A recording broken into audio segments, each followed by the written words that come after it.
send that forward to council. I believe this is a very significant step forward. It's creating a better option, a better way, a mental health response for people in crisis. And I just want to say that I think it is a significant step forward. We heard people say it wasn't significant enough, but we're going to get this done right. We're going to get it done in a sooner period of time than is provided for. I'm confident of that because I'll be pushing hard, as I think will other members of the committee. And it is something that will, I think, represent one of the first major steps that we've taken in carrying through with the reforms that we talked about in June. And so I want to say thank you to the staff, but I also did the main reason I wanted to say a word or two is to thank Deputy Mayor Thompson and Councillor Carroll in particular, because they've been very helpful to us with the development of this item right from the beginning. And I missed the vote today because I was dealing with the pandemic, but I will vote enthusiastically for this at Council when the matter comes there next week. Now, that would bring us to, and I should say one other thing. It was, you got away with this while I wasn't here, but I had amended the motion originally this morning, and it was amended in writing, and I've brought that to the attention of the clerk, and I did it when I moved the motion verbally to limit our speeches as well, our speeches and all speeches made by members of council on the agenda items to 3 minutes so that we're consistent with what we asked the public to do in terms of their deputations. So I think the Deputy Mayor let people get away with 5 minutes on this previous item, but it was to be 3 minutes on all items, so we will enforce that going forward. And that would then bring us to item EX 20.3, the City of Toronto Environmental, Social and Governance ESG Annual Performance Report, on which there is one speaker, Ellen Schwartzel from the Toronto Field Naturalists and High Park Nature. Is Ellen Schwartzel available to us to speak? Yes, this is Ellen Schwartzel. Can you hear? Yes, and thank you for your patience, and please go ahead. You have 3 minutes to make your representation. Thank you. Terrific. Thank you, Mayor Tory and members of Executive Committee. Thanks for the chance to comment. So I'm the president of the Toronto Field Naturalists, and I'm here on behalf of TFN and Protect Nature TO. As advocates for Toronto's nature and biodiversity, we do applaud the launch of the city's very first environmental, social and governance report. We do observe a big gap in the report, but first things first, the reporting concept is excellent. We definitely agree that annual performance reporting on key indicators is essential for tracking environmental achievements and for driving forward improvements year over year. We also applaud the report's clear metrics charting Toronto's performance on greenhouse gas emissions. And there's been a good framework set up that will help the city's many departments work with a common purpose towards agreed upon goals and targets. So there's potential to become for this report to become more valuable every passing year. And we're also pleased to see the explicit commitment to continually monitor what the city stakeholders are expecting from the report. So in that light, I'd love to point out that we do see a major gap. And that is that this report has no metrics on nature and the protection of natural heritage in the city. Nature is, of course, vitally important in its own right, but the pandemic has reminded us all that nature nearby is also vital to our well-being and to the livability of our city. In fact, Toronto still has a surprising amount of biodiversity, ranging from common native species such as robins and goldenrod to provincially rare and even globally rare species and communities, and all of it is under threat. Toronto does have policies to support biodiversity, but they need to be given a much higher profile and to be aggressively implemented. So the Toronto Field Naturalists and Protect Nature TO strongly recommend that biodiversity metrics and nature indicators get a dedicated section in next year's ESG report. As for choosing the most effective indicators, we suggest you consult staff in the planning and parks, forestry and recreation departments, and also reach out to community groups with expertise in natural heritage. And as well, you've got the Toronto Ecosystem Services Working Group to support your work on that. Internationally as well, there's indicators for urban biodiversity that are being evaluated.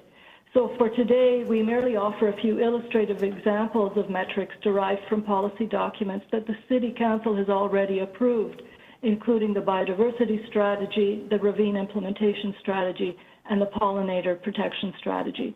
So our key point is that next year's ESG should begin tracking Toronto's progress in protecting its natural heritage and biodiversity, and it should use a defensible suite of metrics adjusted in our deputation, not in our deputation, but in our written comments, are not meant to be definitive or exhaustive, just illustrative. So we'd be happy to discuss this further with staff and to answer questions. Thank you very much, Ms. Schwartzel. Are there any questions of the deputy? Okay, well, we thank you very much for your patience and for having the interest in this item today, and your points are something we'll take under serious advisement. Thank you very much. There are no other speakers on this. Are there any questions of staff? Councillor McKelvey. Thank you, Mr. Mayor. I had seen other comments from folks about not having the biodiversity strategy or the being strategy involved in there. But I do know that resilience is there, and we're working off of the data from 2019, which is the same year that the resilience strategy was launched. So I'm just wondering, going forward, is the thought that that section of the report could be augmented with some of the work that the city is doing, compiling all of that information? So through you, Mr. Chair, yes, Councillor, actually the intention of the report is that it'll continue to evolve every year. And so we're actually excited about the opportunity to expand the information. So it's not that it's one template and one set of factors that we'll be reporting on. And just like the speaker just mentioned, there are opportunities to enhance it. It was about getting our first report out and establishing that our commitment exists. So that was the primary intent of getting our first report out. Right, and it's mostly using 2019 data, and you've just started to collect a lot of the data across the city for financially the investments that are made in resilience. So I know we have a briefing note coming on that to council, correct? That's correct. So again, to create the first report, we had to take the data that we had available to us. Now that we know what we want to try and achieve and what we're tracking towards, there'll be a more focused attention on the type of data that we need to keep it current. Okay, thank you, and congratulations on this first report. Thanks. Thank you, Councillor McKelvey, and thank you, Ms. Taylor. Do we have any further questions of staff? Are there people wishing to speak to the item? Okay, well then I can call the question. I think it's, don't have it right in front of me, I think it's just to receive the report, I believe. And so I'll move that we receive the report. All those in favor? Opposed? Carried. Thank you. Next, we're at item EX 20.4, the Development Charges Policy Update. We have two speakers registered to speak on this matter, and I'll call upon them. The first is Daryl Chong from the Greater Toronto Apartment Association. Mr. Chong, are you available to us right now? Yes, I am, Mr. Mayor. Thank you very much. Can you hear me? Excellent. Yes, we can, and thank you for your patience. And you have 3 minutes. Thank you. All right. Good afternoon, Mr. Mayor, members of the committee. Thanks for allowing me to speak today. I'm going to jump right into my request in case I run out of my 3-minute time limit. First request is delete the report recommendations and agree today on a clear objective, which is to create new rental supply. That you ask staff to review this DC policy as well as other DC and other incentives with that clear objective.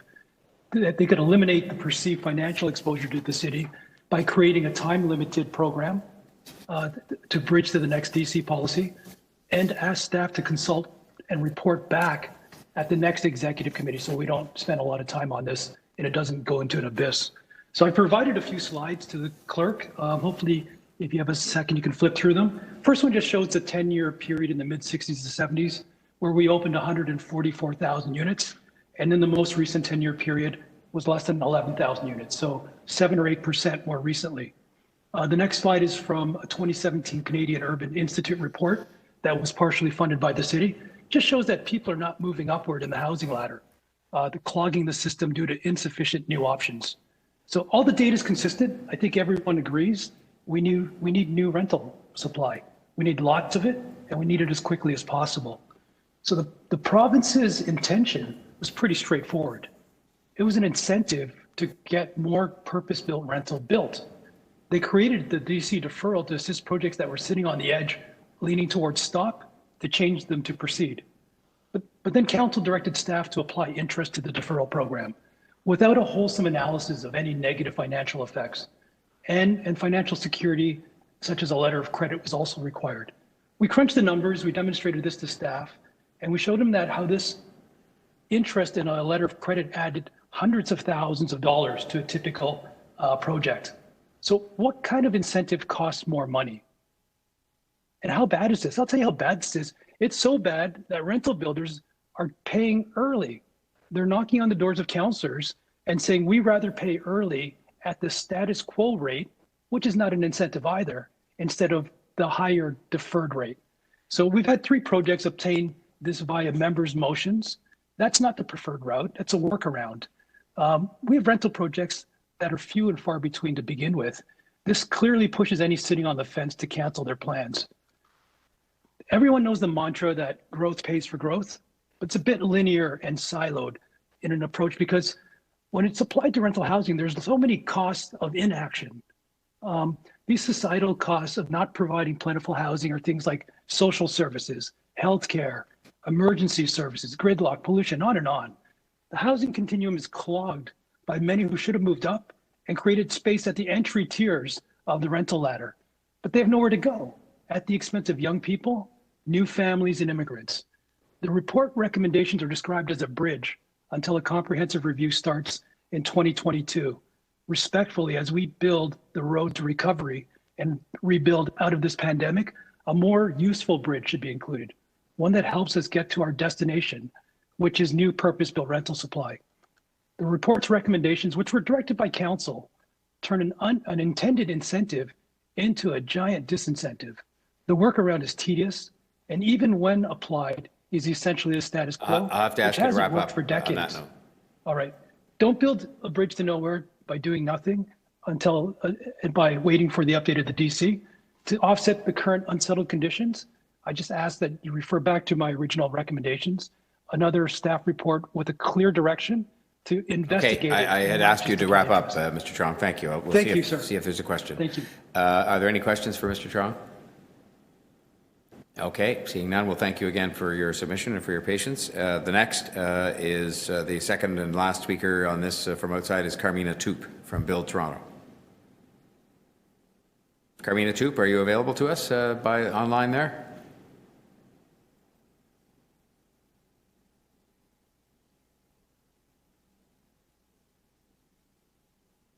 Do we know if Carmina Toop is available? I believe so. One moment, please. Okay, thank you.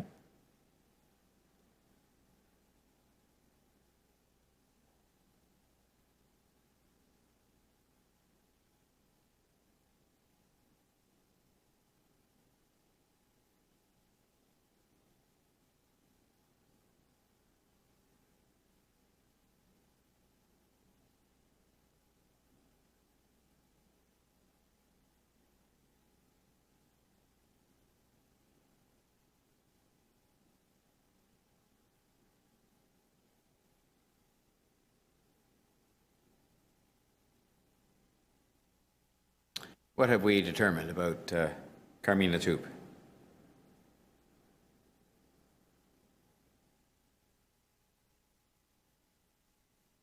Okay, well, To the Mayor, I seem to be having trouble with the WebEx. One moment, please. Okay.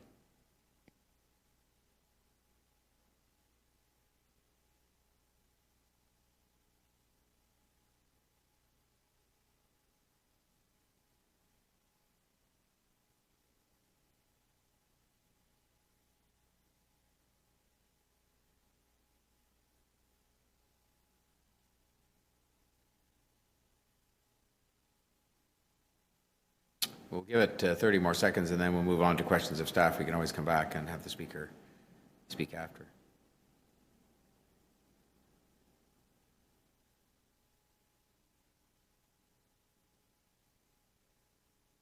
Okay, let's. Who has questions of staff? Let's move to that, and we'll start with Councillor McKelvey. I beg your pardon? The speaker's available now? Okay. My question is about... sorry, Councillor. They just told me the speaker is now, in fact, available, just so we may as well just get that done. So, Carmina Toop, are you there? Okay. Let's go to questions of staff. Councillor McKelvey, are there any councillors from outside? I see Councillor Nunziata is here, which we appreciate, and Councillor Bradford, you don't have any questions on this of staff first? No. Okay, then we'll go to you, Councillor McKelvey. Thank you. Thank you. So my question is about a member's motion 529 that we passed in 2019.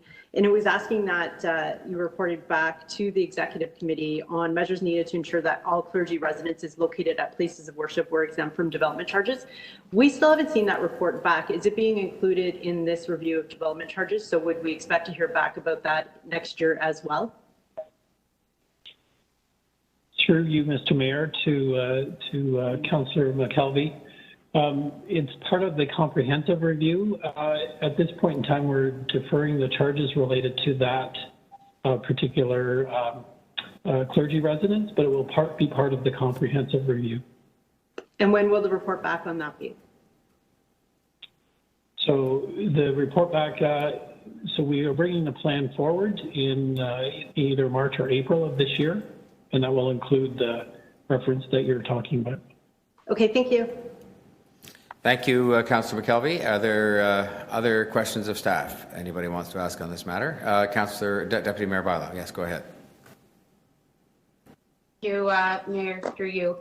So there's, for the rental deferrals, there's two avenues. One with security and one without security. So without security, you can have a prime plus 3%. That's the rate change that you're suggesting with this report. If you have security, it's the cost of borrowing for the city plus 0.5. Is that correct?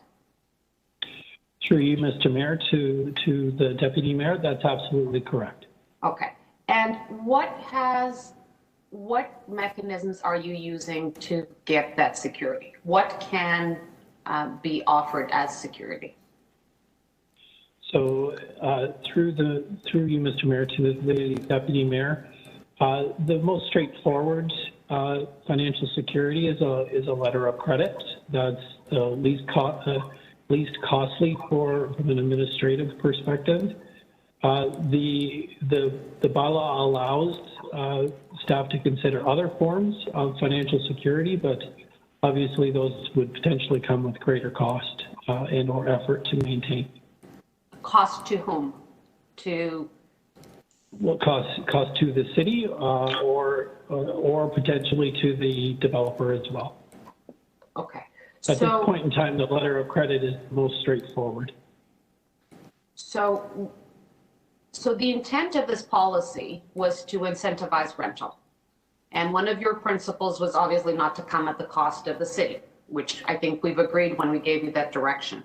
So from these methods that we have you done an analysis of what can be considered security that could still be more advantageous for a developer that is doing rental? Because right now what we're hearing from them is that what we have in place, they don't want it. They're coming and saying we're paying in advance. I mean, the deputy was right. So have we looked at all the tools we have available to make sure that we are made whole and that we give the opportunity to, when somebody's decided between building a condo and a rental, that this becomes another point in favor of building rental? So through Mr. Mayor to you, the Deputy Mayor, we have reviewed a number of different proposals. As I said before, the letter of credit is the most straightforward to review. Considering things like second mortgages have a much greater degree of risk for the city, things can be added to property taxes, but again, that puts us at an unsecured level of risk. So really, it's about maintaining the level of risk that the city is incurring, and a letter of credit maintains our ability to ensure collection. Have we done a scan of all what other municipalities in the region are doing? What are they having as security? Because I didn't see that in the report. What are other municipalities asking developers as security? Through you, Mr. Mayor, to the Deputy Mayor, in all fairness, the policies are quite broad across the waterfront. There are prime plus policies. There are fixed rate policies. In some instances, there are none. So it is quite broad across the organization. I think I would point out that the secured rate, which is at the City of Toronto borrowing rate plus 0.5%, is significantly below most other organizations' ability to borrow. But in order to get that, we need to get the letter of credit, which also has a cost associated to it. Yes. All right, that was your final question. Sorry, Deputy Mayor. Sorry. Did you answer the final question? Did you finish your answer there, Mr. Flynn? Certainly I can. The combination of the two would still be less than the current borrowing rates. Okay. I gather now that we have Carmina Toop available from Build Toronto to make her representation. Deputy, if we can revert to that. Is Carmina Toop available? Hi, Mayor. It's Carmina Tupa. Can you hear me okay? Yes, you can. Please go ahead. You have 3 minutes. Thank you. Sorry for the delay. Thank you. No problem. Hi, everyone. My name is Carmina, and I'm here on behalf of the Toronto chapter members of Build. My remarks for today largely reflect that of the submission that was provided by Build in advance of this meeting. And so I wanted to take the time today to reiterate the messages of that submission. Like GTAA, Build shares the same concern that the policies for how interest rates for development charges will be applied and collected for rental, institutional, and nonprofit projects. While we appreciate staff efforts to keep us consulted and sort of mitigate our concerns, we still feel this policy perpetuates the challenges builders face when delivering this prototype and undermines efforts to deliver more of this housing stock, as well as the city's economic recovery efforts. It also does undo the original intent of Bill 108 to remove the financial barriers that face rental building projects. Attached to the Build submission was a calculation of the impacts of staff's proposal, and based on a typical 250 unit rental project that would be subject to $10 million of development charges, who would opt to pay for their DCs within 5 years after first occupancy and with a financial security in the form of a letter of credit. This project would be subject to an additional $1.2 million interest rate charges, $950,000 of that being the interest charge rate alone from the city, as well as $312,000 in lender costs to provide the letter of credit. We also want to stress that letter of credits are a very restrictive financial security tool, which inhibits our developers' ability to make continued investments into the city, since it reduces their capacity to borrow other construction loans to start another rental project that would be needed in the city. This then would have the ripple effect of the city not collecting other development charges, reality taxes, and parkland or community benefits that the project would otherwise spur, not to mention also the loss of jobs. So we stress that letter of credits are very limiting, and we would encourage staff to consider other ways to ensure financial security, like through rolling it onto the tax roll. And to just be reminded that the rental market is really challenged, and the industry is not exempt from the effects of COVID, and we continue to be challenged by its effects that it has made to the market, labor constraints, construction supply, and costs. And so we hope that City Council will consider ways to continue to support rental and the cumulative effects of their charges and policies and processes. Thank you for letting me speak today, and I'm happy to answer any questions. Are there any questions of the deputy? No. Thank you very much, and thanks again for your patience with the technology and so on. Appreciate that. Back to then questions of staff. Are there any further questions of staff? Okay, speakers. We have Councillor McKelvey and Deputy Mayor Bylaw. So, Councillor, go ahead, please. Mr. Mayor, I had a motion if the clerk wants to bring it up. That City Council authorize an amendment to the development charges deferral agreement with EMAM's clergy resident site plan application on lands currently known as 4640 Kingston Road, Scarborough, to remove the requirement for financial security. So we had thought that, and we're told that we would be getting a report back originally this month about this issue related to members' motion 529. So it's now been pushed back further. So this is just to give the applicant further assurances that we are committed to looking into this change for them. Thank you, Councillor. Any questions of the mover? Otherwise, we can move to Deputy Mayor Bylaw, who was next to speak and I think has a motion as well.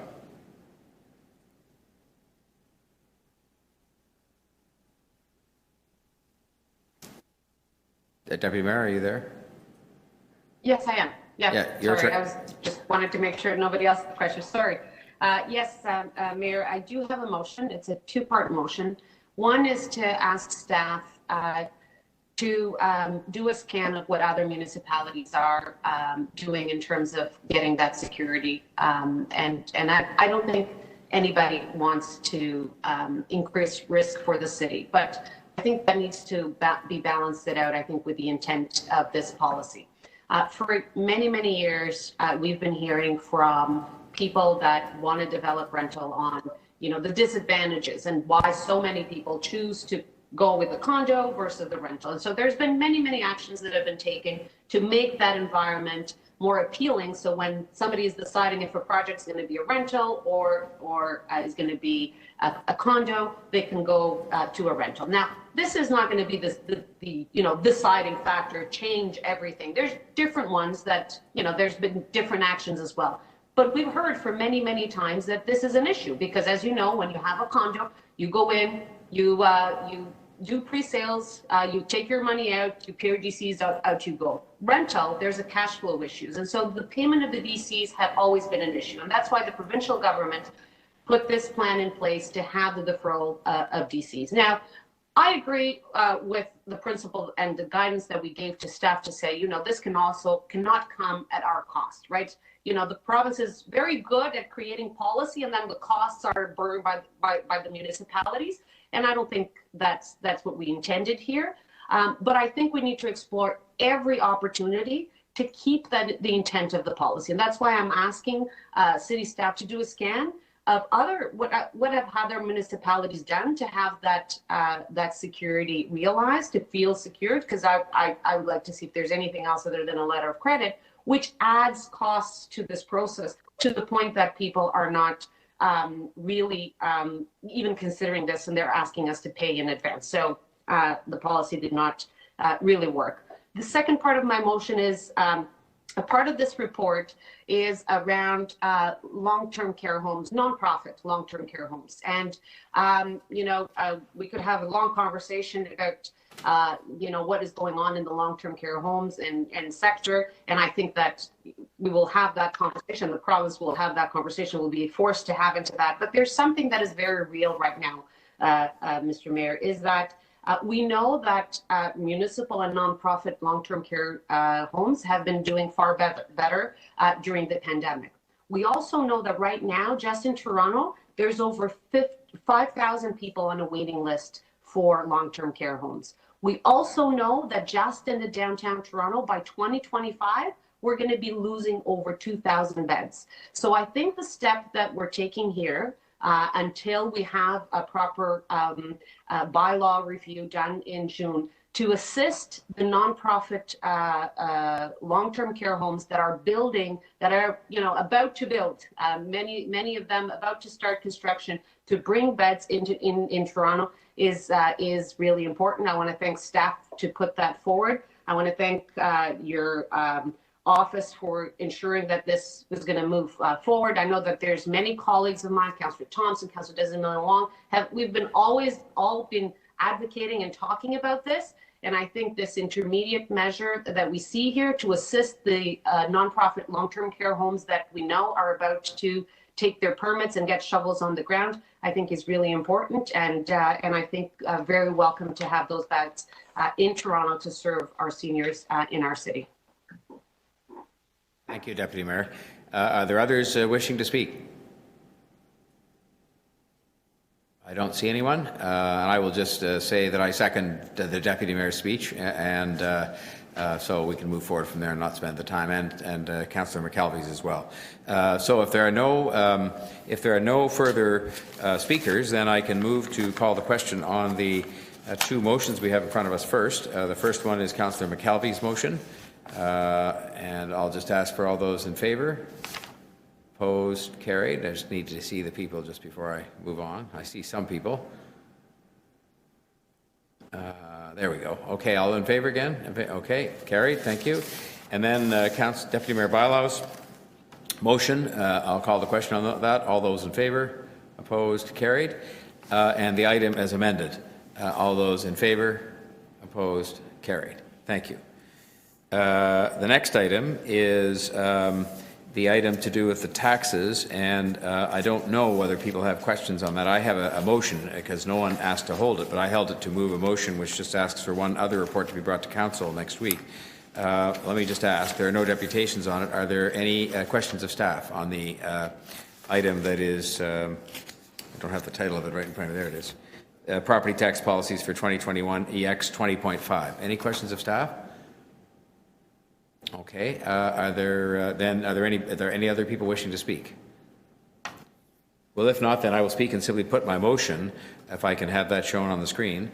It is a motion that the Executive Committee direct the Chief Financial Officer to report directly to the Council meeting February 2nd and 3rd, 2021, detailing the necessary considerations required in order to implement a small business property tax subclass, including the possibility for implementation in 2021.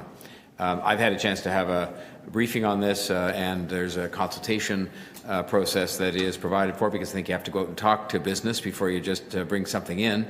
So this will allow us to have in front of the council a bit of a roadmap that the staff have thought about to some extent, so that we can have a chance to discuss that and to discuss it within the context of when this could be implemented and who it would affect, and some of the other fairly important questions that have to be decided. But I will say that the clock hasn't really been able to start ticking as yet, only because we don't yet have the provincial regulations on this, and so as a result, we're not really able to know, what could be the parameters of such a class. And we know it based on what the legislative constraints are or limits, but we don't know exactly what those regulations say. So this will allow us to have a report from the staff to the council next week, so that when we discuss these other matters, this will be something we can at least get going on, having understanding what the process will be to create such a class when we have the provincial regulations. So any other speakers? Anybody else wanting to speak? All right. Did you want to speak, Deputy Mayor? Mr. Mayor? Yeah, go ahead, please. I just want to thank you for bringing forward that motion. I know that during budget this issue came up. I personally even wrote as well to the province, because I think this is quite an important issue, that if we can help our small business by having the small business tax implemented this year, I think it would be great. And so I really thank you for moving this motion and moving the issue forward, and all your advocacy as well. Thank you. Thank you, Deputy Mayor. I think it'll be, this will be a big help to small business when it happens. And of course, we all know what's happened to small business during the course of the pandemic. All right. If there's no one else wishing to speak, then I can call the question first on the motion that I've put in front of the committee, and it'll show on the screen in a second. It's coming up. Yeah. I think you saw it before. It's fairly straightforward, but we'll just make sure. There it is. All right. All those in favor of the motion? Opposed? Carried. The item as amended. All those in favor? Opposed? Carried. Thank you. Then we go next to item 20.6, which is the Cafe TO and Curb TO pandemic response programs. And we have three speakers, three outside deputants. We'll start with Nico Dagnino from Italy, Toronto. Is Mr. Dagnino available on the line? I am. Can you hear me? Yes, we can. And thank you so much for your patience. And please go ahead. You have 3 minutes to make your remarks, and there may be some questions. Thank you very much. Hello, Mayor Tory and members of the Executive Committee. Thank you for the opportunity to speak today. My name is Nico Dagnino, and I manage Italy, Toronto, which is an Italian marketplace concept with restaurants, a grocery store, and many quick service counters. I'm originally from Milan, Italy. You might be able to tell from the accent. And I've been with the company for 5 years, having managed Italy, Chicago, prior to move to Toronto to open our Canadian flagship.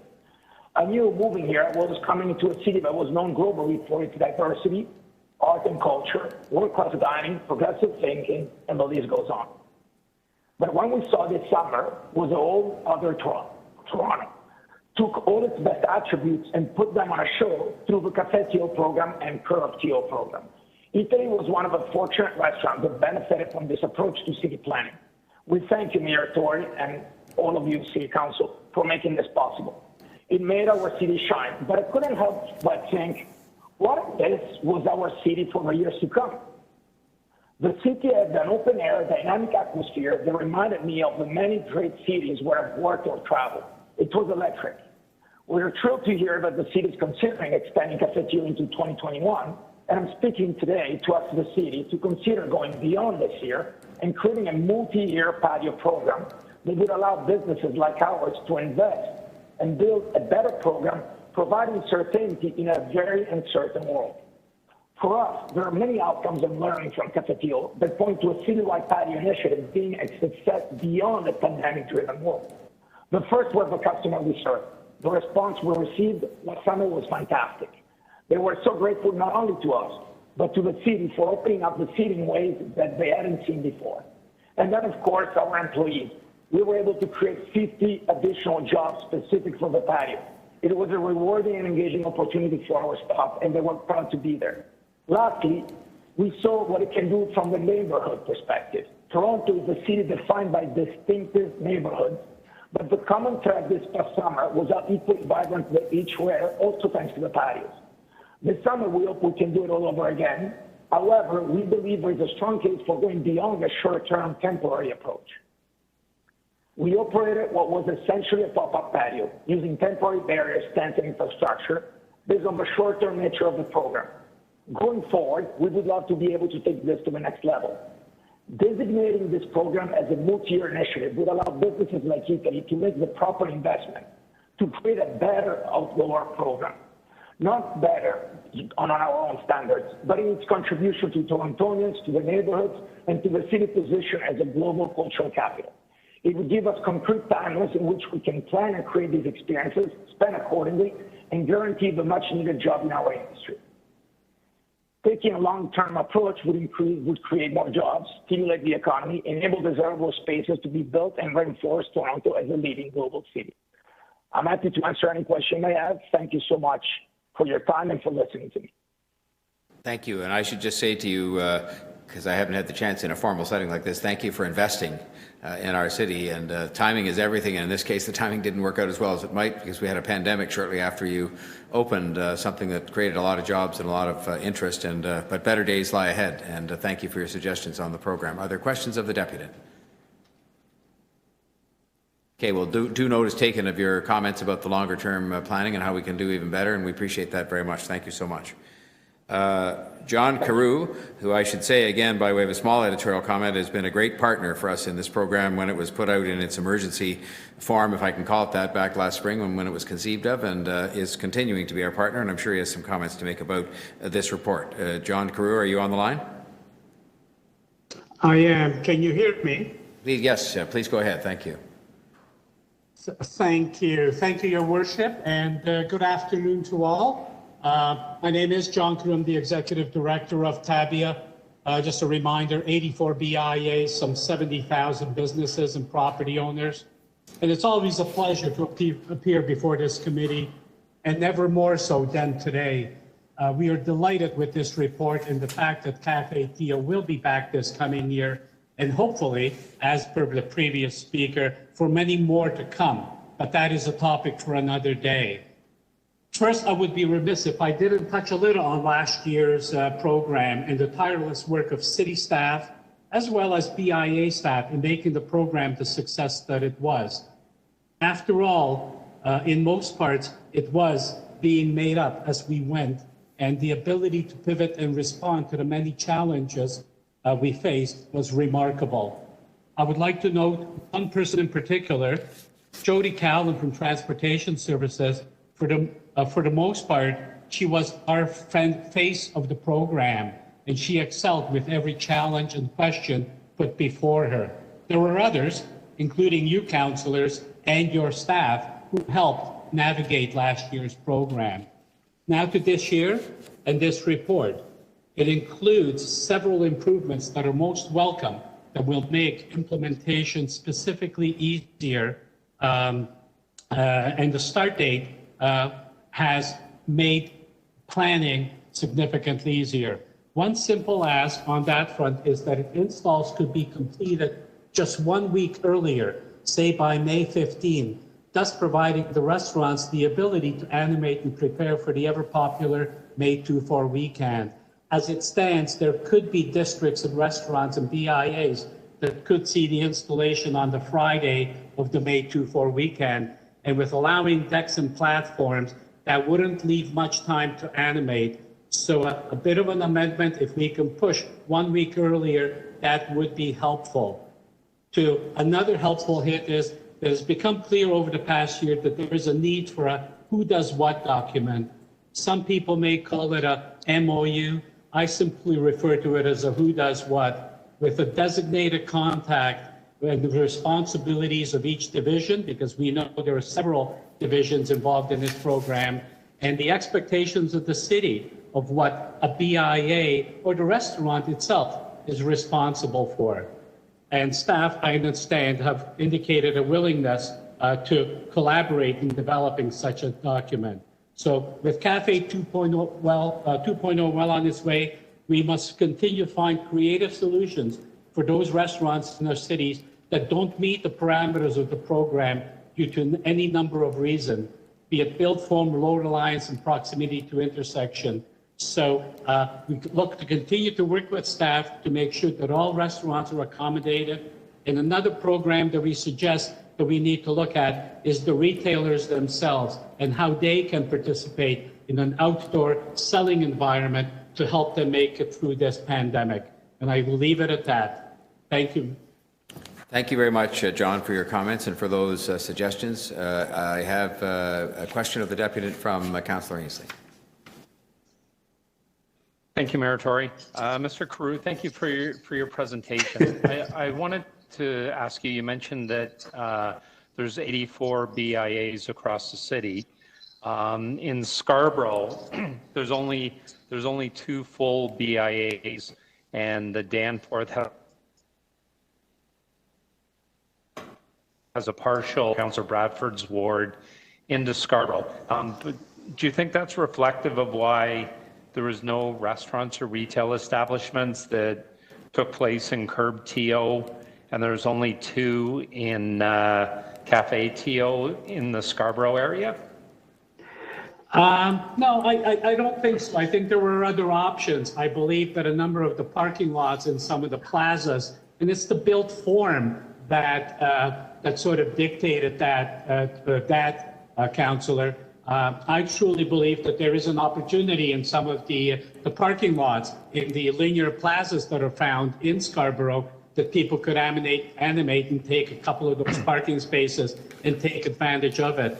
I truly believe that Cafe TO 2.0 will see an increase on the 800 plus restaurants that have participated. I anticipate there will be well over 1,000. And I suspect that with information and a better education on how restaurants in Scarborough can participate will increase that number. And again, this program, as you well know, is well beyond the BIAs. And, even though our mandate is the BIAs will be happy to support and assist city staff in getting cafes out there.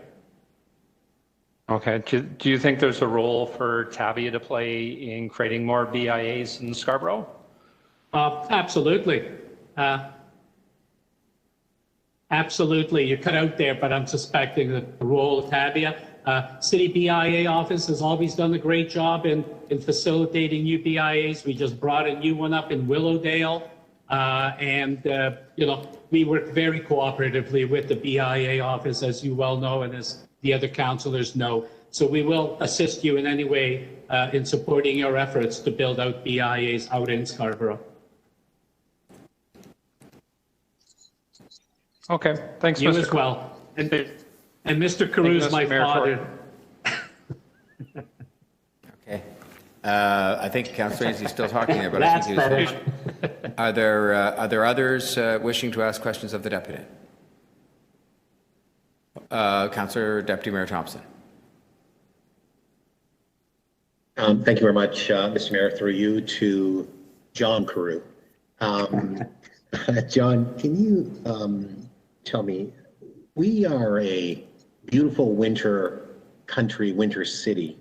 Do you think that there are more things that we could do? Of course, when it's safe to do so, to engage in more winter-related activities, helping our restaurants and some of the bars and so on in the city to be able to do more? I mean, do you think we're doing enough with respect to being creative in our winter attention to creating opportunity for businesses in the city? I think we can be a little more proactive. I think we can collectively put our thinking hats on and generate opportunities for businesses to participate during the winter season. We traditionally do avoid the cold, but under the circumstances and certainly animating ourselves, it'll be difficult, obviously, on the curb TO model in terms of snow removal, et cetera. That's the reason why we can't keep our patios out there year round. After all, we do see enough of the white stuff. But I think that if there is parks, active TO was a wonderful opportunity of animating and getting people to get out there. And if we can, in fact, take some parks and some lots that might be available where we can animate them, I truly believe that people with the right encouragement and the ability to have a hot toddy or a hot chocolate and to enjoy themselves, they would be receptive. I think we can start animating the city in the winter. There's some wonderful stuff that's done along the beach, stuff that's done along the waterfront at regular times, and encouraging people out there with some flexibility in terms of entertainment when it's right to do so. The liquor laws in this country have, or certainly in this province, have loosened up a little bit. And I think that's something that could also assist in building that experience that you speak to. Thank you. Chicago launched a big contest. It's a program looking at how to stimulate and encourage safe outdoor dining and entertainment and so on in the winter. And as a contest where people were paid. Do you think this is something that we, as a city, should perhaps look at and determine whether or not it's something that we could also engage in as a city? Absolutely. I think creating artificial gathering places, if you will, through the winter. My daughter happens to be out west, and one of the things she's been doing is serving. And she's one of the servers in those miniature bubbles that we've seen sprout up, etc. So the flexibility, the ability to understand the need through this pandemic to help people stay in business, because let's face it, people are up against it. It's a challenge, curbside pickup notwithstanding and deliveries notwithstanding. In many cases, you might be able to keep your sale numbers up to your 2019 level, but the profits are certainly diminished by virtue of you're having to pay for that delivery and everything else that's out there. So being creative, having the flexibility, and again, the caveat being keeping public safety in this regard, because after all, people are still dying because of this thing.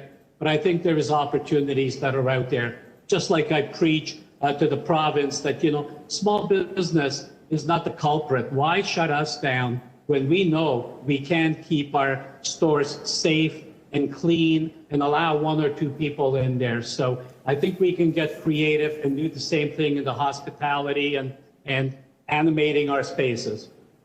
All right, that was the final question. Thank you, Deputy Mayor, and thank you, John. And are there any further questions of Mr. Carew while we have him here? All right, well, again, thank you so much for your time and for your partnership, and we'll look forward to great things in 2021. We'll see you, I'm sure, before the season. Pleasure. Thank you. Next, we have Christopher Rampin from the Queen West BIA.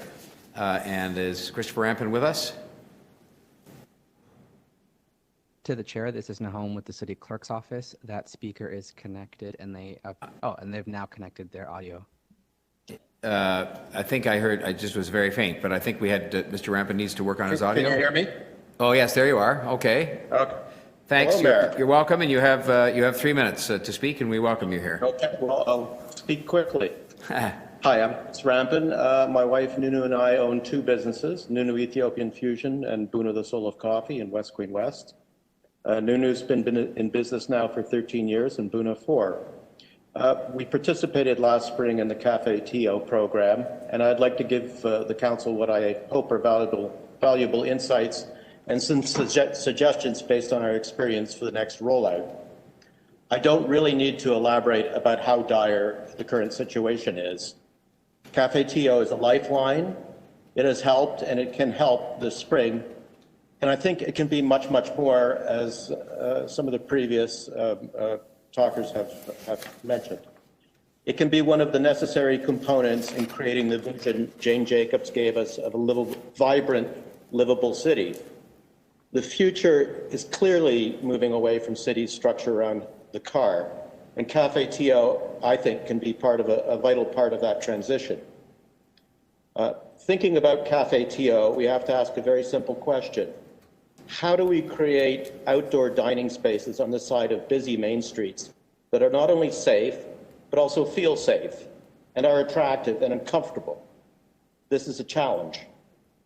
At this point, I would love to show you some pictures of what we did, but sadly, this format doesn't really allow me to do that. So I'm going to paint a picture of what we did. We had, I think, a beautiful patio. Some of you may have seen it, that was enclosed, and so we could control customers and do proper contact tracing. The entry to the area had a staff booth. This is not only critical from the perspective of health, but also controlling alcohol consumption. We have a lot of flowers and greenery, and we had canopies to shield our customers from the blazing summer sun. At night, we had, I think, jolly Chinese solar-powered lanterns. We designed it so if need be, we could remove the whole thing in probably less than an hour. It was, I thought, a mindful and engineered solution, and people generally loved it. The feedback from passerbys was that it was one of the best patios in the city. Indeed, I was told that we were going to be used as an example of what a successful Cafe TO could be. I can't say we were unique in these solutions. A lot of great patios popped up as a result of Cafe TO. However, not all saw it that way. Without going into too much detail, we had a visit from the MLS officer, and I can't describe it as pleasant. Many of the features I considered necessary to providing a safe environment, he considered non-compliant with bylaws he couldn't show me or even explain. The solar lights went, the canopies were replaced by less safe umbrellas, the sidewall was removed. The net result was a space that was less safe, less attractive, and where we did not have real control over traceability or alcohol. As you can imagine, this has left a bad taste in my mouth, but I can't say I'm surprised. Many of my colleagues anticipated that this was inevitable, and they chose not to participate in Cafe TO because of their past experiences. So the question is, how can we make Cafe TO a success? Mr. Rampin, you've gone past the 3 minutes, but what I'm going to do is, because you're one of the two actual real, business people, no offense to John Carew, I'm going to let you go to 5 minutes, okay, which would be our normal period because you're outlining a real life experience, but please try and do it within the 5 minutes, okay? I think we'll make it, yeah. Thank you. So how can we make Cafe TO a success? The city needs to engage stakeholders as equal and respected partners. The unprecedented situation of COVID demands new solutions, and we really need to brainstorm. I know they did a survey. A survey is not enough. We need to get together groups of passionate restaurateurs and come up with answers to specific details. And to be fair, as entrepreneurs, we don't always understand the legal and logistical considerations the city has to look at. I would suggest the city appoint a Cafe TO czar to function as this interface. The city's film office is a shining example of what can be accomplished with this approach. The city needs to have a serious focus on agility and follow-up. I know these are not generally traits of bureaucracy, but basically last year the candlesticks went out and then we were left on our own. Many of the spaces that were allocated for restaurants were not used because the businesses were already shuttered. And this had a knock-on effect of limiting parking for other retail, and this was not good for creating acceptance of the program. It may explain my meeting with the MLS officer. In our neighborhood, for example, we had one side of the street of Dovercourt was essentially unused because the businesses had gone bust. But on the other side, there was quite a vibrant business, Otto's Beer Hall, which you may know, and they well could have used the extra space. It could have easily been done. Okay, now, Mr. Rampin, I'm sorry, but we have to keep some degree of fairness here, so I'm going to just ask you to wrap up if you could. Maybe there'll be a question. Yeah. My next point is, you have to set up a method for dealing with the conflict, and there's going to be conflict. And again, I think Azar is really the way to do this, and we need to be serious about this.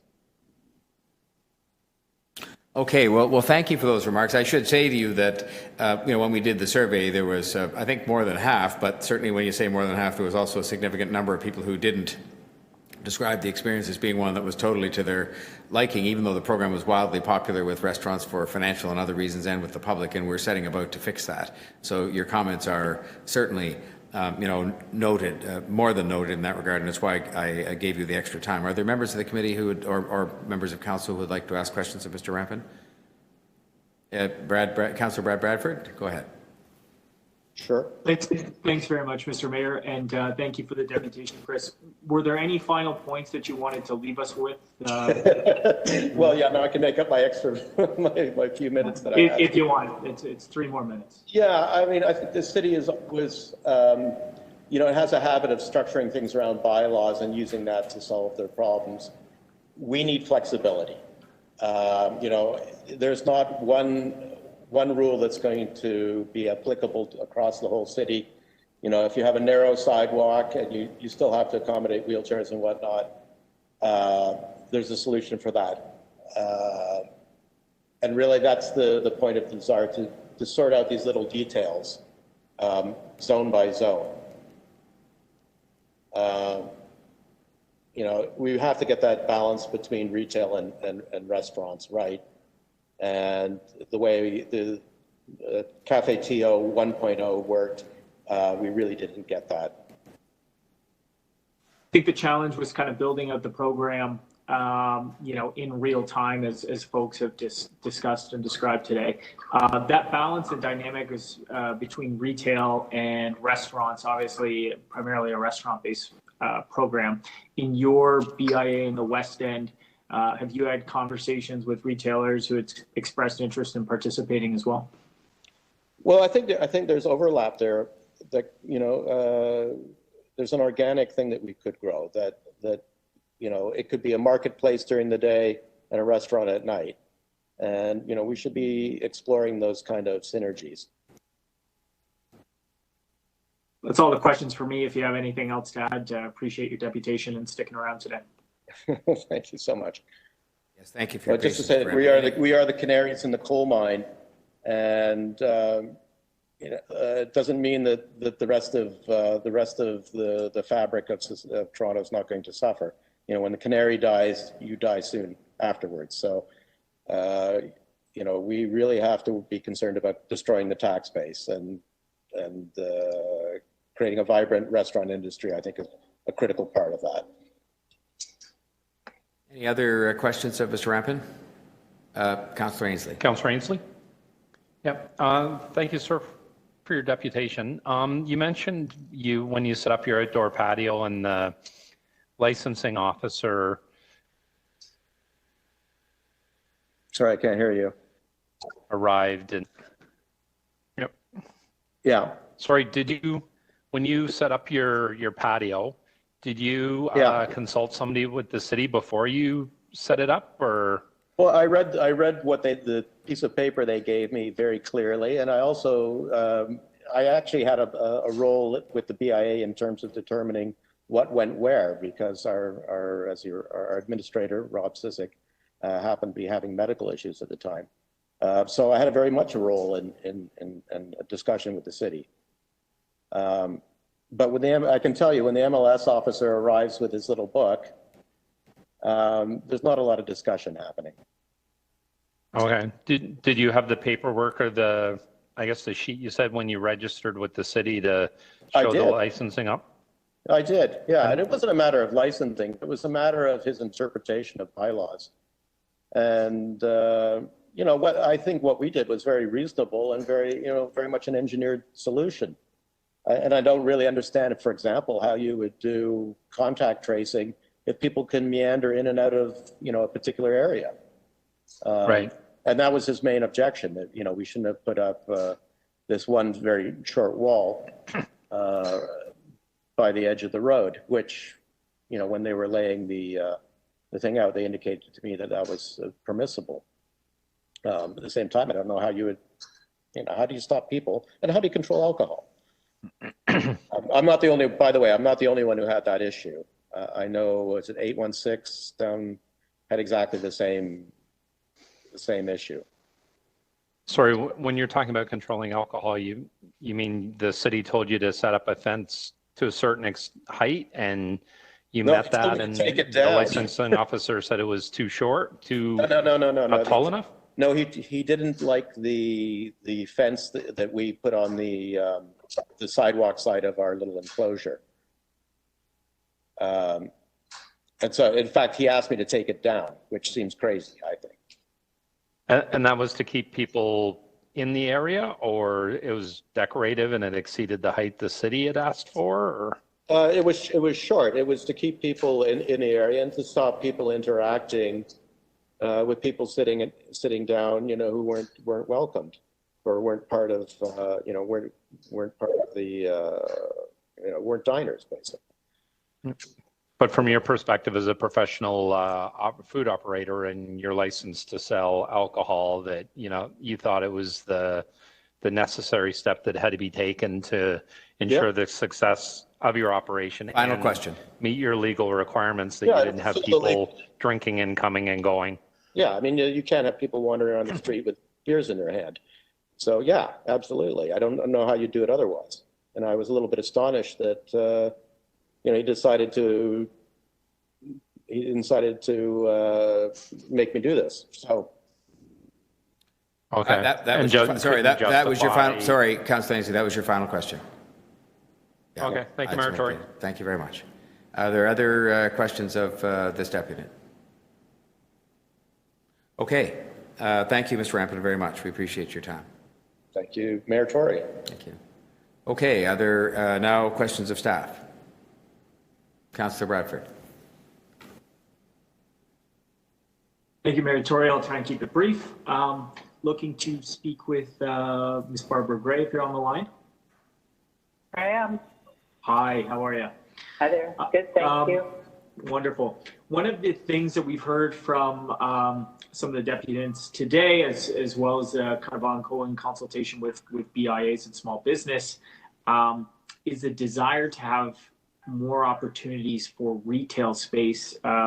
Chris was just talking about some of the synergies that might be present, the idea of using space for markets at some point and then transitioning into more conventional restaurant uses perhaps in the evening. Could you clarify for us exactly what the rules and regulations are in place for this type of thing right now with respect to retail opportunities as part of CurbTO? So it's Carlton here. I'll take that one. Marketing falls to us.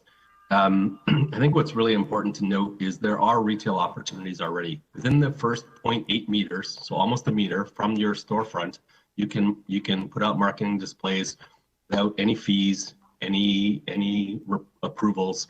So it does allow for that. So that's the short answer on that one. So could you, as a follow-up, what steps have we taken to communicate that to the small business community that opportunity is afforded to them?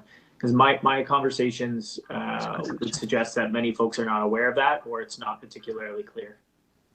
No, great point, and that's why it's important to get your feedback, and we will include that in the guidebook as we move forward. I think that's really important to let retailers know that they can do this within that first 0.8 meters without necessary to register, without any approvals. If they go beyond that, then we need to talk about that, and there is discussion, and there's different issues with marketing in different parts of the city. And so I'm just looking at I've got 50 seconds. Sorry. How do we define marketing as a bylaw? Marketing versus like retail or the ability to sell. Is that permitted? marketing is our bylaw allows for marketing and patios. Marketing is typically for florists or markets, fruit markets. So if it was to be expanded to retailers, again, they could do it within that first 0.8 meters of their storefront without issue. So it would need to be expanded. If you're looking to expand it, it would need to be expanded. There are costs associated with marketing. So if again, that's something that you're looking to. Okay, we'll follow up offline. Last question would probably be to Ms. Gray. What discussions have we had around putting in place a framework for retail to potentially use Cafe TO space that's not being used by restaurants during the day? On Danforth, for example, many of them don't open until the evening, and that space is just sort of sitting vacant there. Through the mayor, Councilor Bradford, so we will be putting out some guidelines, as Carlton indicated. We've heard that there's some interest in more flexibility. I think the curb lane itself is somewhat more problematic, but we will have to look into that and also be clear about what the existing marketing rules are. And we also know that this year we're likely going to need to preserve some parking, which is why we're actually going to have to go back and do additional traffic control plans for each of the locations like we did in 2020. We're going to need to update those so that we can reflect current conditions in 2021. Okay, we can follow up. 3 minutes is very fast. Back to you, Mr. Mayor. Thank you. But it was very skillfully done, Councillor, because you at 2:59 asked your final question. You had the eye on the clock, clearly, because so did I. Okay, are there other questions? Yes, I see. There's all kinds here. My goodness gracious, there's nobody that doesn't have any questions. Let's go then. We'll get a speakers list. There's Councillor Crawford, and then there's Councillor Ainsley. Did you not already have questions of staff? Oh, you had questions of the deputy. You're quite right. Yes. Right. So there's Councillor Crawford, Councillor Ainsley, Deputy Mayor Bylaw, Councillor McKelvey. And in fairness, Mayor Tory, while you were gone, the deputy mayor let us have 5 minutes. Well, I know, but that was a mistake. That was a mistake. And look, I will say, we have 33 deputants left to be heard on the next two items coming up after this. And if you want to sit here till 10 o'clock, where everybody's welcome to do so, but I was hoping we wouldn't, and I want to give the deputants a fair chance to be heard on the next items. But let's go ahead. This is a very important item, obviously. So where was I on the speakers? I've written down Crawford, Ainsley, Deputy Mayor Bylaw, and Councillor Thompson. I'm sorry, I was just looking at the hands up. I beg your pardon? It was McKelvey after Bylaw. Oh, okay, but I can't. Okay. And there's Thompson, yes, okay. Okay, all right. Councillor Crawford. Thank you very much, Mr. Mayor. And just want to I do support Cafe and Curb TO. I think it was a great initiative and hopefully it'll be better. My questions really revolve around on how do we make this better out in the suburbs. I think we have 4 executive members who represent Scarborough. So when I looked at the numbers, and I think Councillor Ainsley mentioned there were only 2 Cafe TOs out in Scarborough. One was actually in my ward. And really it benefited most of the city center areas. So my question is number one, what efforts can we be, and I also recognize that there are some structural issues with streets and all of that out in different parts of the city, but what can we do to encourage a greater uptake out into the suburbs, out into areas of Scarborough, Etobicoke, and North York and all that, to make this more successful? I don't know if it's a marketing thing. It's relaxing a little bit more of the rules, but I just curious how we make this more successful, and us as councillors make this more successful in our areas. Thank you. Through the mayor to Councillor Crawford. I think that part of the challenge is that we had actually very few applicants in Scarborough. Of the over 1,100 applicants, we had 24 in Scarborough, 22 of which were on private property. And so, as you know, the dynamic is somewhat different. I do think that gives us the opportunity, though, to reach out more directly to those businesses, work with your offices, make sure that they understand the rules. Certainly, a lot of the successful locations had site-specific issues that needed to be addressed, and we clearly had staff to help do that. But I think if there's interest, we want to ensure that those restaurants have that opportunity. So I would say better communication. More ability to kind of engage on some of those solutions that address the locations. And then I see Pat Tobin's on the line for me to see. I don't know if he wants to add anything. And quickly, just I know I only have 2 minutes here left. And again, a lot of it has to do, again, as I said, structural in the areas, but also the fact that, I mean, there's very few BIAs out in certain parts of the suburbs, Scarborough being the one that I know of. So is there anything that we can be doing to, giving support to businesses who are not part of BIAs? And the natural infrastructure is already there. But I think one of the challenges we have, because we don't have that BIA infrastructure out in suburban areas, that puts them at a disadvantage. And I see that with a lot of businesses in my areas. I only have one BIA, and I do see the challenges. So is there anything that we can be doing to add more support that we may not already be doing to look at those kind of businesses?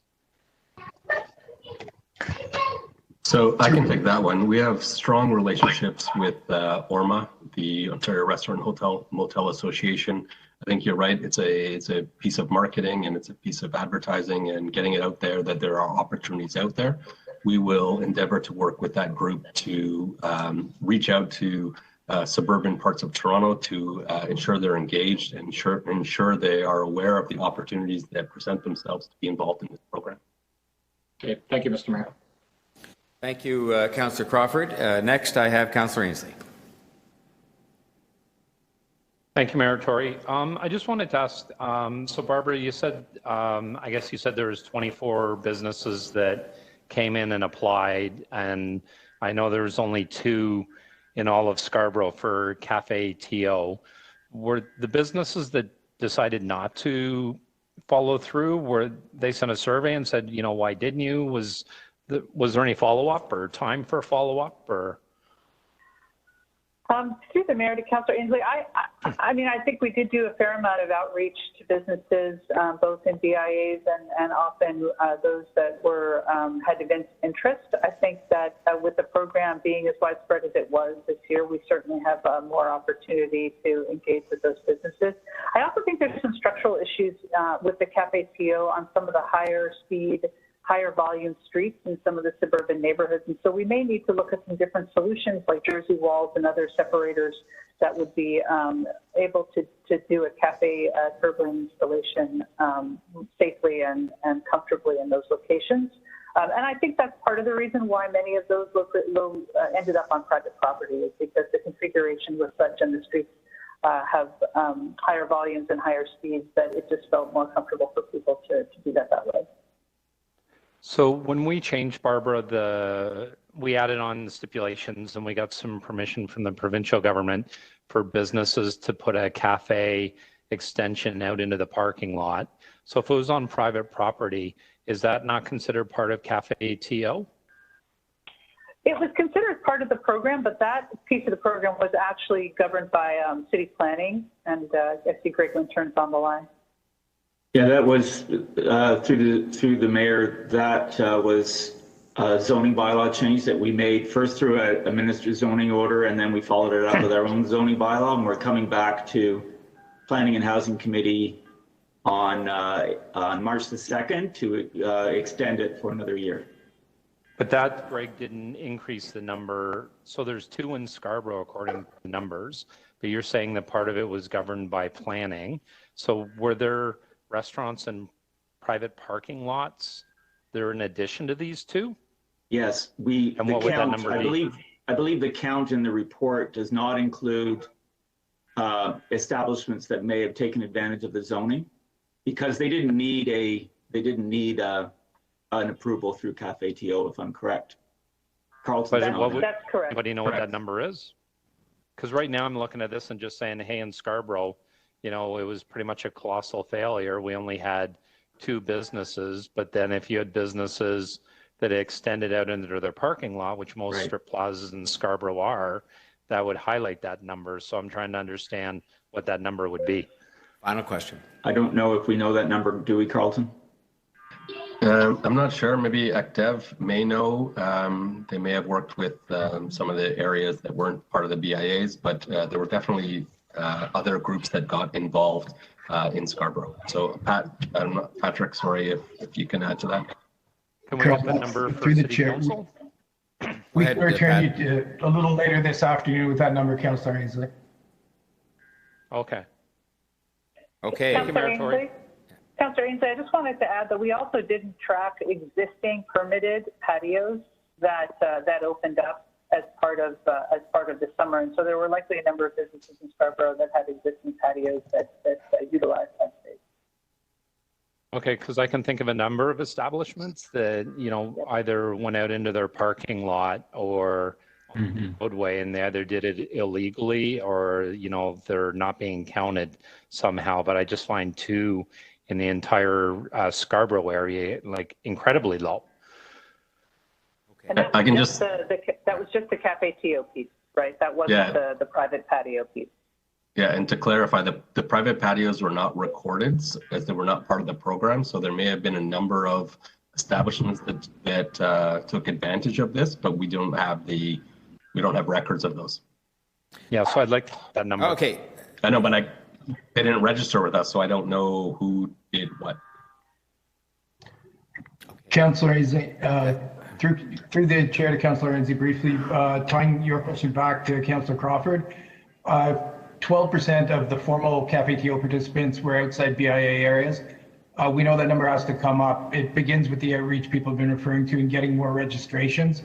So we're building capacity at the BIAs and with the BIA office, and we'll work more closely with your councillor offices to communicate through to the restaurants outside the core that may be able to take advantage of the amended bylaw as well and use private property more. Okay, all right. Thank you, Councillor Enzi. Deputy Mayor Bylaw, questions? Thank you. The flankage patios, and are they included in this Cafe TO, or because private property was with a planning bylaw and we're going to deal with it at planning and housing? What about the flankage? Through the mayor to Deputy Mayor Bylaw, so yes, they are included.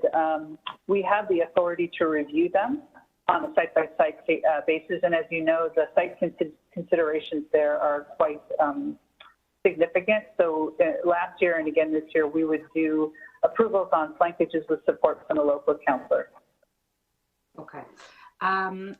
One of the things that and I think the numbers demonstrate was where we had very active BIAs that actually were able to explain to people and promote the program, we had lots of applications. Where we didn't have, where you don't have as many, we saw a decline. So how are you addressing this? Like, are you going to have information sessions for businesses and BIAs? Are you going to have contacts people that people can, you know, contact you directly to have information, even from our offices? Because, I mean, last year, I think you did amazingly, given that you were basically, you know, flying the plane and building the plane at the same time. So, so now that we have a little bit more time, is there a possibility that we can have some information sessions for businesses and BIAs with, and not separate, oh, this is a private property and this is a Cafe TO, like all this, so that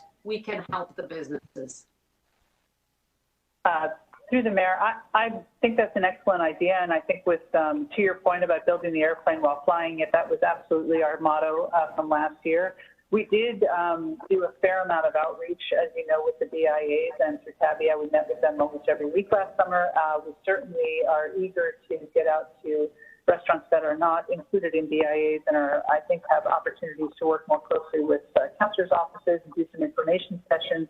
Our goal is to start registrations quite early, like towards the end of February, so that we can really start to get that dialogue going. And we did get a fair amount of information back, both from the public and from restaurants, as part of the survey that we did. And so we're taking all that information into account, especially around communications as we move forward. Okay, thank you. Thanks, Deputy Mayor Barlow. Councillor McKelvey.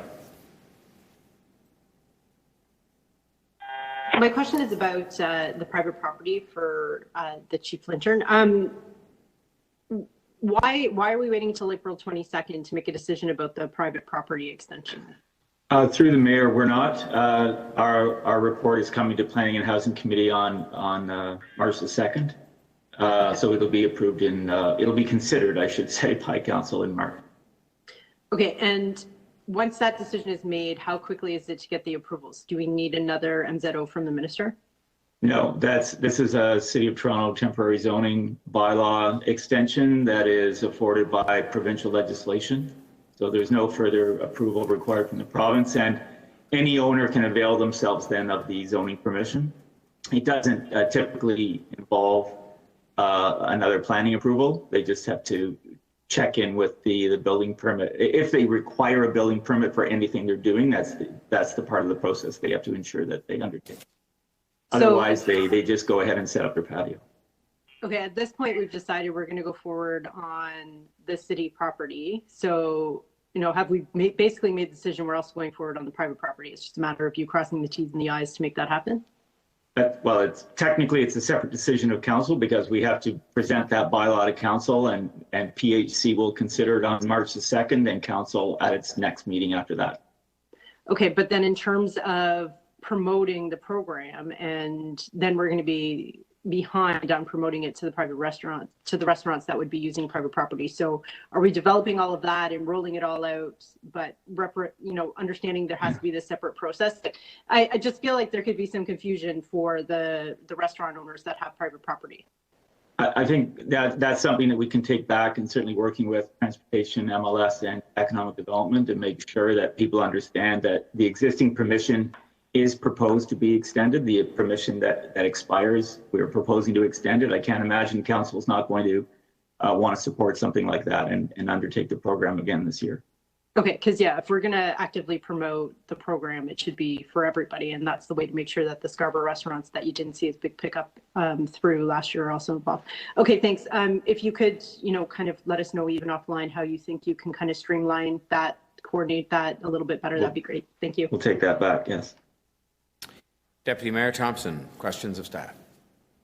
Thank you very much, Mr. Mayor. Through you to staff. The Toronto Accessibility Advisory Committee has an attachment, EX 20.6A, where they talk about the need to develop accessibility guideline and workshop on both Curve TO and Cafe TO. And they are asking that a report be brought back, and I guess it's the second quarter of 2021. I'm just wondering what work was done during the initial implementation, because they're talking about unified standard on asphalt, ramps, inspection, enforcement schedule, as well as standard design with respect to the curb lane patio. And I do have another question for economic development. So I have 3 minutes, so I'll leave that with you, Mr. Grant, I guess, and Ms. Gray.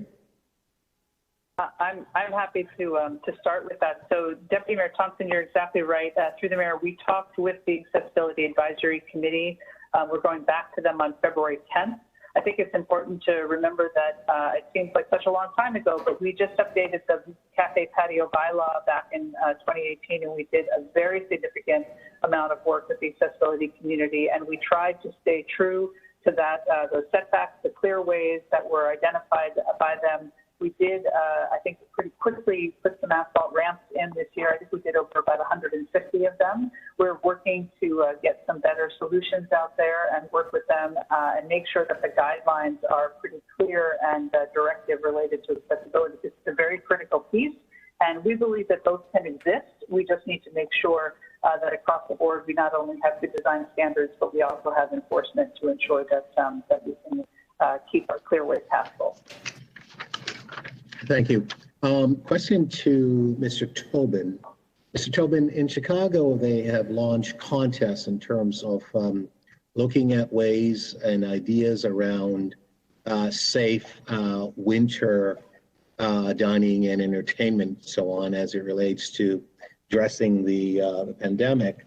I know we've done some work, but I'm just wondering, is there more room to look at enhanced opportunity to create safe outdoor dining and entertainment activities and so on, in terms of working with the business community and just working with individuals at large, looking at more innovative ways in which we could implement, things. BMO Harris Bank, for example, work with the Illinois Restaurant Association to come up with ideas, and they've come up with some interesting things, some which I've sort of seen here, the domes and igloos and things like that.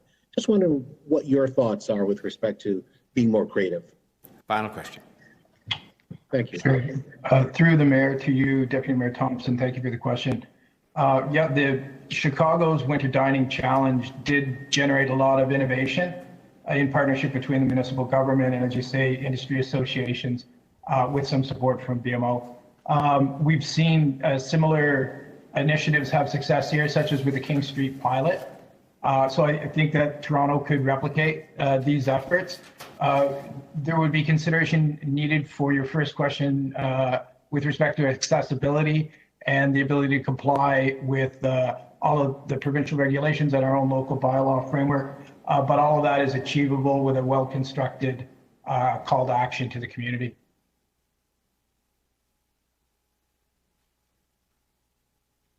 Okay. Thank you, Mr. Trobin, and thank you, Deputy Mayor Thompson. Now, I don't have any more questions of staff on the list at the moment. Just have a look here and see if there's anybody we've missed. Okay, we have not missed anybody then. So that would bring us to speakers, and I'll make a new list. Who would like to speak? Councillor Bradford, and Councillor Ainsley, Deputy Mayor Thompson, and I don't see anybody else at the moment. I can't see everybody. Okay, well, we'll start there. Councillor Bradford, over to you. 3 minutes. Well, thank you very much, Mr. Mayor, and thanks to folks on the committee here. Very grateful for everyone's work on council in advancing this really important program last summer. We've heard a lot about folks wanting the city to take bold action and provide innovative responses to the challenges that are facing us today. And I think that this is a great example of the city stepping up to a challenge, working with the small business community, and charting a course and a response that tries to address those issues. Big thanks to staff who are continuing to work on Cafe TO and ensuring that this is going to be a success in 2021. Barbara, Jody, Carlton, your teams have been fantastic over the past 12 months. And as we heard, this was very much an exercise in attempting to build the airplane as it roars down the runway. And kudos to all of you. In the midst of some of the most challenging times here and uncertain moments in the pandemic, Cafe TO was a lifeline to the small business community across Toronto. I think it provided hope and aspirations to our main streets and ensured a revenue stream for small businesses in a time when it was desperately, desperately needed. Overall, the program was an incredible success. We see that in the report that was echoed in the survey and the feedback. And I think it gave us all a glimpse of really what Toronto could be. You know, it offered us a new vision and perspective for our neighborhoods and for our right-of-ways, and challenged us to think about things like streets in different ways. And I wholeheartedly support the recommendations that are included in this report and will be presented to council. And this is a moment and a juncture where we have an opportunity to take stock of the lessons learned and build a better program for 2021 and beyond. I'm attending committee today because I think through my early conversations with Toronto's 84 BIAs and Tabia, we heard from John Carew today. I want to make sure that we are reflecting that feedback and making sure that those voices are heard in the recommendations that come forward. And I want to account for that feedback because, you know, as we heard from Chris, the experience, boots on the ground, being a small business in this city, it's been very challenging. And we need to address those concerns in the work that staff and us as council are undertaking to revamp the program for next year.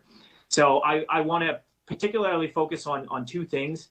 The one is how we can make better use of that space that we've dedicated, that we've carved out in our right-of-way for Cafe TO, and especially look at that expanded opportunities for retail. I think there's a lot of opportunity for synergy there between markets in the daytime and restaurants in the evening, and that's something we need to explore. And then the other feedback piece, which we heard from some of the deputants, was just better delineation of the roles and responsibilities taken on by the business community, BIAs in the city. Last year, we all pitched in to make sure that this was going to be a success. As Mayor Tory refers to, the wartime speed to get things done. But with a little bit more hindsight and time, we can coordinate this in a better fashion that delivers better outcomes for our businesses and also for our communities. So I'll be bringing some motions forward at council and looking forward to working with you all on that to advance it and improve the program going forward. Thank you very much, Mr. Mayor. I believe Councillor Ainsley has a motion which may not be ready yet. Is that correct? Oh, it's been sent to him for approval. Why don't we just skip down, unless Councillor Thompson also has a motion, but if Deputy Mayor Thompson is ready to go, we can move to that and keep moving there. I believe I'm ready, Mr. Mayor. I think staff already has my motions. Okay. I just want to start off by thanking all the amazing staff for this innovation and creativity and so on. As both Councillor Bylaw and Councillor Bradford has indicated, that staff were flying the plane while they were building it and so on, and that's an amazing feat, quite frankly, and we see the good effect of it. The motion that I have here is simply, I was looking at emulating what Chicago had done with respect to a contest. I did have a chance to talk with staff earlier, and I think what we sort of decided that it could be done in an innovative and explorative way, working with industry and coming up with ideas and so on. Clearly, we're hardy people, and winter is to be enjoyed. And I know, Mr. Mayor, you talked to me about this before, looking at what we can do in the wintertime to create more opportunities and so on. So that's the extent of this motion, and staff obviously will come back in terms of addressing some of the opportunities and so on, as well as looking at addressing the accessibility issue in the decision letter that was sent, EX 20.6A, wanting to make sure that that is part of the consideration as the Barbara Gray and team, Carlton and Mr. Tobin, look at how we expand the opportunity to help business. As Councillor Bradford has indicated, it is our desire and interest to ensure that we create more opportunities to help the small, medium-sized businesses in this city who have been terribly hit by the pandemic and so on, and many have lost investments and they have been demoralized to a large extent. At the same time, there is hope, because there's a lot of work that's actually being done by the city, your leadership, Mr. Mayor, and others, members of council and so on, in order to do more. Our creative, amazing staff have come up with some amazing ideas in terms of how to help, and it has made a difference. I know I've gone personally throughout the city and have spoken to businesses who have taken advantage of the opportunity and so on. It has helped their bottom line, and I think during this difficult period, it's really important for us to do more. There's an opportunity here for us to do some great work and to partner with the varying divisions and so on, as well as to explore new initiative for Cafe Tio and to be much more creative. And at the same time, to ensure that we are offering a safe environment for all Torontonians, whether or not they have mobility issues or other issues and so on, to ensure that they can enjoy all the amazing things that are offered through the businesses. So there's the motion regarding EX 20.6, which is the decision letter that's come from the Toronto Accessibility Advisory Committee. So I'd move those two motions and ask members of committee for their support. Thank you, Mayor. Thanks, Deputy Mayor. Any questions of the mover? Otherwise, we will continue. And I'll have to, if I can see the full screen back up again. I'm out of noted speakers, but I think I have some others who want to speak. So there we go. Beg your pardon? Councillor Ainsley's motion is ready, so Councillor Ainsley can speak and put his motion on the floor. Thank you very much, Councillor and Clerk. Okay, thank you, Mayor Tory. I am moving the following motion that City Council requests the General Manager, Transportation Services, the Executive Director of Municipal Licensing and Standards, the General Manager, Economic Development and Culture, to work with City Councillors from Scarborough to develop a component of Cafe TO and Curb TO, which will ensure a more expansive participation for both programs. And I base this on this report, and I want to thank staff for the work that they've done on implementing both of these programs under very difficult circumstances, being COVID, namely. But I'm also very concerned, as I think are all of my colleagues from Scarborough, that there was no uptake on the Curb TO program. There was only two establishments that took up the Cafe TO. And I'll point to Mayor Tory. We had you out to Scarborough for the launch of Cafe TO in Scarborough. The restaurant that you were at, or we were at, along with Councillor McKelvey, because it was in her ward, that restaurant in particular didn't join Cafe TO. I think there's a lot of opportunity in Scarborough. I think whether it's getting the BIAs more involved, we only have 2 of them in Scarborough, one up on Shepherd, the other one in Councillor Thompson's ward, the Kennedy Road BIA. But other than that, if you look at the area from east of Victoria Park, south of the 401, all the way out to Pickering, there's only 2 BIAs, and a small one in Councillor Crawford's ward. And when you look at the food industry or the food sector, restaurant sector in Scarborough, there's the Taste of Lawrence, which Councillor Thompson has run for over a decade now. Very vibrant, very well attended. Councillor McKelvey has been working with Centennial College on a food program as well. So I think we have a very vibrant food sector in Scarborough. I always joke with my in-laws that live outside of Toronto. You can eat anywhere you want to in the world when you come to Scarborough. Just about every nationality or ethnic background, you can find somewhere in Scarborough that serves their food. So I think, we need to sit down with staff, explore what we can do better, because I think there's a missing opportunity here to support the food sector in Scarborough. And I would ask everybody to support this motion. Thank you. Thanks, Councillor Ainslie. Any questions of the mover? Otherwise, we can go to the next speaker. I just have to have a look here. There we go. Don't see anybody. Okay, anybody else wishing to speak? Councillor Crawford. And of course, I'll be supporting Councillor Ainslie's motion that he bear with me. And like everyone, I won't be long, but I do want to thank staff. The tremendous work that I think staff did, and I know my office was involved with them a lot. We were building this as we were trying to figure it out and moving forward, and that's a lot of work to do, and I just want to acknowledge that. But when we're looking at the program, and I think, looking at more of a Scarborough-centered focus is, I think, a good idea. We could have an Etobicoke-centered focus. We could look at different areas, but I think, with my 4 colleagues, 3 other colleagues on executive here, having a better sense of how we can make this better. I think, and it may end up just sitting down with staff and the departments that the council mentioned on trying to figure that out, and I think there's that opportunity to do that. But recognizing, we can do a lot, but there are times where we can't. We would love to be able to do more. We had 2 Cafe Tios in all of Scarborough. The one I had in my ward actually went out of business, which was so unfortunate. We and staff, I think, bent over backwards to assist them in trying to get the cafe set up. But unfortunately, with the pandemic, they actually went out of business. We have a new business, a restaurant that has opened up in the same spot. So I'm hoping that we'll be able to, collectively work out how do we support this particular business moving forward, along with many other businesses out in Scarborough and of course all across the city.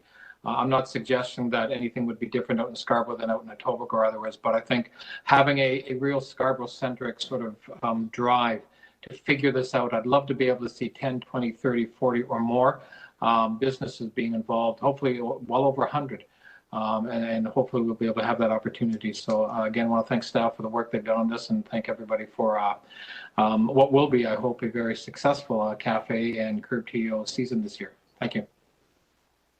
Thank you, Councillor Crawford. Are there any other members wishing to speak? Let's have a look. Okay, I'm just going to say a few words if I may, because I have 2 motions to put. And I'll just put them up because they're directly responsive to things Mr. Carew asked about, which I thought made sense.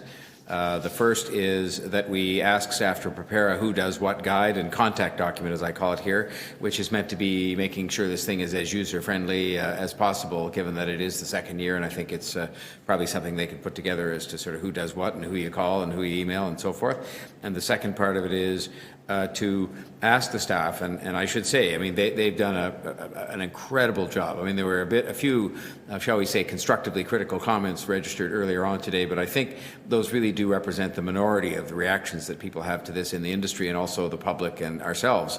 The job done in 2020 was extraordinary, and it will be in 2021 again, I'm sure. But I've just asked here, pursuant to what Mr. Carew said, that we as I say here, ask the staff to explore a modest acceleration to the timetable for Cafe TO installations such that as many installations who complete the application process in a timely manner, underlined, can have their installations available for use over the full 2021 Victoria Day weekend. So I don't think it necessarily starts the program any earlier, because the staff do have some work to do on clearing out the catch basins and doing a kind of post-winter cleanup. But I think it maybe tries to have us aim at a deadline of having patios actually installed, Cafe TOs, in time for them to be open Friday night of Victoria weekend for business, and not, as much as possible. So I think that's just a polite request. The first one is a request for the guide that I think is a very wise thing for us to have out there, because it does cut down on this kind of frustration that people face. I will be strongly supporting. How can you strongly support something? I'll say I strongly support it, and we'll vote for Councillor Ainsley's motion, because I think the more we can try to tailor some things to the Scarborough, and for that matter, Etobicoke and North York entrepreneurs, the better they will be to be included in the program, and that will make it a bigger success, both for the businesses but also for the residents of that area. And I should just say, part of what I'm trying to do in being briefed on these things by the staff before they come here is to, with this and with Active TO, take it to all parts of the city, like we've done with Nuit Blanche, like we've done with a bunch of things. We just can't have these things downtown, and there may be a slightly different approach taken, but I think these things can work in the other parts of the city as well. Those are my comments, and I think no one else was going to speak. This is a great program, though, and I think it's going to be even more of a lifeline than ever this spring. Any other comments from anybody who hasn't spoken? Okay, well then, do I have, Margaret, do I have 4 motions here, or do I have more than 4? 4, okay. Okay, so would be dealt with in that order? Councillor Thompson's first 2 first, and then Councillor Ainsley's, and then mine? Okay, so the first motion on the table then is motion A from Councillor Thompson that has to do with the innovations, including winter, colder month dining. Just have that come up.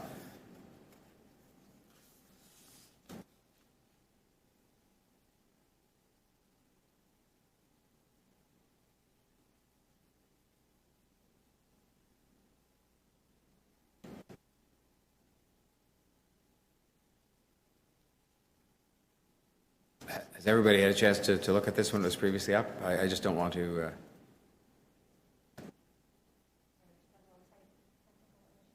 We're having some technical issues. Are people prepared to vote on these motions without having them come back up on the screen? Okay. I mean, I can read them to you if you want. People ready to go, Deputy Mayor? All right. Let's, Councillor Thompson's motion A to do with the innovations and enhancements for fall and winter. Here it comes, I think. There we go. All those, I'll call the question then, as fast as we get it up. If I can call the question and see the members again. Okay, there we go. All those in favor? Opposed? Carried. Thank you. Motion B by Councillor Thompson that has to do with accessibility guidelines and standards. All those in favor? There it is. I saw a lot of hands up. All those in favor? Opposed? Carried. The next motion is from Councillor Ainsley to do with the development of a component of these programs that will ensure more expansive participation in Scarborough. I'll call the question. Here it is coming up. There it is. Okay, all those in favor? Opposed? Carried. And finally, my motions, 2 sections, one to do with the Who Does What guide and the other to do with trying to get the timetable done for Victoria Day weekend. Here it comes. There you are. And I'll call the question. All those in favor? Opposed? Carried. The item is amended. All those in favor? Opposed? Carried. Okay. Now, I just want to sort of take stock with you all here. We have 2 big items left, actually 3, well 2 that have very substantial numbers of deputations. The next one, which is advancing the community benefits framework, and then 20.8 affordable internet connectivity, Connect TO. Those have a total of about 25 deputants between them.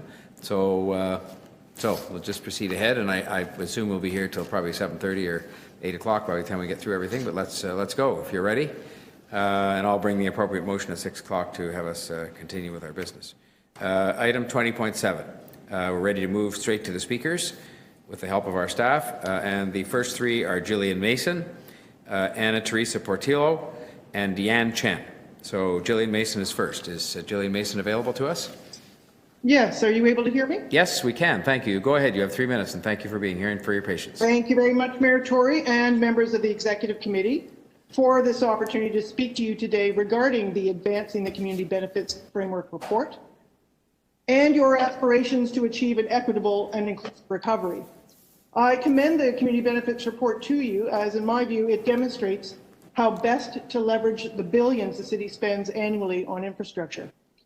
I'm speaking from my experience as a consultant and an advisor to the East Scarborough Storefront and the Centre for Connected Communities, both located in the West Hill neighborhood improvement area. The CBF report integrates the hard-won experience of the many people across this city who've been working towards lasting solutions to the systemic barriers that impede social hiring and social procurement. As the report says, there will indeed be skill shortages in the construction trades, more than 100,000 people in the next decade. We know that shortage means opportunity. Equity hiring can be achieved on construction sites. And that in turn requires lining up each of the key players along the employment pathway and enabling them to collaborate. Enabling them to collaborate is, in my view, at the heart of the staff report. The key to long-term success is ensuring that every player along that employment pathway can see that by shifting their behavior, they will be better positioned to achieve their goals now and in the future, to hire locally, to establish excellent and ongoing on-ramps with which to recruit people from community, which in turn ensures that we're establishing sustainable employment pathways. And this is not just a nice theory. We have shown this in East Scarborough. With funding support from the city, thank you to Councillor McKelvey, and the on-the-ground leadership of both Councillors McKelvey and Ainsley, and yourself, Mr. Mayor, we've been working with UTSC and their $500 million expansion plan. When you understand and then line up the interests of the folks on the ground in community, the employer, the general contractor and its subcontractors, the skilled trade unions that place qualified apprentices with the subcontractors, and you enable them all to collaborate, they do and they will. Thus, the report before you says it's complex, it's not a simple job. It requires changes in behavior among the players, but I can say that I have seldom seen people change behavior as fast or in such a committed way as when they understand that the change that is being asked of them not only meets their needs, but reaches a higher goal. The staff report affirms that a coordinated systems approach is best. We agree. The report confirms that industry is looking for fair and transparent rules and guidelines. We agree. In closing, Mr. Mayor, clearly this will be an extraordinary budget year for the city. For Black and racialized youth, Indigenous people, and many others who are living in marginalized circumstances, this year will present the challenge of a lifetime. The city has before it a rare opportunity to get this right, to use this huge city lever, and by ensuring it has the back-end infrastructure for community benefits to achieve the equitable recovery we all seek. This is an opportunity not to be missed. Thank you. Thank you, Ms. Mason. Are there any questions of the deputy? Councillor McKelvey. Thank you, Jillian, for giving an update on your program. Could you just maybe speak to how you see it as a systems change, how you're identifying the job first and then providing the training to fill that position?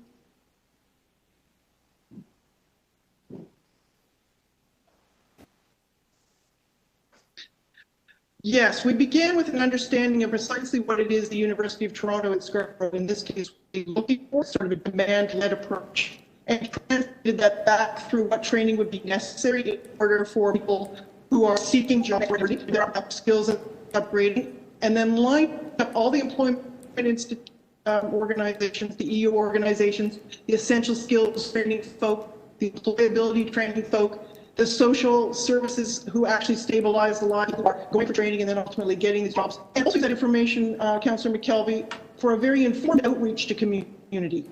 So that when we went out to community, we weren't just having a general job fair. We provided information so that people understood that they needed to have the aspirations and the aptitude to do these kinds of jobs. And so there's a long pathway. Can you hear me now? Can you hear me now? It was just a bit broken up for a minute there. Please go ahead, Ms. Mason. Can you hear me now? Yeah. Yeah. Very good. So essentially what we're doing is leveraging what already exists in community, but there are disconnected players. We essentially have fragmented system of programs and players whom we are linking up in a systems approach. Much like having a car with beautifully designed pieces all lying on a garage floor does not a car make until we pay as much attention to the system to ensure that they all work together. So for next steps, is it helpful for you to have a list of the big infrastructure projects that will be happening in the Scarborough community? And are you ready to expand your program for Toronto infrastructure projects? Absolutely. The need for the information as soon as possible for all of the agencies and those working together is critical. So yes, indeed. And with the support of the city, we hope to continue to do this work and share what we're learning with respect to how to do this work with others who are interested in this connected community approach. Thank you. And thank you for your work in Scarborough. You're most welcome. Thank you, Councillor McKelvey. Any other questions of this, Councillor Ainsley? Yep. Thank you, through Mayor Tory, to Gillian. Thank you for all your work in Eastern Scarborough. Based on the work you have done, and you look at this report in terms of staffing, the staffing models the city's looking at utilizing, do you think they're adequate for success? I would say that through you, Mr. Mayor, I would say that the opportunities when you have billions of dollars of infrastructure spending are massive. The expectations on the part of the community, you can see how many people wish to speak to this today. One FTE, which you currently have, will not be able to meet the expectations of community, and more importantly, the huge opportunity that the hundreds of millions of dollars in investment will enable.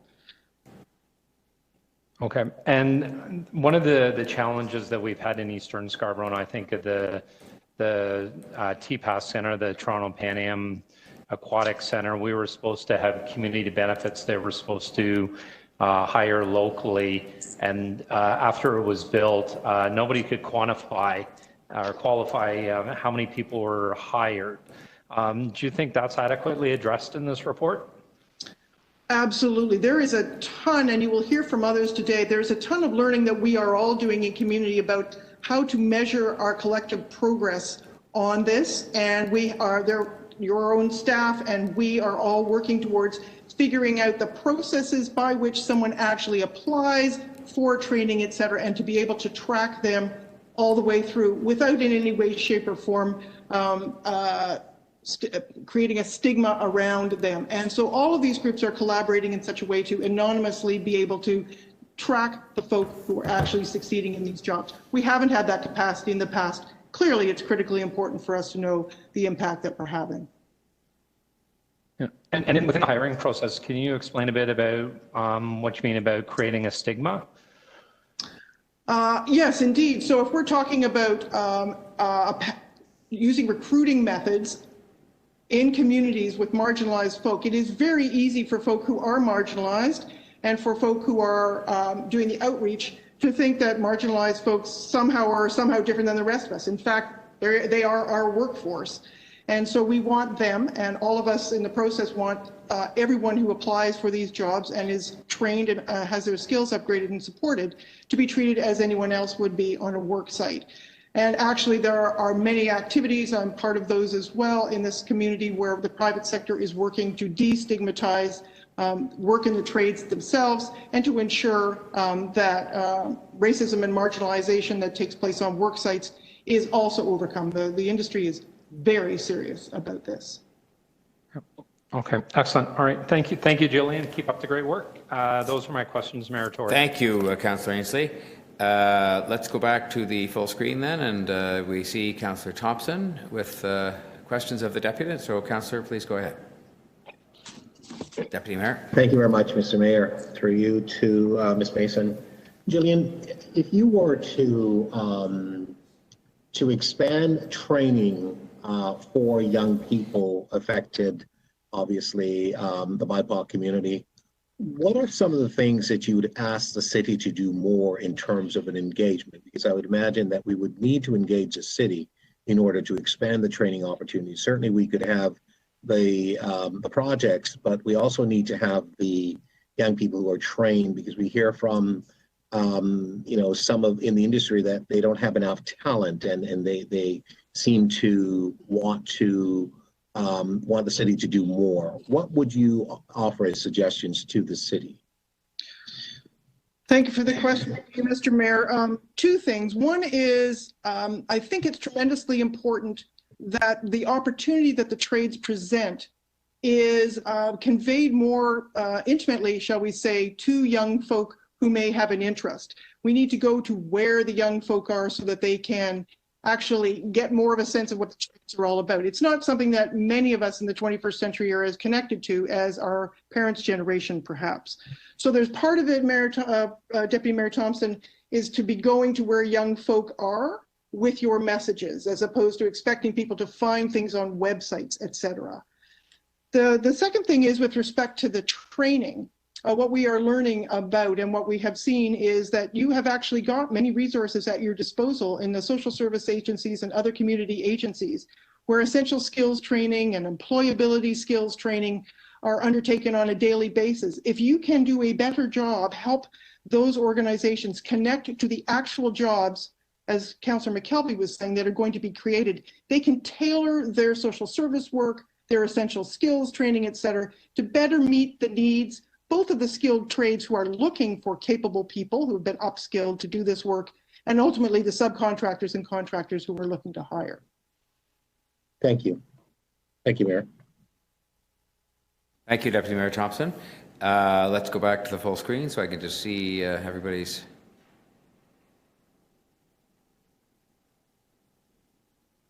Yeah, I don't. I can see myself. That doesn't help much. I don't have any questions for this deputant, although I appreciate all her work in Scarborough in particular. There we are. Anybody else who has questions of the deputant? Okay. Well, Ms. Mason, thanks so much for your deputation and for your answers to questions.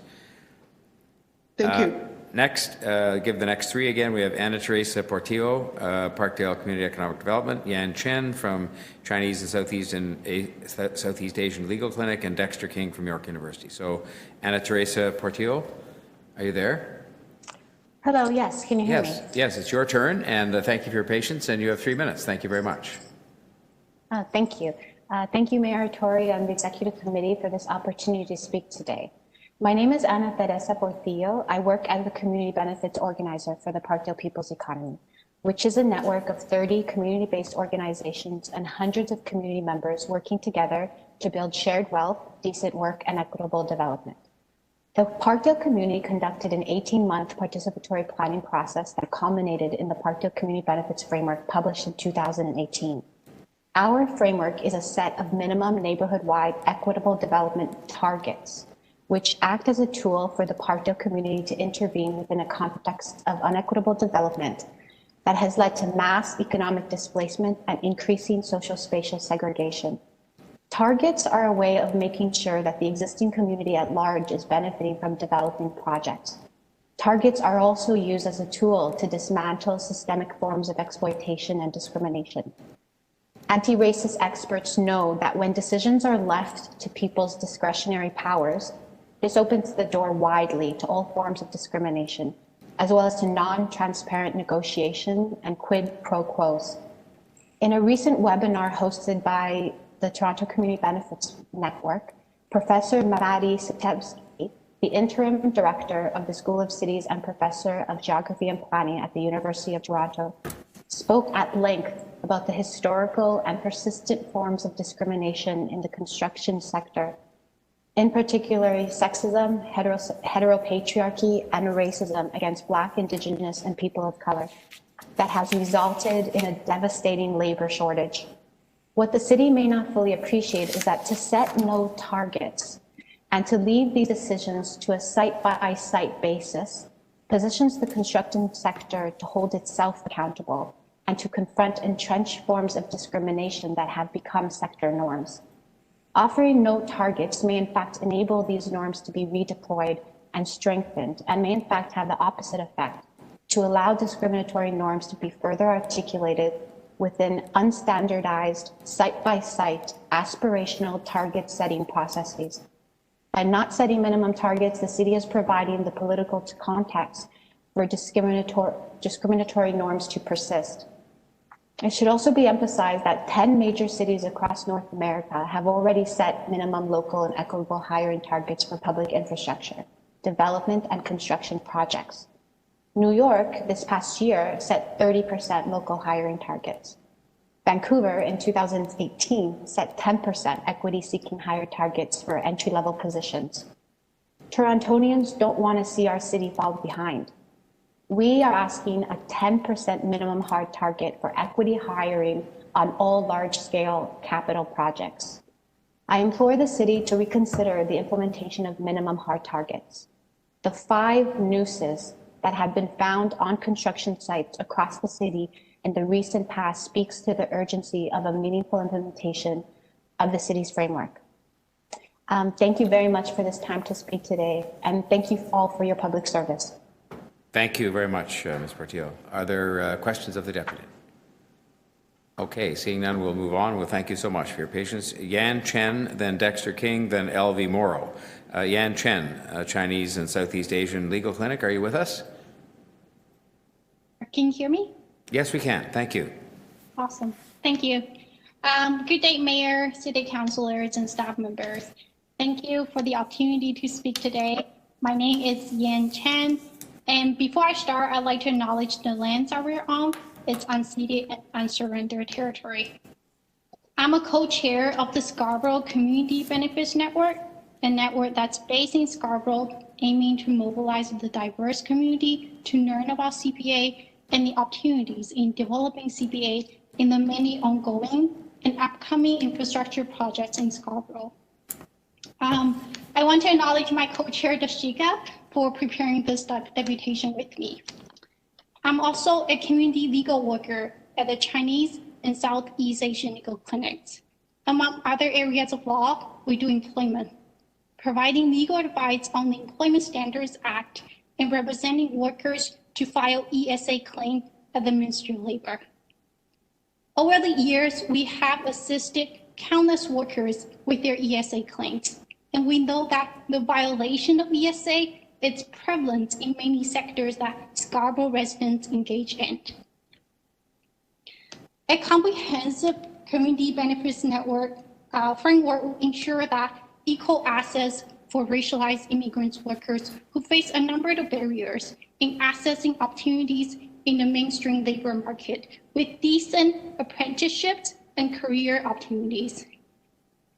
By stressing the prevalence of substandard work conditions that many racialized residents in Scarborough experience, I actually want to highlight the structural marginalization that racialized immigrant workers and self-employed individuals experience in the mainstream labor market. Oftentimes, the only options available for those communities are exploitive and substandard work. Or sometimes they resort to opening their own business or cutting corners on personnel costs in order to make sure that their business stay afloat. The harsh realities faced by intersections of gender, race, class, and immigration status demand that community engagement is paramount in ensuring that community benefits frameworks truly represent individuals who have been historically and systematically disfranchised. City of Toronto CPA framework should advance the community benefits target for equity-seeking groups, which should include a minimum of 10% or higher minimum hard targets. And speaking of hard targets, we need to improve the existing Metrolink CPA framework, where there are currently only aspirational targets. We demand hard targets in Scarborough Subway Extension CPA framework to ensure guaranteed employment, social procurements, and environmental improvement opportunities for local residents. Going to have to ask you to move to a conclusion, Ms. Chen. Thank you. Yes, I'm actually concluding my statements here. Thank you for the opportunities, and I'm happy to answer any questions you may have. Thank you very much. Are there any questions of Yan Chen? Okay, we thank you again for your patience and for your submissions. The next three are Dexter King, Elvie Morrow, and Mike York. Dexter King, are you available? Yes, I'm here. There you are. Thank you. You're welcome here, and you have 3 minutes to make your deputation. Thank you. Thank you. So good afternoon, Mr. Mayor and Executive Committee. My name is Dexter King, and I'm the Director of Procurement Services at York University. I'm here today to speak in favor of the Community Benefits Framework and to add our recommendation to the City Staff Report. York University is an active proponent of social procurement and community benefits policies and arrangements. So much so that in December 2019, York University passed a social procurement policy. This policy considers how procurement can positively impact the social well-being of our surrounding communities and assist to reduce poverty, promote economic and social inclusion, and support local economic development and social enterprise.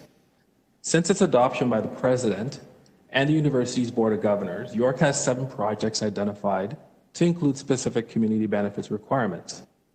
These requirements have contractually bound the general contractor to report on how they and their subcontractors have spent money within the community to complete the project and how many apprenticeship opportunities they have created for equity-seeking members of the community. To date, York forecasts the creation of 36 apprenticeship opportunities and have already seen over $250,000 spent locally. We expect these numbers to increase exponentially over the next few months.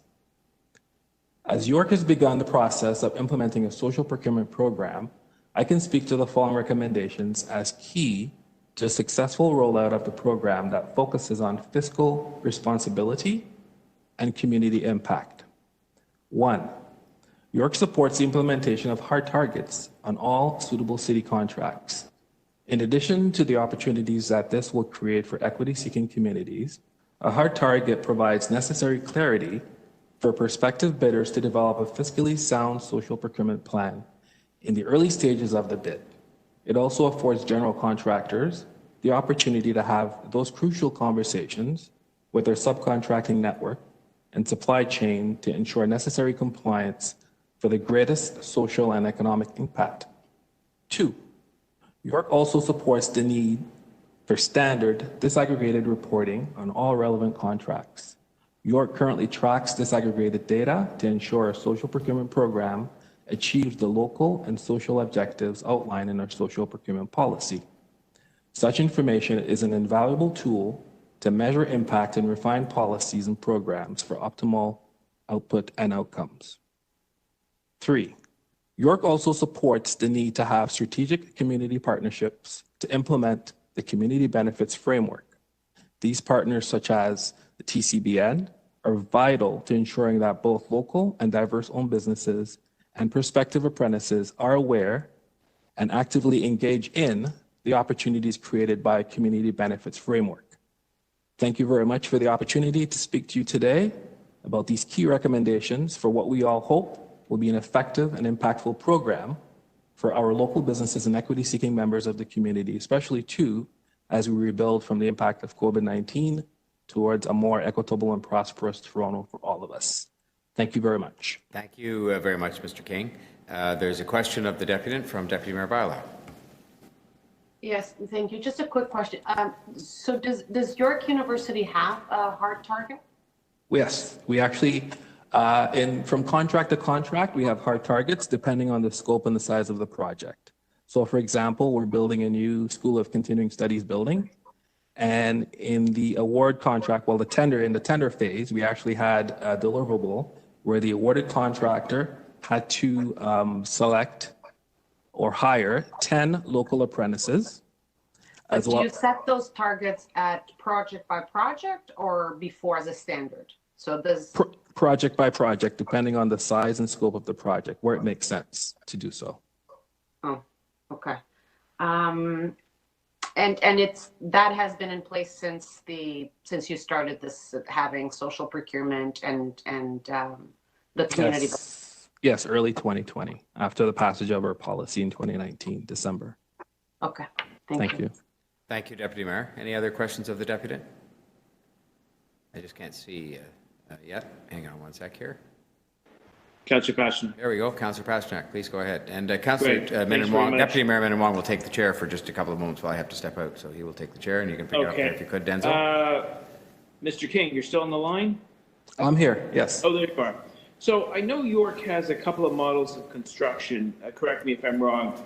When it's their project, they procure, they pick the builder, they pick the suppliers, and they put their hard targets on.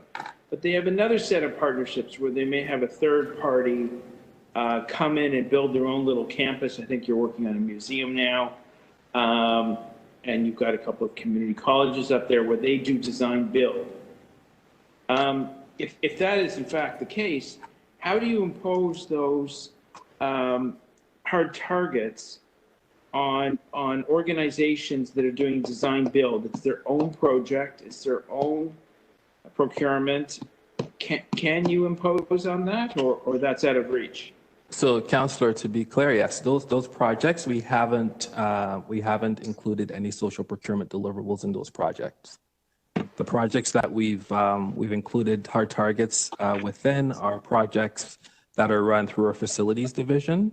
So those would be stipulated sum contracts or 5B, which is another form of contract delivery.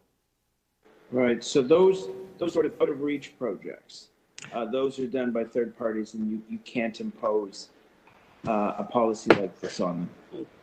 We can't. It's not to say that we won't have that conversation down the road to see what possibilities may exist, but currently we're not focused on those types of projects at the moment. Still early days. All right, fair enough. Thank you. Thanks very much. Thank you. Any further questions of the deputy? No? Okay, thank you very much. Thank you. Catherine, can you help me out? Who's the next deputy? It is Elvie Morrow, STEP Coordinator from Toronto District School Board. Great. Are you there, Mr. Morrow? Or Can you hear me? yes? You have 3 minutes, sir. Honorable Mayor Tory and City of Toronto councillors. My name is Elvie Morrow, and I am the coordinator of the STEP to Construction program in the Toronto District School Board. I am excited to share a key component of a solution for engaging young people. STEP to Construction is a unique, employment-focused high school cooperative education program that aims to address a root cause of student disengagement while addressing the important labor shortage identified in the construction industry. We are asking, number one, provide opportunities for the STEP to Construction TDSB cooperative education program to place students on all City of Toronto funded projects. Number two, establish a 10% minimum hard target for equity hiring and construction across all large-scale projects.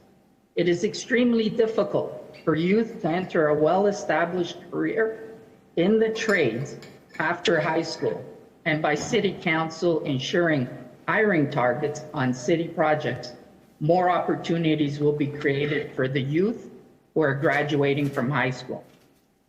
The STEP to Construction concept was created to address the many barriers high school students face in securing a meaningful cooperative education placement on a construction site. STEP addresses these barriers and introduces students to life on a working large-scale site. Our vision is to continually grow, engaging more students from across the Toronto District School Board and therefore the City of Toronto. The program is centered around an empowering 4-month skilled construction trade exploration, supported by construction unions and builders. Students from across the City of Toronto engage in a hands-on learning experience. Students' recent enrollment is 20% female and 70% equity-seeking groups are placed on work sites, mostly high-rise residential, and they spend 1 to 2 weeks with every trade on site, such as laborers, carpenters, electricians, plumbers, etc., including site management, to find that trade and/or occupation which best fits them. The STEP program introduces students to many post-secondary pathways, meaningfully offering clear paths towards apprenticeship, college, university, and the workplace. Students find who they are and where their passion lies. Based on the educational benefits of the program, many graduates are then able to provide as a primary wage earner for their families. Thank you, Mr. Morrow. Mr. Morrow, thank you very much. Okay, thank you. Any questions for Mr. Morrow? Mr. Deputy Mayor, Oh, sorry, I didn't see you there. Who's that? Pasternak. Yeah, the counselor? Yes. Thank you very much. Thank you, Mr. Morrow, for coming. So I can understand your program, you take someone right out of high school and you have a partnership, I guess, with some kind of construction project, and that student can go right from high school onto a construction site and learn the basic skills? Thanks for the question. So students, these are high school students who are placed with a builder, and we're working with 30 builders across the city of Toronto. All of the cranes that are up currently, students are placed there, and we prepare them with certifications as well as whatever they need in PPE. Students are placed and they get a chance to try on every trade on that site, to figure out what trade actually fits them. So that's what, 3-4 months? I didn't quite catch yes, that. It's so we run 2 semesters. The first semester is 4 months with a group of about 50 students, and then the second semester we get a whole new group of students. So we look after all areas of the city of Toronto. So if that student is interested in pursuing a trade, I don't know, electrical, plumbing, drywalling, sheet metal, do they then have to enter, I guess, a community college, apply to a community college and get the various accreditations so that they can practice that trade? Great question. So students, once they finish this program, this high school program, they are work ready. Some of them enter the workforce. Some of them will take a level 1 at the college level, while others will apply to a union. The TDSB through Ontario Youth Apprenticeship Program also offers a level 1 apprenticeship. Okay. Any numbers on success rate, people you place on a construction site who end up going and making a career out of those professions I just mentioned? So I think the most important stats, hard facts, are we've had about 650 students come through the program over the last 14 years. And what's very interesting is a student will come in thinking that they'd like to be a carpenter, let's say, or a bricklayer. And by the end of the 3 months, they've changed that trade that they've pursued. So it's very powerful. Can you imagine making a career change in a span of 3 months? Some people, it takes them 20 years to figure out what to do in their life. Yeah. And here we've kind of expedited that. That was your last question, Councillor. That's great. Thank you very much. Thank you. Any further questions? Hearing no one, we'll move on to our next deputant, Mike York, Carpenters District Council of Ontario. Are you there, Mr. York? Are you there, Mr. York? One more time. Are you there, Mr. York? Chair, Mike York is connected. They just need to connect their audio equipment in order to speak. All right, thank you. Deputy Mayor, committee members, thank you very much for the opportunity to speak to this issue. However, before I do that, I might make mention that today is International Holocaust Memorial Day, and as someone that's actually been on a mission with the Friends of Simon Wiesenthal Center, I'd be remiss if I didn't mention that.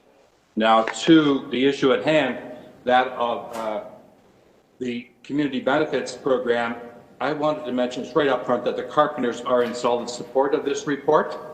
And I would recommend also, the really solid work by city staff in this project. There's many great details in the body of the report. Certainly, a couple jump out at me right away. One is funding, how important that is. We can't accomplish anything without the proper funding. And then the issue around a commitment to inclusion and equity.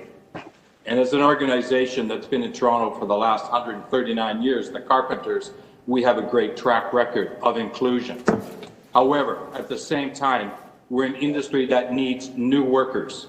As has been mentioned by a couple of previous speakers, there's great retirements. In fact, actually with my local 27, by 2029, we could be seeing 500 people per year retiring. BuildForce Canada has mentioned that there'd be up to 260,000 retirements over the next 10 years. So we really need to engage young people into an incredible opportunity in the trades.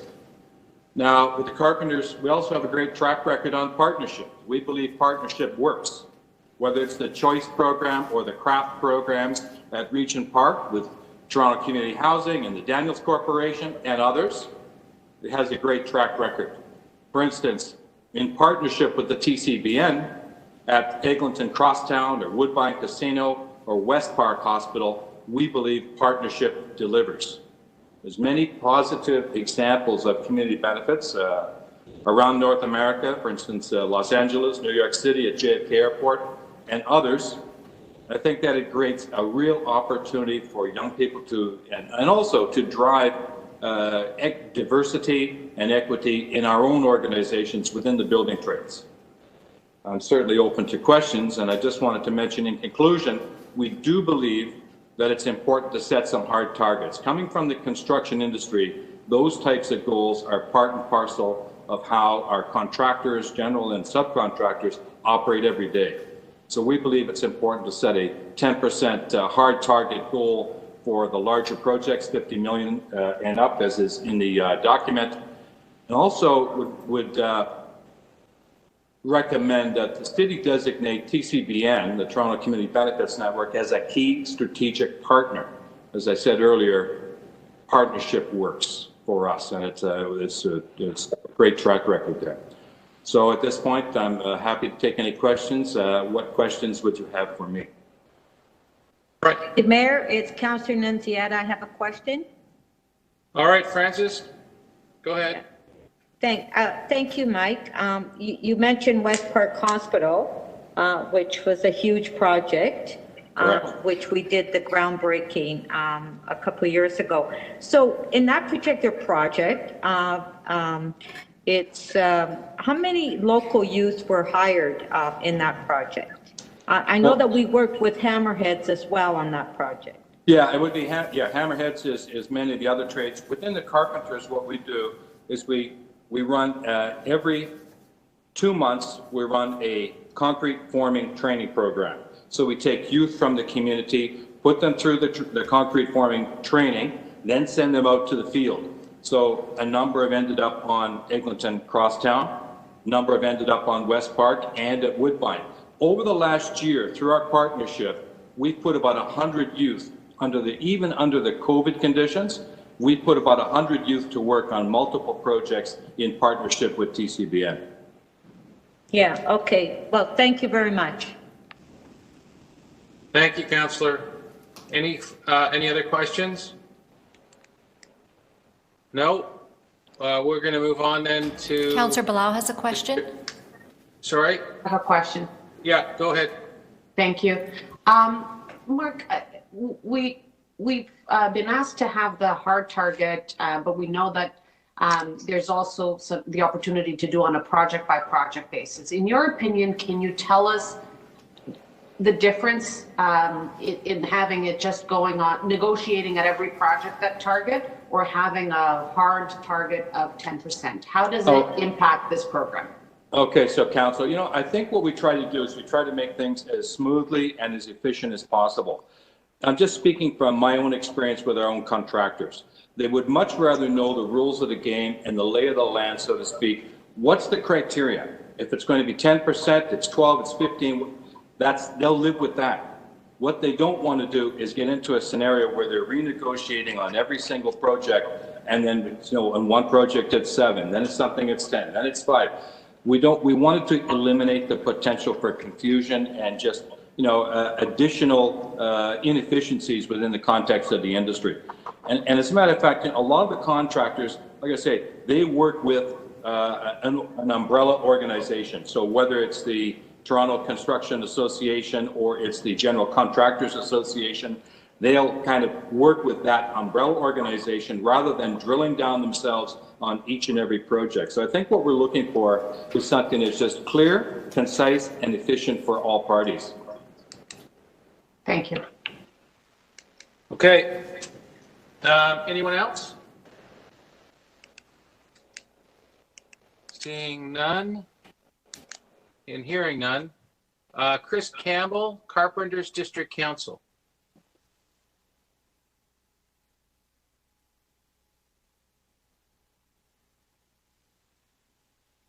Hi. Can you hear me?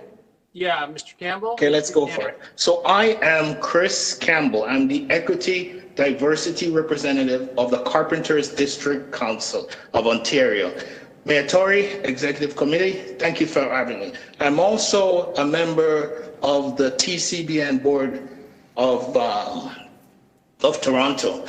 Before I get into what I'm saying, I just wanted to let you know that UFT Scarborough, we do have apprentices that are registered with TCBN on that location over in Scarborough. And also, to Ms. Nunziata's question, we have about an average of 5 apprentices from TCBN working for the former contractor, because that's the stage that it's at, working on site there for Verde Alliance. So yes, we're on the ball. So first, I want to get into what I'm here for.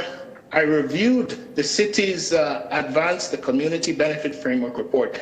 As an advocate for opportunities in the construction industry for youths, I would like to thank you for bringing so much information forward to the forefront. I would also like to speak briefly on 2 points: 10% our target and strategic partnership for community benefits agreement. First point, we often use Amit Abdi's picture on our posters at the TCBN to promote the TCBN. He's a young man that came to Canada from Somalia. He was turned away from different construction sites all over Toronto for many years until finally he got a chance to start a career as a carpenter through the TCBN. Today, he's a journeyman, making journeyman wages. He's married. He's have a beautiful family, and he's telling me so many times he's living the Canadian dream, Mr. Campbell. I have met hundreds of Amit Abdi over the years that are just desperately trying to start a career on these multi-billion-dollar projects in their local community. That's why it's so important to start setting a minimum of 10% target for equity hiring on all these large-scale projects, over 50 million in the ICI sector, and also Housing Now projects. This is not a ridiculous proposal, knowing that 50% of the city's demographics are Black, Indigenous, workers of colors, and equity-seeking groups. This is an opportunity for the mayor, the city council, and the city staff to lead by example. Next point. 2020 was a year of COVID-19, Black Lives Matter protests, and the news on all these construction sites across Toronto. With all this happening, the Carpenters Union and the various major construction unions in Toronto recruited over 100 youths during the summer through their partnership with the TCM. We had various construction trade union representatives, MPPs, and city councillors volunteering, going from door to door in a local community, encouraging youths to take advantage of the opportunities in the construction trade on the projects in their community. We did not just recruit them to the unions through the TCM, but we provided basic training for these youths. integrated them into the existing City of Toronto projects. This is one of the many endeavors we initiated to ensure there is a pool of identifiable Black, Indigenous, and equity-seeking groups of youth to choose from to meet the needs of the contractor. There are no other democratically run organization that does this across the city. And so we are asking the City of Toronto to acknowledge the TCBN as the strategic partner for community benefits. I know I probably gone over my time, but thank you for hearing me out. Any questions? Thank you. Any questions of the deputy? Hello? Any questions of the deputy? I don't see any. Thank you very much, sir. Mr. Speaker, I can ask. Oh, sorry, Anna. Yeah. Anna, sorry. Just a quick question. If the speaker could just explain, he's asking to be considered the strategic partner. Can you explain the role versus other partners that we've already heard from? Why do you think that is important and significant for the city to do something like that? Oh, did he hang up? I guess. Okay. Still currently connected and is unmuted. He should be. If you have any question, I can't hear anything, but go ahead. Okay, Chris, I'll Sorry try about it. that, guys. My question was, you had one of your requests was to have TCBN. Sorry about that. Can you hear me now? But if you can hear me, my phone number is 416. All right. Okay, that's okay, Deputy Mayor. Let's move on. Move on. Yeah. The next speaker is Esther Van Wagner from Osgoode Hall Law School. Hello, can you hear me? Yes, we can. Welcome. Excellent, thank you. You Thank you so much for the opportunity to speak to you. Sorry, go ahead. Thank you so much for this opportunity to speak to this important item today. I'm an associate professor at Osgoode Hall Law School and the co-director of our Environmental Justice and Sustainability Clinic, through which we undertake research and advocacy related to environmental planning and sustainability issues. I'm here today to thank the city for their work on the Community Benefits Framework and to support the work of community organizations like the Parkdale People's Economy and the Toronto Community Benefits Network to improve and build on the work that's been done by city staff. The city's Community Benefits Framework and its recently released report on this framework set out important first steps for the city to take to ensure that future social and economic development opportunities are inclusive and equity focused. One of these recommendations is to include minimum hard targets for community benefits initiatives, which are crucial to enforcing and ensuring the realization of these community benefits. But in the midst of the three intersecting crises that we are facing, COVID-19, the climate emergency, and anti-Black and Indigenous racism, the city must take increasingly bold and specific actions to ensure the needs of equity-seeking groups are met, in fact, not just aspirationally.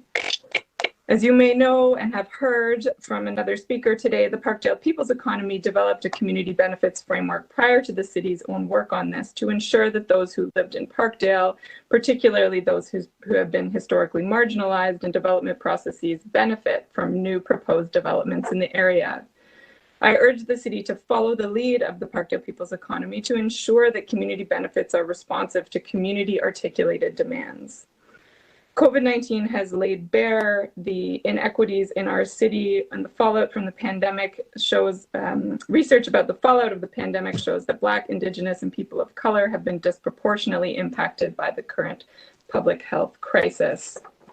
We are also facing a compounding affordable housing and homelessness crisis that has made it even more difficult for many families and individuals to face this public health emergency. The City of Toronto now has the opportunity to ensure that the recovery from COVID-19 is explicitly equity focused. And I fully support and call on the City of Toronto to implement the Toronto Community Benefit Network's recommendations to strengthen the city's community benefits framework. including the minimum hard target and the collecting and reporting of disaggregated data, signing of community benefits agreements for large projects, and designating the Toronto Community Benefits Network as a strategic city. And I, in my final moments, just would offer that in our capacity, we're happy to support the city in this work with our student researchers and ourselves as faculty. Thank you very much. Any questions of the deputy? Seeing none, I see that the mayor is back in the chair, so I'll pass the gavel virtually back to him. Thank you, Deputy Mayor. Thank you for chairing in my brief absence. I think that would bring us to the next deputant, which would be, and I'll just read the next two, Mark Arsenault is next, and then Fadumo Duale. Mark Arsenault, are you with us? Thank you, Mr. Mayor and committee members. Mark Arsenault, the Industry Relations Director with the Ontario Ironworkers District Council. Thanks for this opportunity. The Ontario Ironworkers Council, in partnership with the Ontario Erectors Association and the Reinforcing Steel Institute of Ontario, have been building Toronto's iconic skyline for decades. Recent work such as the BMO Field Stadium, Fort York Cycling and Pedestrian Bridge. We appreciate the strong working relationship with the city for construction, maintenance, and repair work, and we are well positioned to continue to advance the yardsticks on community benefits in a way that values the principles of safety and diversifying the skilled trades. This work is not something new to the ironworkers industry. We have a demonstrated history of subject expertise and stakeholder engagement. We are involved with city and provincial community benefit projects and with the federal government's community employment benefit work. We applaud the direction the city is going with advancing the community benefit framework. This report hits the mark on mapping a course to expand and maximize community benefit impacts with future projects, as well manage expectations and outcomes with existing contracts. More specifically, building the back-end infrastructure required to support this important work in a long-lasting way. Community benefit work is a marathon, not a sprint. Building back-end infrastructure, such like a community benefit unit, will strengthen and expand the relationships needed to address barriers and identify solutions to access quality job opportunities and broaden benefit for community. Building and construction industry partners have further committed to supporting this work by improving labor demand forecast modeling, reducing supply risks, and improving precision for project success. Project scope, budget, and duration are the key attributes for meeting a threshold for when to apply a community benefit framework. The city is really getting it right with this approach. Each project contract has key elements that are unique in its own way, back-end infrastructure supported with industry, and community partnerships can more precisely identify achievable targets and benefit outcomes on a project-by-project basis. Industry and labor both recognize that these projects are the on-site learning environment for our apprentices, the breeding grounds for our next generation of Toronto skilled tradespeople, and that the workforce must reflect the community in which the project is being built. Thank you for your consideration, and if there is time, I'm happy to take questions. Thanks very much, Mr. Arsenault. Are there questions of Mr. Arsenault? I don't see everybody, but okay. Mr. Arsenault, thanks so much. We appreciate it. Fadumo Duale, and then Rosemary Powell and Ismail Afra. Those are the next three. Fadumo Duale, are you with us? Yes, thank you. Excuse me, I'm sorry. Before you start, could I just ask for a motion from the committee to continue and finish our business for the day? So moved. Moved by the Deputy Mayor. All those in favor? Opposed? Carried. Thank you. Okay, sorry to interrupt. We had to do that or we would have been sort of out of business while you were in mid-sentence. Fadumo Duale, welcome, and 3 minutes are yours. Okay, thank you. Good evening, members of the Executive Committee. My name is Fadumo Duale. I'm a resident and community member from Ward 24. I am also working with Our Strong Neighborhoods at Working Women Community Center on a community benefits framework for the Golden Mile redevelopment occurring in Wards 20 and 21. I would like to thank you for giving me the opportunity to speak today. Today, I am here to speak about my hopes for the city's community benefits framework policy. I urge you to ensure a minimum hard target of 10% equity hires for all development projects. This issue matters to me because as a resident of Scarborough raised in a low-income household, I am deeply aware of the high incidence of poverty in Toronto, especially in inner suburbs like Scarborough. Certain populations are more at risk of poverty, including racialized communities and recent immigrants. As highlighted in the City of Toronto report, TO Prosperity Toronto Poverty Reduction Strategy, these populations have higher rates of poverty than the general Toronto population. The findings in this report reflect my lived experiences and what I have witnessed in Toronto my entire life. These statistics highlight the need for hiring targets that specifically target marginalized and equity-seeking groups, so that members of marginalized populations who are most in need of economic support are able to benefit from economic and employment opportunities produced by development projects. In addition, if the city will be providing tax breaks to developers through the IMIT program, we want to ensure that Scarborough residents can benefit from local employment opportunities and that these companies are actively engaged at the table with local community organizations and groups. Poverty is systemic, which means the solutions we apply to reducing poverty must be systemic as well. The Community Benefits Framework policy has the opportunity to create sustainable systemic change that reduces poverty, particularly for those most impacted by it, including racialized and immigrant populations.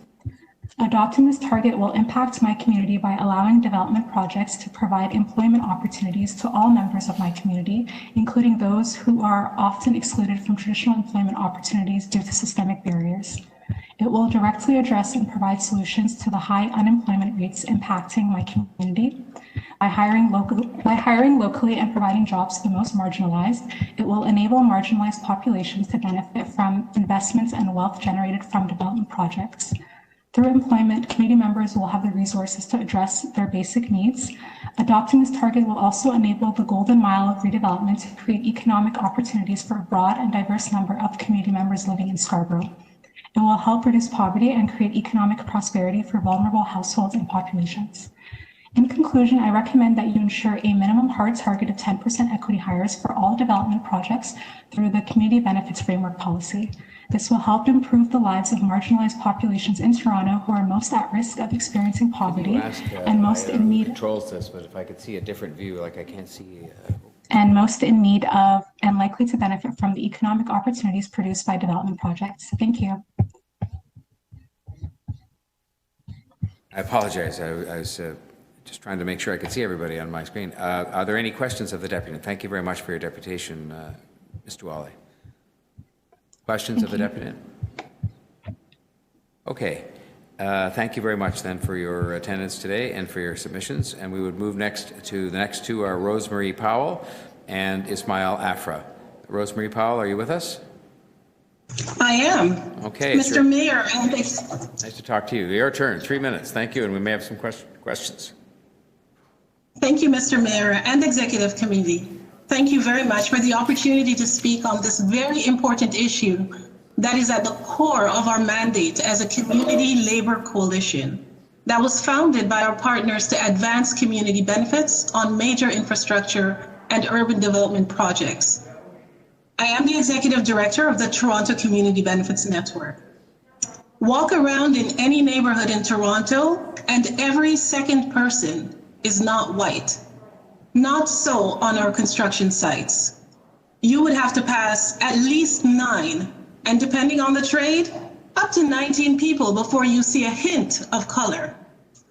In our review of the city staff report that was released last week, we are pleased that some of our recommendations have been incorporated.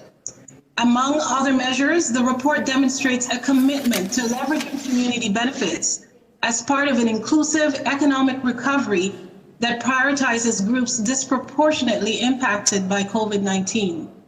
It seeks to hire more staff to implement the framework across city departments, agencies, boards, and commissions, and there is a provision to collect and analyze disaggregated data. However, the proposed remedies do not go far enough to match the gravity of the situation, nor do they rise to the moment that we're in. In this 70-page report, there is a blank page when it comes to establishing a minimum hard equity hiring target. we are turning to City Council to take leadership on two key outstanding issues. Firstly, set a minimum standard for the industry to hire at least 10% of the workforce from Black, Indigenous, and racialized communities. This is easily achievable on large-scale capital projects. And secondly, rather partner effectively with the TCBN as a representative of over 120 member organizations and groups as a key strategic partner to ensure residents have a voice in the decision-making process. When we speak to contractors and construction industry leaders, like Mike York said earlier, they tell us that they need an even playing field, a blueprint for them and their competitors before they submit their bid. When the city is negotiating behind closed doors, the community deserves to know that the city is entering into these negotiations with some basic standards and expectations. Here now? Pardon me? My apologies, my fault. Sorry about that. Okay, no worries. This is an industry where nooses were found on construction sites for Black workers to find. In speaking with partner contractors and unions, I know they were embarrassed by this. This is not their brand. Surely they see the need to make a firm commitment to eradicating systemic racism and anti-Black racism and to increase diversity in their workforce through community benefits. Surely the city, with the mighty power of the taxpayer purse, can demand this. New York set a 30% equity hiring target in the midst of COVID-19. If they can do it, why can't we? There is no excuse. We have a track record that we can build on. Hundreds of people who wouldn't have otherwise gotten into the industry are now working due to current community benefits agreements where TCBN is supporting the implementation. And yes, the outcomes the city is now reporting for Casino Woodbine would not have happened without the residents of Rexdale rising to demand a CBA 12 years ago. As a community, we are tired of waiting. The time is now. Let's do this. Any questions for me? Thank you, Ms. Powell. I apologize again. I just had my mic on when I was trying to figure out why I couldn't see everybody on the screen. But thank you for your submission. Are there any questions of Ms. Powell from the Toronto Community Benefits Network? Okay, there aren't any questions today. Ms. Powell, thank you very much for your submissions. We appreciate it. Thank you. The next three are Ismail Afra, Rakaya Goye, and Nigel Barif. So Ismail Afra was next from the Regent Park Community Benefits Coalition. Is Ismail Afra there? Are you able to hear me? Yes, are you there, Ismail Afra? Yes, I'm yes. here. Please go ahead. Your time is upon us, and you have 3 minutes. Thank you so much. Thank you, councillors at the Executive Committee. My name is Ismail Afra. I am the Regent Park Neighborhood Association Community Coordinator. I help support the Community Benefit Coalition that started about 2 years ago in Regent Park. As many of you know, Regent Park has been going through revitalization for the past 10 years, for the past 15 years, my apologies, and that another 15 to 20 years remains. As many of you know, when we were starting in Regent Park about community benefits, I, like you and many city staff, we did a literature review. We looked at community benefits across the in North America, in the US, and what we found out was that not a lot of experience is actually taken, not a lot of experience is had in Canada. And the first thing we came across is the Toronto Community Benefits Network. Now, this network is a nonprofit network that helps supports communities. It has memberships that are with unionized, that are part of resident associations. And when we first had a coordinator from that network came to Regent Park, and they talked about community benefit, this was the first time we heard the word. And we asked questions. We said, what are community benefits? And then when they helped explain to us what community benefits are, what we did was we said, well, how is it that we don't have community benefits in Regent Park? And part of the reason why community benefit didn't exist in Regent Park was because there was an evolution of this, campaigns across the city. And when I met with the coordinator named Humsa Baker, and I told him in a specific way, please draw me a map of the steps it would take to create community benefits in Regent Park. He drew me a 12-step. And what I really loved about that step was from a bottoms up. How do you engage community in an effort of community benefits? And when we had that meeting with him, we began the work of community benefits. And today you've heard from Toronto Community Housing, Regent Park has secured 26.7.5 million community benefits. And what we said was we were part of the process from the get-go. And what that meant was that Regent Park worked with Toronto Community Housing in terms of developing the RFP, in terms of developing, we had a community developer presentation. All these steps were part of the 12 steps that the Toronto Community Benefit Network showed us. And this is why I would like to connect with the report that's before you. It is exciting to see that the city takes steps to outline and understand and create protocols and rules in terms of implementing community benefits. But the most important part that I would highlight that what is not forgotten is the community engagement part. And not many organizations are skilled and have the experience of bridging this multi-stakeholder effort. You cannot have a successful community benefit implementation unless you have strong partnerships, people with experience, and people with a history of doing this work. Not a lot of organizations are able to do this as well. So I would say, please partner up with, in a strategical way, with the Toronto Community Benefits Network, and make sure that there's a strong resident engagement so that this does not become behind-the-scenes conversation between the city and developers. Get communities involved in the table and bring in the nonprofit sector in this collaborative work. Thank you. Thank you, Mr. Afra, very much. Are there questions of the deputy? Okay, well, thank you very much, Mr. Afra. Next is Rakaya Guye, I'm sorry if I mispronounced that, Toronto Community Benefits Network, followed by Nigel Barif, and followed by Dane Williams. That's the last three. So, Rakaya Guye. No, you pronounced it right. Thank you. Okay, thank you. Bonsoir, Please go Bonsoir, ahead. Monsieur le maire et les membres du comité exécutif et tous présents aujourd'hui. Good evening to His Worship and the members of the Executive Committee and everyone who is present today. My name is Rakaya Gay. People call me Rock. I live in Toronto most of my life. I wear many hats. I am a member of the Toronto Community Benefit Network. I'm sure you've heard this name several times. And also of the Carpenters and Allied Workers of Local 27. I would like to first and foremost thank you for giving me the opportunity to speak today. I am French, African, Muslim, and a Black woman. I am an organizer, passionate about social change, a woman and youth empowerment, technology, construction, and philanthropy. From a young age, I've always been fascinated about how buildings are rising up in the city. I graduated in George Brown in construction engineering technical management. I volunteered at Habitat for Humanity, and also I volunteer at $1 Million Smile, where we build playground for children battling critical illnesses.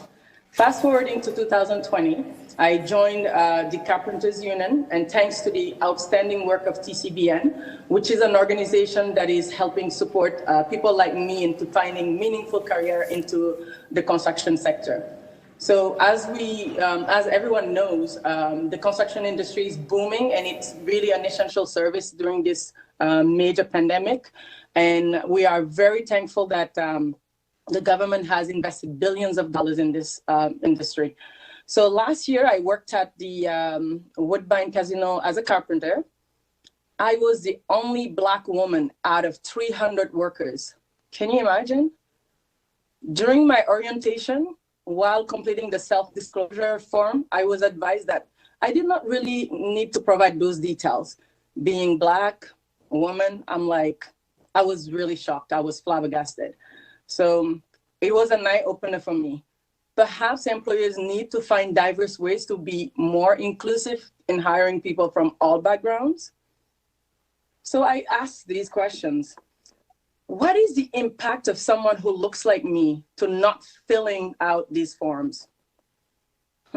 Very negative impact to remain invisible yet visible, don't you think?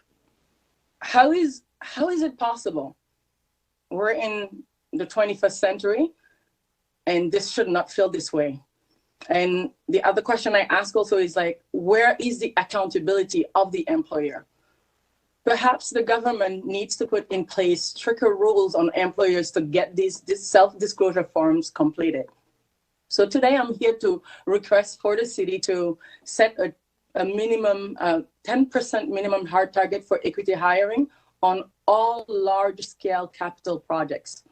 TCBN is a community labor coalition which is consistently engaging people in the community by getting them into programs, training, jobs. And with the city creating this hard target, it will help us have guidelines to place people into jobs. My second request to the city is to collect, track, and report broken down data, like where you will have gender, race, age, geography of all employees on project that apply under the community benefit. This issue matters to me because my experience thus far in the construction industry, I feel that it is not open to welcome people like women who look like me. In conclusion, with over 50% racialized communities in the city, I recommend that the city gives a minimum of 10% hard target equity and perhaps a 5 to 10% specific targets for women. Putting in place measurable targets will help ensure hiring equity for sure.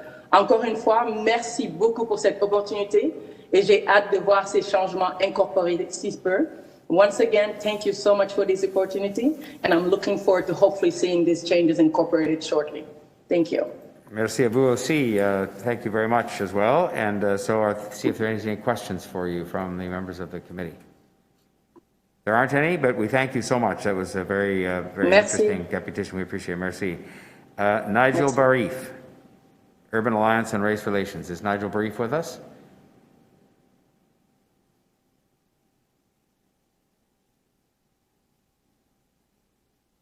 Is Nigel there?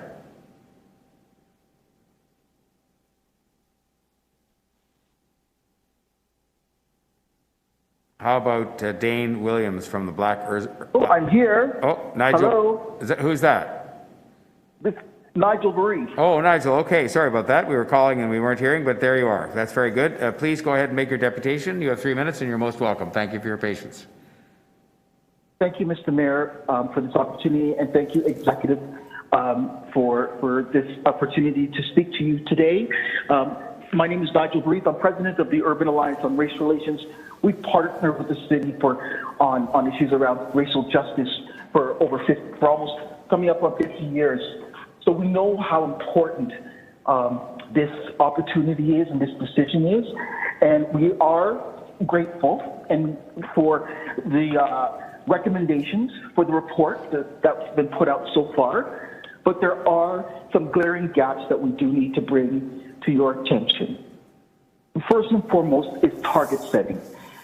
If we don't set a target, then the contractors will not open up the space for Black and Indigenous youth in the city. We know this. By profession, I'm a school teacher, so I get to connect with youth around the city. And it has been the Toronto Community Benefits Network over and over that I hear have been able to give opportunities for young Black, Brown, and Indigenous youth around the city the opportunity to get into the trades.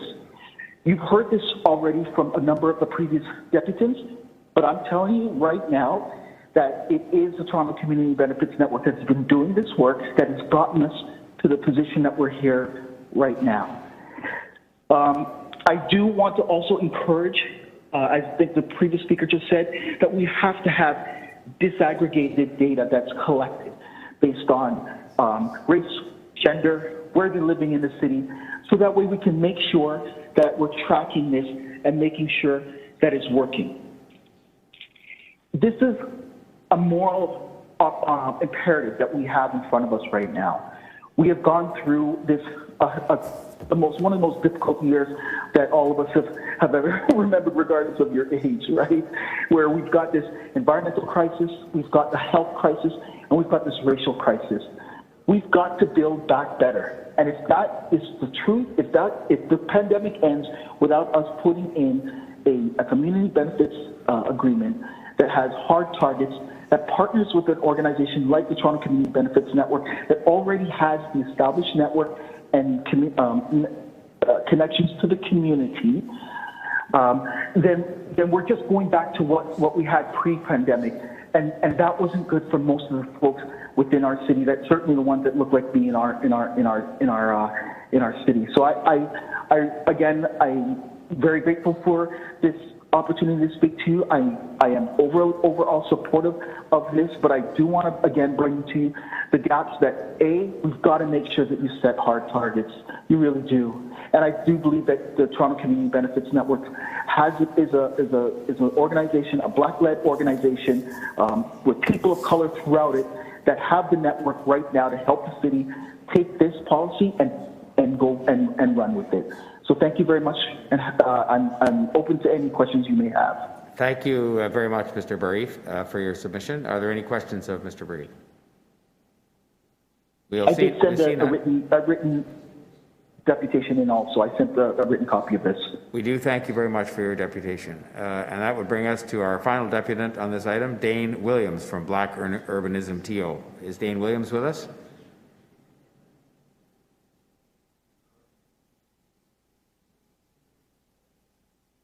Dane Williams? Home with the city clerk's office. Dane Williams is connected. They just need to connect their audio equipment.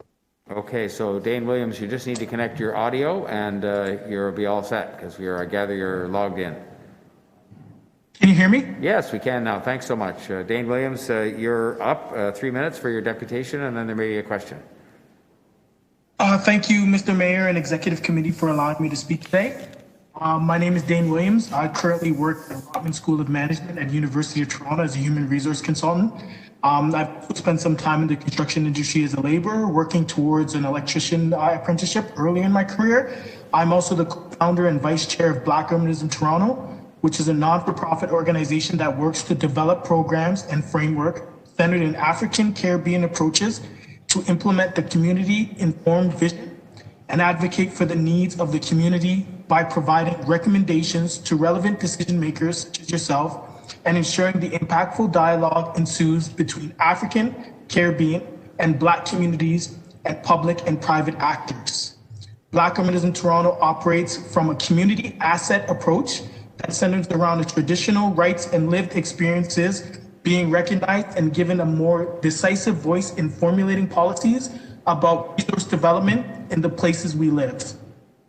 Black Urbanism Toronto work in collaboration with a number of partners to engage our local constituencies of working class business owners to support a Black business conversation on planning for the Black-owned businesses and residences on Eglinton Avenue West, which was published in July 2020. The report identifies the diverse set of challenges a Black retailers face in Little Jamaica.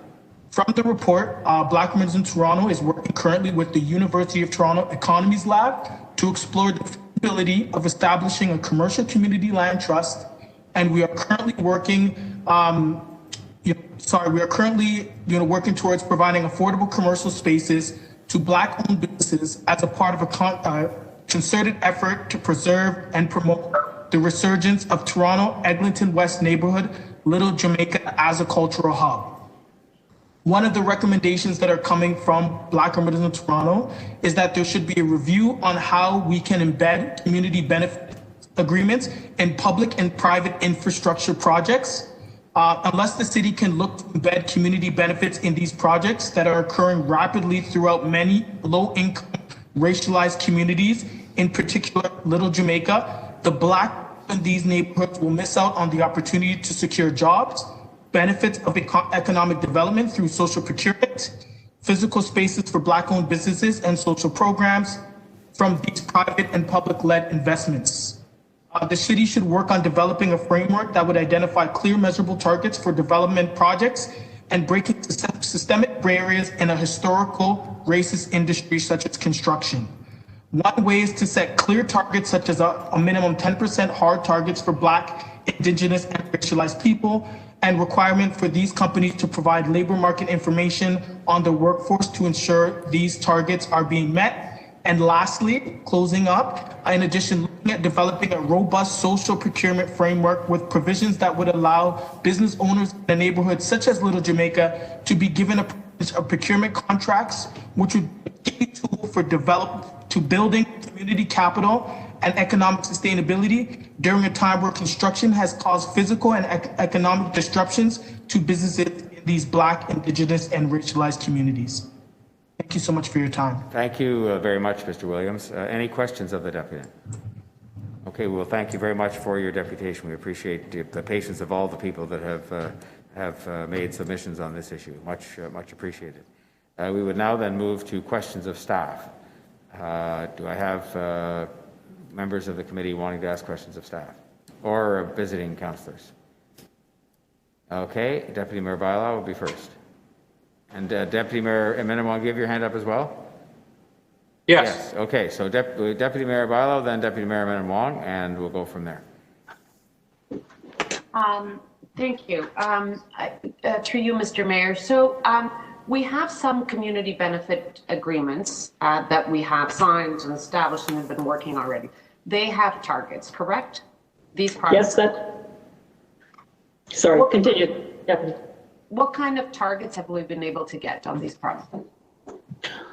You're correct, Deputy Mayor. The city does have targets in many of our agreements. That there seems to be a bit of confusion from the deputant's perspective, because the city does have hard targets in our social procurement program. We have hard targets in the Rexdale Casino Woodbine Community Benefits Agreement, and there will be hard targets in the Housing Now program. In social procurement, there are hard targets of 5 to 10%, and those targets are not at this point being met.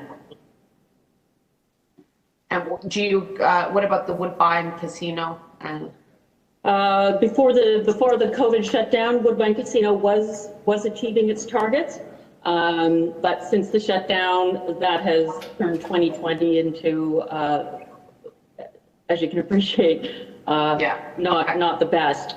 But the report speaks to the need to work with our community, work with the partners who have been deputing tonight, in order to establish those hard targets, to build the back-end infrastructure that we need in order to track, to monitor, to evaluate, to ensure that our targets are met and can be met and measured. So are you saying that you're going to have hard targets and that you're just going to, that process is going to be in conjunction with the partners that you've been working?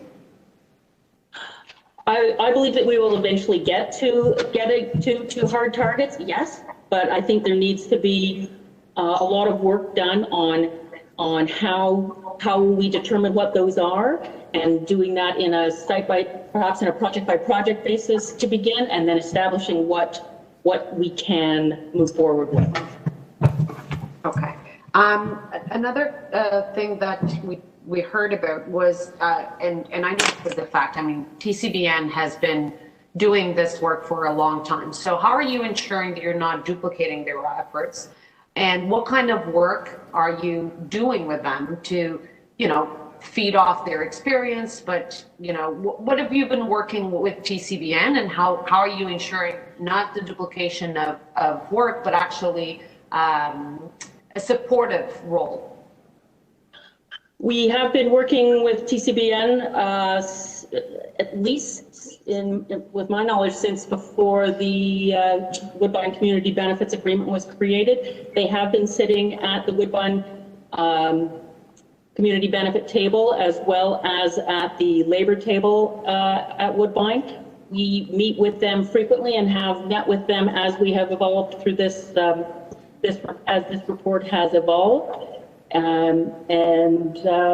Yes, they are good and solid partners in the work that we are doing. No doubt they have experience, legacy, and a breadth of scope that we hope will continue to work with us at the advisory table that we're establishing with this report. Final question. Okay, the advisory table, is it going to be, you need direction from this report to get it started, or have you started some of that work already?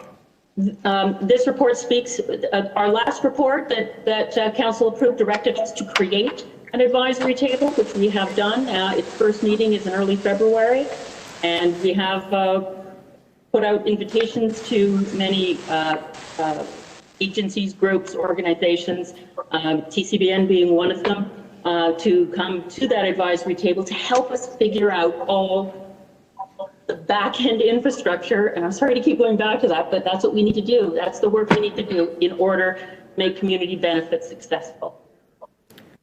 Thank you, Deputy Mayor Barlow. We go now to Deputy Mayor Minnan Wong for questions of staff. Yep, thank you, Mr. Mayor. First question, just to clear up a little bit about this, is when you say you need back-end infrastructure, that's a buzzword for hiring for staff, yes? Not specifically, but that is a part of it, Deputy Mayor. The back-end infrastructure work that we need to do is specifically around creating a coordinated systems approach to local and social hiring pathways. It speaks to creation of a monitoring and evaluation framework that several of the deputies have spoken to. It talks about creating all the how-to protocols and processes so that when someone comes forward to us with a project and says, I want to do a community benefits agreement, what do I do? I understand. All the I've got 3 minutes, so I just have to get through some of this, and I apologize. I'd like That's all right. I'd like the full answer, but I'll have to take the short one if you don't mind. Sure. So there are 3 pieces to these targets. There's creating them, there's hitting them, and there are penalties for not meeting. Is that fair? Are those in place right now? Did we have those in all the projects that we have now? Yes. Okay, so my next question has to relates to, like, the Woodbine Casino is an example of one of these community benefits programs, right? And was it one of the requirements that you got a benefit if you lived in the local community to get a job? Local hires were part of the community benefit agreement at Woodbine, yes. Yeah, so if you live in Woodbine, if you live nearby, you've got a good shot at getting a job, right? Is a better shot at getting a job. Is that fair? You've got an advantage, yes? The CBA at Rexdale asked for 40% local social hiring if the casino's open. So if you live in the area, that's great. But if you live in another area, let's say you live in Flemington and you're from a racialized community, you're kind of at a disadvantage if you're not part of that group. Is that fair to say as well? That touches on the definition of what a local hire is. Is a local hire someone who lives within a kilometer of Woodbine, or is a local hire someone who lives in Toronto? That's one of the things we'll struggle with at the advisory table. Yeah. Also, so that fellow in Etobicoke, if there's a project somewhere else in the city, he may not be able to get that either. If the city of Mississauga has one of these same programs, and then the region of York gets it, and then Durham does it, then that fellow in Toronto, he can't get a job in Peel, he can't get a job in York, and he can't get a job in Durham. And he's only stuck within that small pool within the city of Toronto. So if everybody gets these community benefit programs, then that actually hurts that guy in Toronto who may not get a job in Toronto, but wants to go someplace else in the region to work. Is that a fair characterization? I think it's a bit of a stretch, Deputy, but I would think that he would be able to. Go ahead. If everybody does it, then that actually restricts job opportunities for all these people because they're stuck where they live to get a job. Not necessarily, because there are local hires that you're referring to, which is a geographic definition, but there's also a social hire, which is if you're a member of an equity-seeking group. Has there been any analysis done Last question. on the increased cost? Yeah, I'm interested in the increased cost of procurement if this is applied to the city of Toronto infrastructure projects and contractors. Has there been any analysis on the additional costs that it would put on our contracts and the bidding? I would look to my colleague in PMMD with respect to that, Deputy. Is he there? He was. Mike? Deputy, it's Julie Carboni. I'm not sure if Michael Patchlock is on. Yeah, he's there. Good. Mike is there. I see him, Julia. Thank you. Hey, Mike. Can you hear me now? Yep. Yes.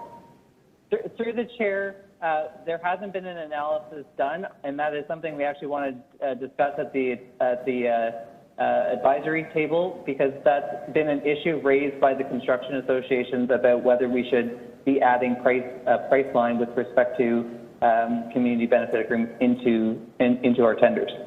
So they're concerned. Okay, that was the final question for the Deputy Mayor. And, Thank you, Mr. Mayor. Thank you, and we're going to go to the next Deputy Mayor, which is Deputy Mayor Thompson, for some questions for staff. Through you to staff, what is the rationale of having to develop this initiative in terms of seeking to establish a community benefit network? What's the rationale? Of establishing a community benefit network or establishing the framework? The community, the framework and of course the network. I mean, the framework is one component, the network is another component. Why do we do this in the first place? I mean, is it a level playing field that we are responding to, or is it an unlevel playing field that we're responding to the need that exists? I mean, we have people who live in Markham and other places are getting job in Toronto in communities where the people in the communities are not getting the jobs. Why are we doing this? What's the purpose? Well, I think it's a matter of trying to achieve some inclusive local economic development across the city, to leverage city projects to create jobs and also to create more economic opportunities, to target our residents who have generally been excluded from these opportunities, Black, Indigenous, equity-seeking groups, and it also aligns with our other strategies that that Council has approved: poverty reduction strategy and anti-Black racism. Sure, but what I wanted to get at, there's a cost associated with it, right? If we don't do it, there's a cost to us. If we do it, there's a cost to us. Would you agree? Yes, I would say that the former would be more costly than the latter. Right. Where else are we seeing these types of initiatives implemented by government that are successful or having the lift that we want this program to have? Where are we seeing these? The jurisdictional scan that's in one of the appendices, in the second appendix of the report before you, speaks to the work that's been done in LA, in North Bronx, in Vancouver, and in California. And they've all been at it for much. Go ahead. Sorry, I noticed that, but we're not unique. Is that, would it be safe to say that we're not unique? No, Deputy, we're not unique, but we are trying to create a made in Toronto solution. We're not American either. Nor do we want to be. No. Okay, and then just tell me, with respect to the hard targets again, the challenges we have with respect to putting that in place now, as being asked by some of the deputies who spoke today, compares to the gentleman from York University who said we have hard targets. It's working for them. Why can it not work for us? Well, as I said earlier, Deputy, we currently have hard targets in 54 of our city contracts and in the Rexdale CDA, and we're having a hard time meeting those targets. So it's not our advice to set hard targets or a universal minimum if we're not yet meeting those targets. So we need time to work it out and develop the implementation of some kind of infrastructure or architecture that will help us make those targets and achieve them. Thank you. Thank you, Mr. Mayor. Thank you, Deputy Thompson. Let me just see at the screen now who else there we go. Okay, we've got, Mike, well, you did theoretically miss Mike because we did outside councillors first. Is this on the community benefits? You want to ask questions of staff? Just a couple of brief questions, right. if I could. Please go ahead. Yeah, thank you. I know it's been a long day, but this is very important. Just in terms of the community benefits program, there's a community benefits program in relation to the building at Eglinton Crosstown. Is there not an Eglinton West? Yes, there is.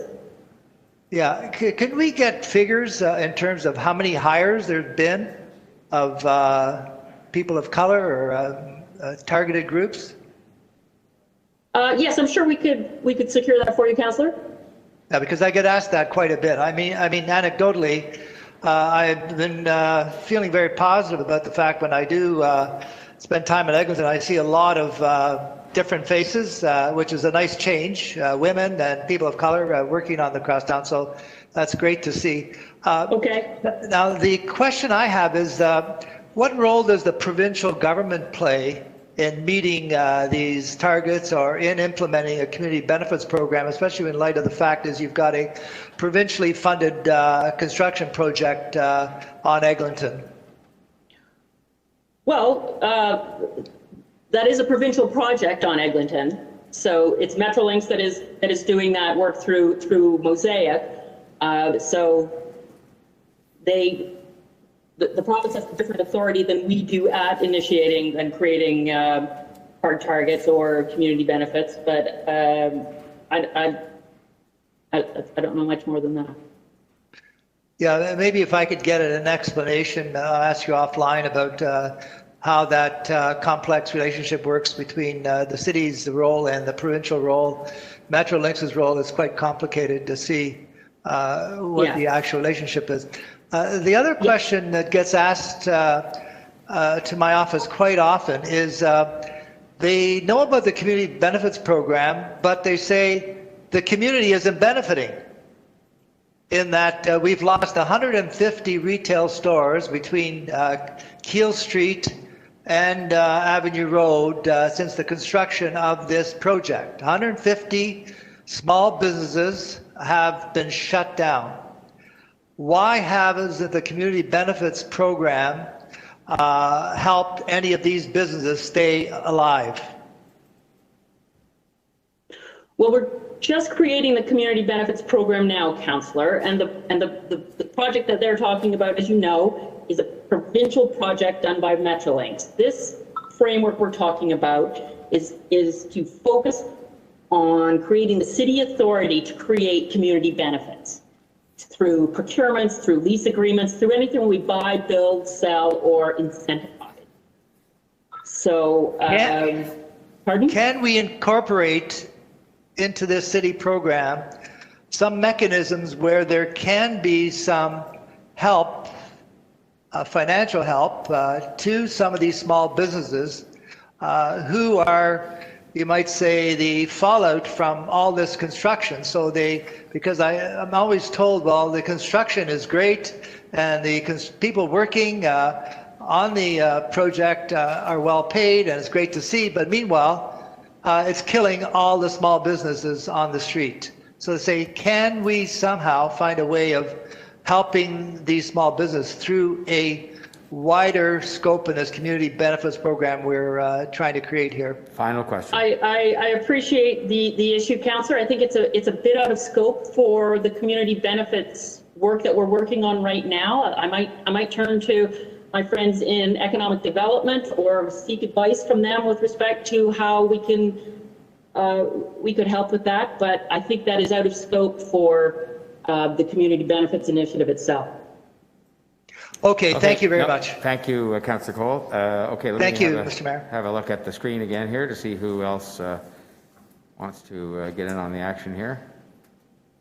There we go. Okay, who else has questions of staff that hasn't yet asked? Anybody? Going one? Oh, there we go, Councillor Pasternak. Are you getting your hand up, Councillor, or are you just fiddling with your computer? You're just on the speakers list. That's it. Oh, the speaker, not questions of staff, just speakers. No. Okay. Just on the speakers. All right. Anybody else questions of staff? Going once, going twice. Okay. Then we will move to the speakers list, and since you were first to want to be on it, Councillor Pasternak, you're up. Okay. Thank you very much. I do have a motion. If now, just the clerk tells me, Councillor Pasternak, we don't have that motion here. Sent it this morning. Okay. Mr. Mayor, Yeah. Mayor, it's Councillor Nunziata. Can I speak for a couple minutes? Oh, I'm sorry, Councillor. I didn't see you didn't put your hand up, so or maybe you did and I didn't see it. I did. Okay. Well, look, we don't have. Just hold on here. Let me see if I have. No, I do not have a motion from you, Councillor Pasternak. Let's see if we can look for it. And while we look for it, while we look for it, we'll get Councillor Nunziata to speak. I will. Yeah, I'll try and find it. Okay, Councillor Nunziata, go ahead. Yes, I just wanted to speak briefly on this. I do support the report, and I just wanted to make a few comments. And when Mike York made his deputation, he did mention West Park Hospital and a number of projects in my ward. But what I can tell you is that in the past few years, whenever a development has come forward in my ward, I have encouraged the builders to hire local, and I have referred them to the Carpenters District, and as well with Hammerheads. And I know, Mr. Mayor, you're familiar with Hammerheads. For example, West Park Hospital, we had there was a community benefit from West Park Hospital as well as 22 John Street. The question was asked about the Eglinton Crosstown. Well, a few years ago, I worked with the local MPP, and in fact, Metrolinx did adopt a community benefit along the Eglinton line, and there were a number of young youth in my ward that was hired. So it's important to me that when a development application comes forward, that I do encourage, and the question is always asked, are you going to hire local, to the applicant, that in fact that he does hire local, and that I do refer him to the Toronto Community Benefits Network. So not that I've had a lot of development, hopefully I will soon, but there has been 2 big projects in my ward that has been very successful, and a number of local youths that were hired through this whole process. So I do support the report that we have before us. And I know that Metrolinx does have a list on the number of youth that have been hired along the crosstown. And that could be made public if you want to get a copy of that list. Thank you very much. Thank you, Councillor Nunziata. Councillor Pasternak, Margaret tells me, the clerk, that we do not have a motion from you. It just doesn't seem to be here, so I don't know whether you could resend it. If it was sent this morning, then we could try. I don't want to. You know what? I'm looking for it, but I don't want to hold up the meeting. So if there's other speakers, all right. they can Yeah, speak. I'm sure there will be some others that want to speak. Let's just see about that, and then we can come back. If not, I'll move it to council. Okay.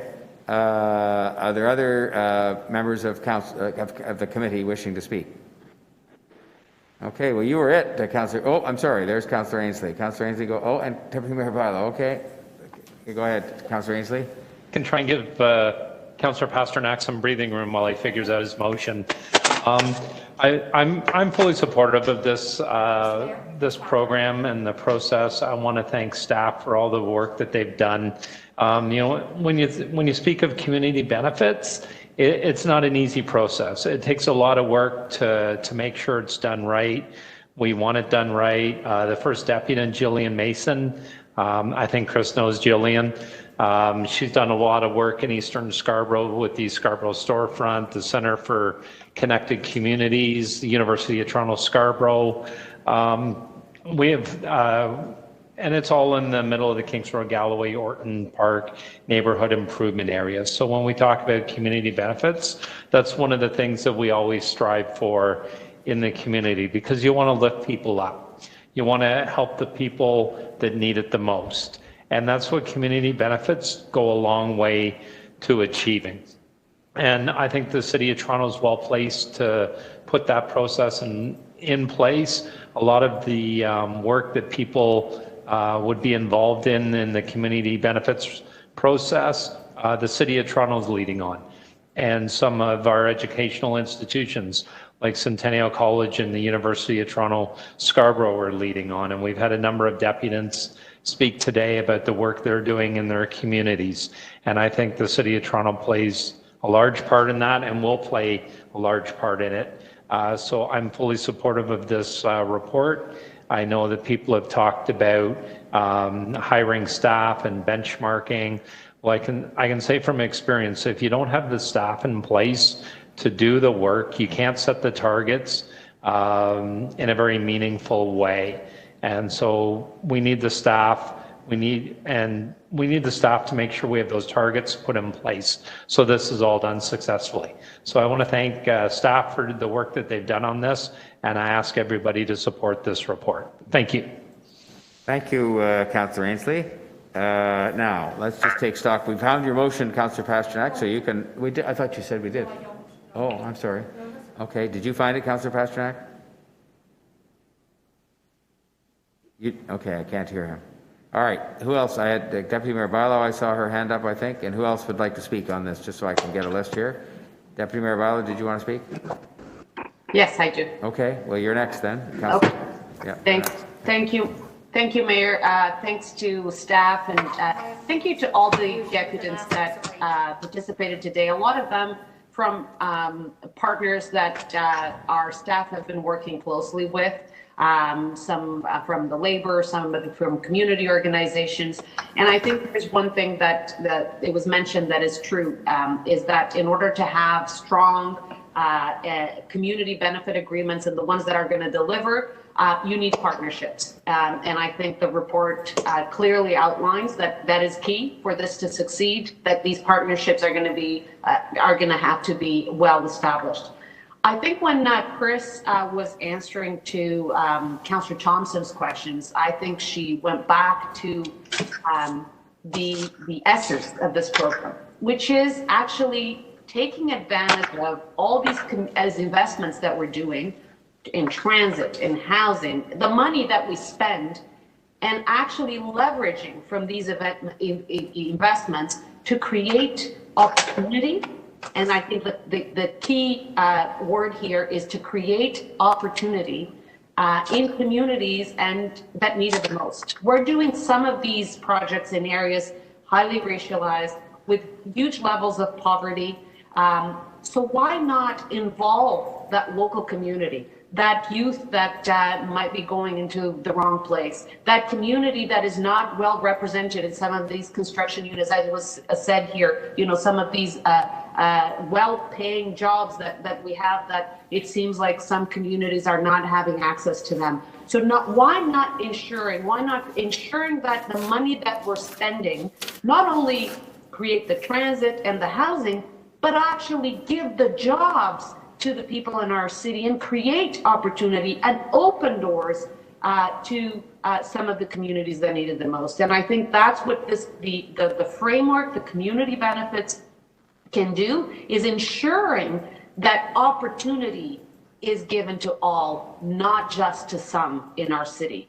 And I think that's why it is so important that we support this report today, so that we ensure through our investments we are continuing to create opportunity for all. Thank you, Deputy Mayor Barlow. Let's go back to the full screen if we can and see who else would like to speak. Is there anybody else? Deputy Mayor Thompson, yes, please go ahead. Mr. Mayor, through you, I want to thank the deputants who have come out to speak to this very important issue. I also want to thank the staff for this great work. This is important work. It's an opportunity to provide a future for so many who are, deprived of opportunities. And the city does have a role to play. We're able to convene and to cajole, as well as to encourage, as well as to put policies in place to ensure that those individuals, Black and Indigenous and others, who are challenged because perhaps employers would otherwise hire others without having the opportunity to reach out to the local community to give them a chance also for economic prosperity. And these are talented people, young people, who otherwise would find themselves directed to other means that we are all trying to starve them from, which is violence and involvement with crime and those types of activities. That's what we want to starve them from. We don't want to starve them from good jobs and good opportunities and so on. It's important, the training component part of it. Ms. Mason spoke about the work that they're doing. Mr. York and Campbell and others spoke about what they're doing. It's really important work to help train these young people. These young people are the next generation of workers. We've heard that, many of the skilled trade workers are approaching those retirement age and so on. So what are we to do? Import the labor that we need, or do we support and develop the labor that we have in the young people who are willing to work? All they need is an opportunity and a chance. And so many of the developments and projects, and I know that the folks who are running these projects, they want to get them done. I get that. But what we are also saying is that there is an opportunity for us to create enrichment through encouragement, through collaboration, through involvement by involving those who are developing in our city and working with us to also pull others up as well. And I think this is something that we really should ensure that we do. The report and the efforts through this report is seeking to do that. We know that it's not, it's a very difficult and complex process. In fact, one of the things that I asked staff a few days ago when we were having a briefing was to develop a chart, develop a flow chart to show us how it will all fit together. Because when you read the report, when you see it, there's so much information. It is necessary, and I know that staff have committed themselves to bring something back. So this is worthwhile for us to support, and I really appreciate the report that's in front of us. Thank you, Mayor. Thanks, Deputy Mayor. And let's just see now, back to the screen if we could. And I think the only person left might be Councillor Pasternak who wanted to speak. Are you? What would you like to do, Councillor?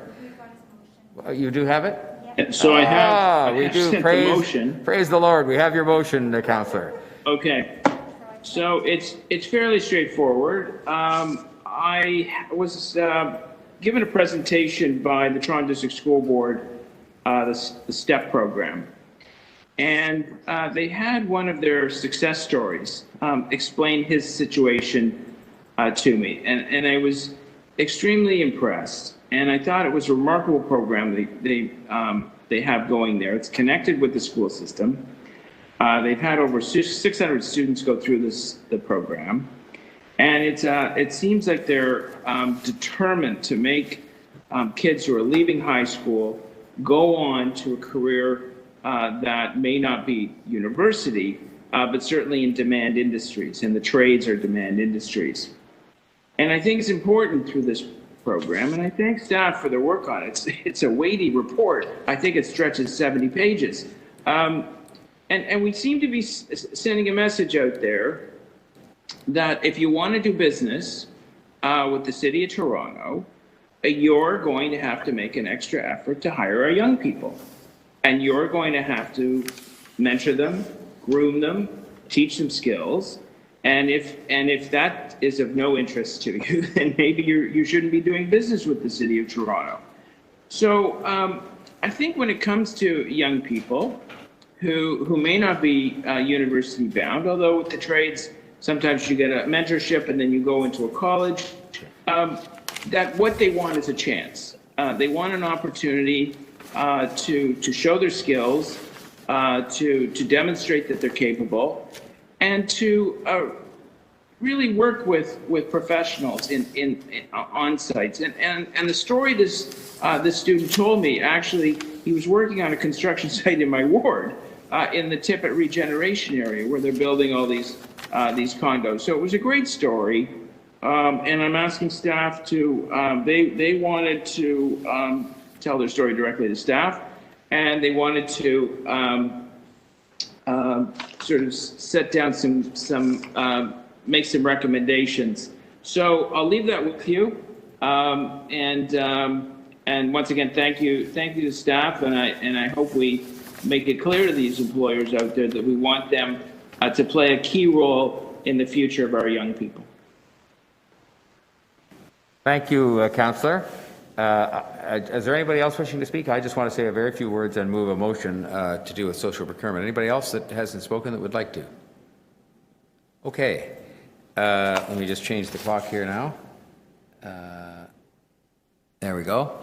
So I think this is actually a very important item, and I think it's been a good discussion, and it's one that has its complexities. I think we've heard that from our staff, from Chris and others, in terms of how you sort of make this happen. And as she referred to, the back end, which is I presume the part that, from what she was saying, that's the important part. How do you actually know it's happened, know it continues to happen, monitor it, partner with people to make it happen? And I think a lot of people feel that you've solved the problem if you have a hard cap or a hard hard target.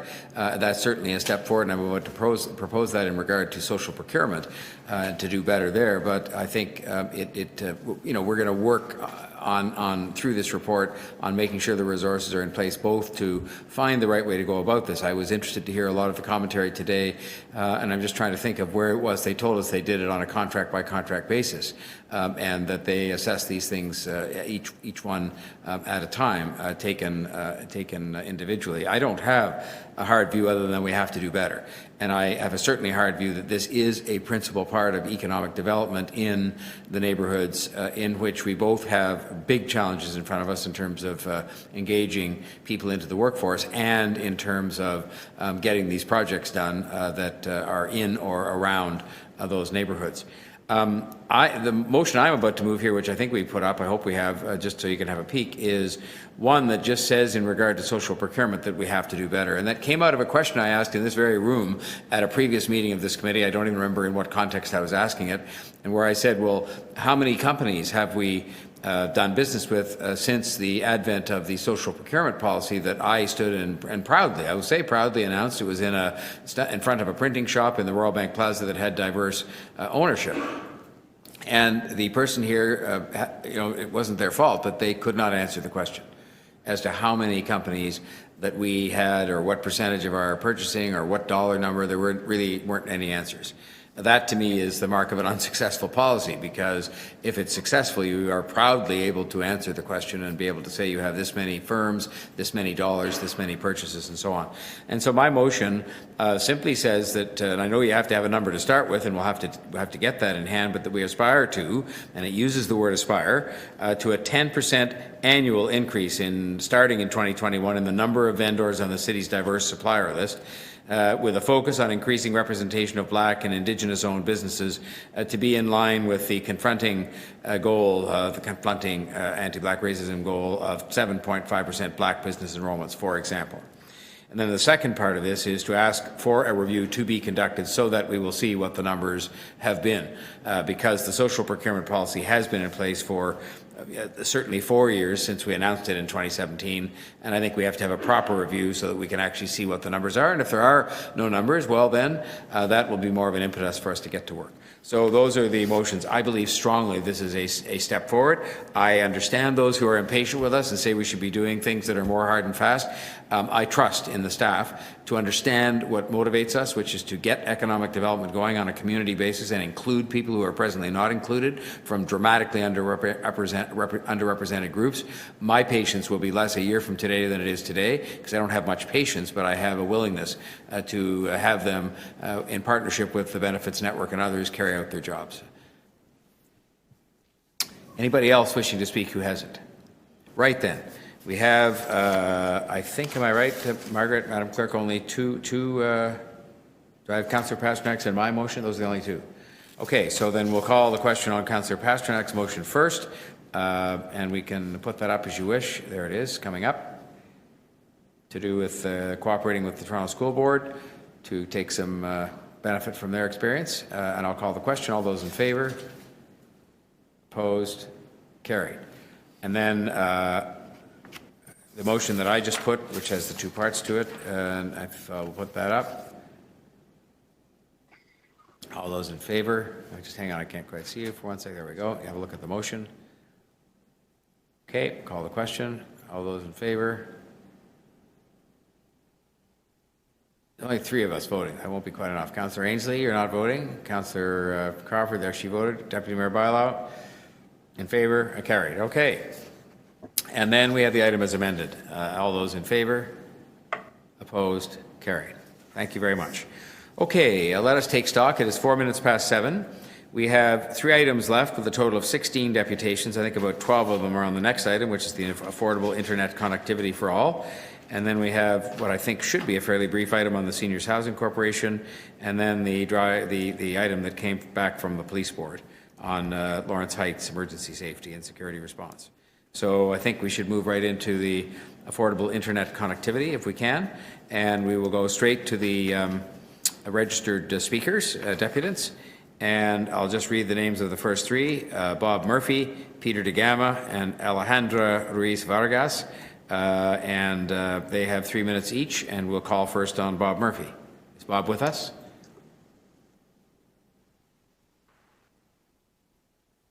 Bob Murphy? We're going to keep moving on this now because of the hour. So Bob, we'll come back one time to Bob Murphy again. Peter DeGama, Etobicoke from Acorn. Peter DeGama?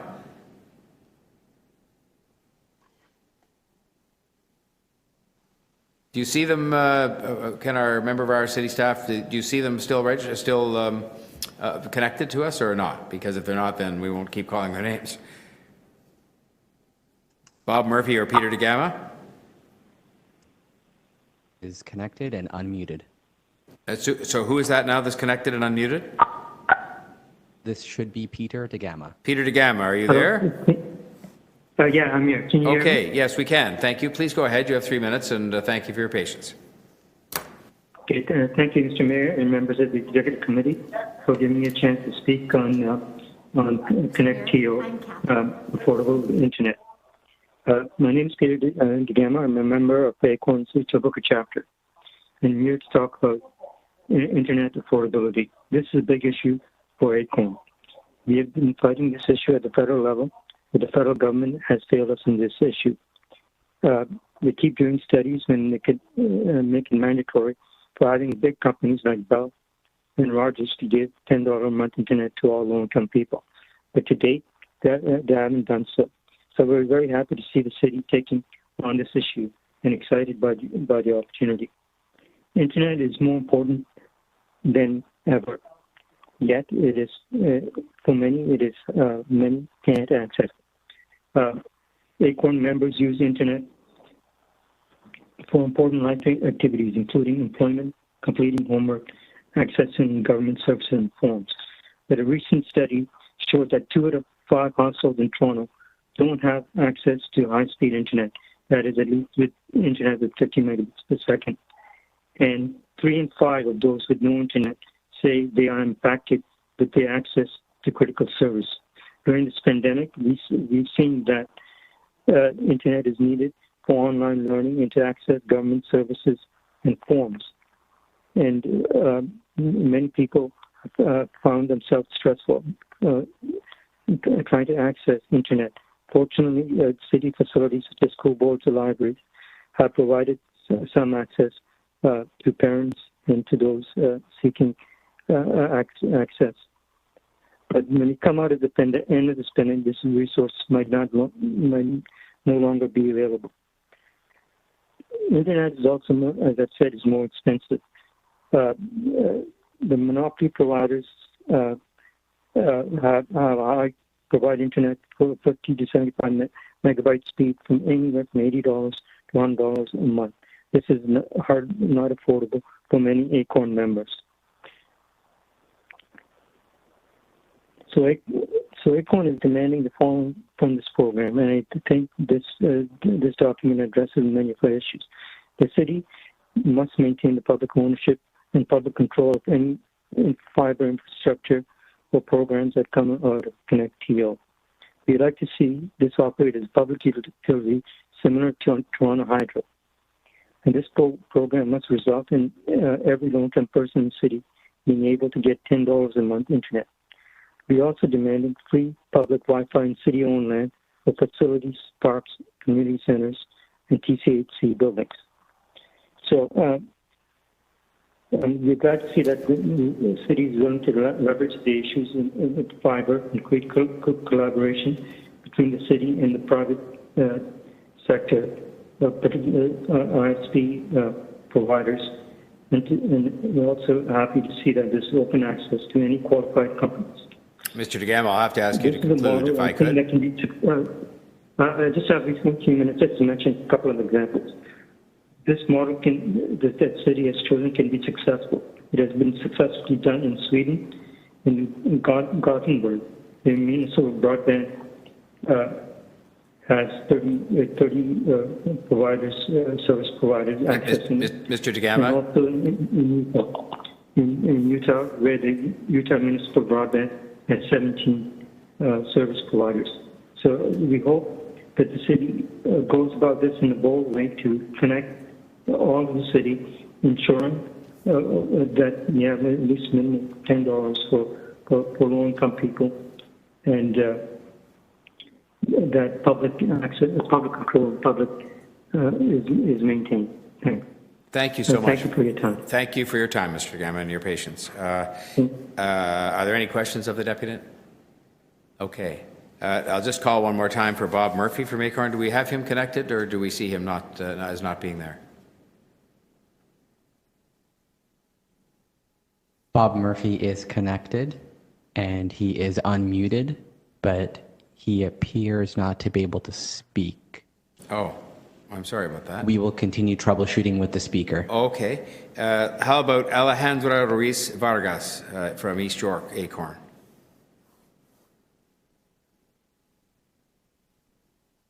Alejandra is connected, but they have not connected their audio. Okay. They need to connect their audio in order to speak. Yes, you have to connect your audio in order to speak, and then we're ready for you. Can you do that?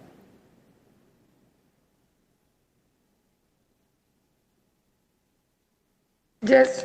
Okay. Hi, everybody. Hello. Please go ahead. You're most welcome here. You have 3 minutes.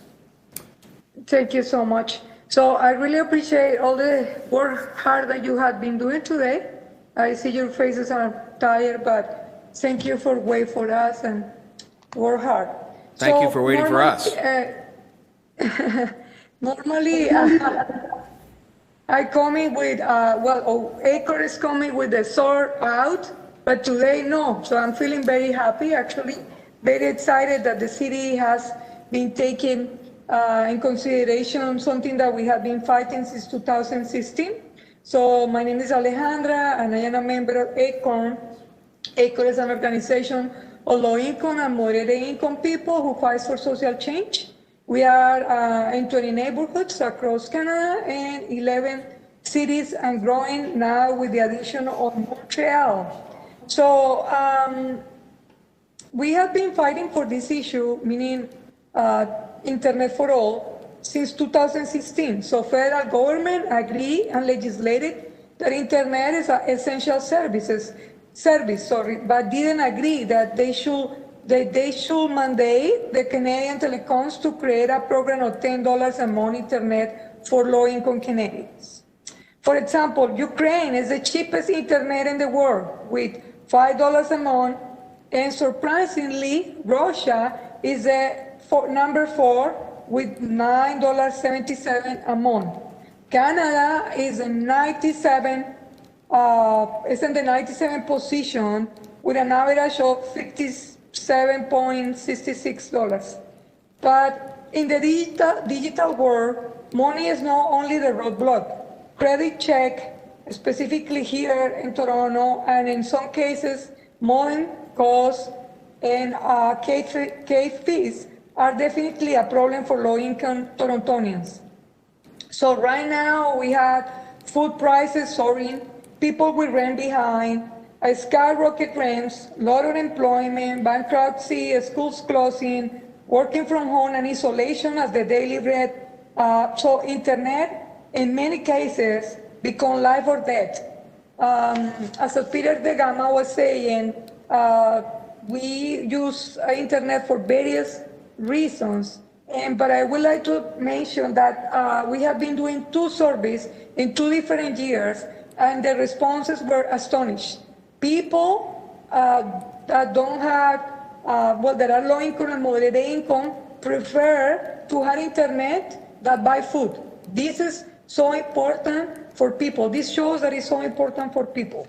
So, and I want to tell you something personally that happened to me 2 years ago, and this is why it's so important to take this program as it was at Toronto Hydro. When you call Toronto Hydro and you want to enroll yourself as a new customer, they never question your ability or being you're going to pay. Never. They only ask you for an ID and your name and your new address. That's it. But when you call and you want to change or you want to contract a new internet, a new service for internet, they ask you questions that are really not necessary. And plus the other thing that are very punitive If you found another place that is cheaper, they always tell you things like, okay, if you leave us, what we're going to do is we're going to increase the services, or you are no more in the promotion, and you're going to pay the same amount for your cable. So this has been something that is recurrent. I have to ask you to conclude now. Sorry. I have to ask you to come. I'm finished. Thank you. Okay. I didn't mean that second, but okay. Thank you. Muchas gracias. Thank you very much for your submission. Are there any questions of the deputant? Okay, there aren't any. I'll thank you so much for your waiting for us today, because you thanked us for waiting for you. The next three I'll read here are, I guess we had Bob Murphy, who I think was hooked up, and we were trying to get him sorted out with his audio. Mr. Murphy, are you there? Yes, can I be heard? Yep, we can hear you now. Please go ahead, 3 minutes, and we welcome you. Okay, thank you everybody for your patience. Good evening. Thank you, Mayor Tory and Executive Committee. My name is Bob Murphy. I'm an ACORN member and chair of York Southwestern. ACORN Canada is an independent national organization of low and moderate income families. We've been organizing to win a Canada where low and moderate income families have their voices heard and their power felt since 2004. I'm here today to talk about internet affordability. When I talk about affordability, we bounce that word around on all committees and everywhere and all different levels. When I'm speaking here today about affordability, I'm talking about affordability for low income. This is a big issue for ACORN and many communities in Ontario and Canada. We are hoping and happy to see that the City of Toronto is taking this issue seriously. Internet now is more important during COVID-19 more than ever. I've talked to many community organizations all over Ontario and the GTA and our ACORN members. As an Ontario disability recipient, I have to spend money for internet before I spend money for food. This is not just an issue with me. This is an issue with many Ontario disability recipients that have to forfeit food or nutrition. It's more expensive now than ever. Many low-income people need the internet. It is our lifeline. For those of us who have lost our therapy programs, our disability therapy programs are now rely on the internet. It is our only source of support. Even though it's unaffordable, after rent becomes internet before food. I hear at the MPP town halls all over and at our community chapter meetings that internet affordability is unaffordability is a big issue. The City of Toronto must maintain public ownership and public control of any infrastructure or programs that come out of Connect-TO. These programs need to be put in place now, not tomorrow. Now, while we have our families that rely on the internet, every day, especially our children out of school. This program must result in every low income in the city being able to get $10 a month internet. We are also demanding free public Wi-Fi in any city-owned land or facilities, parks, community centers, Toronto community housing buildings, which we know there's a plan available there. This is an opportunity for Toronto to be a leader, not a follower. We have too many low-income circumstances that have to prioritize internet before food.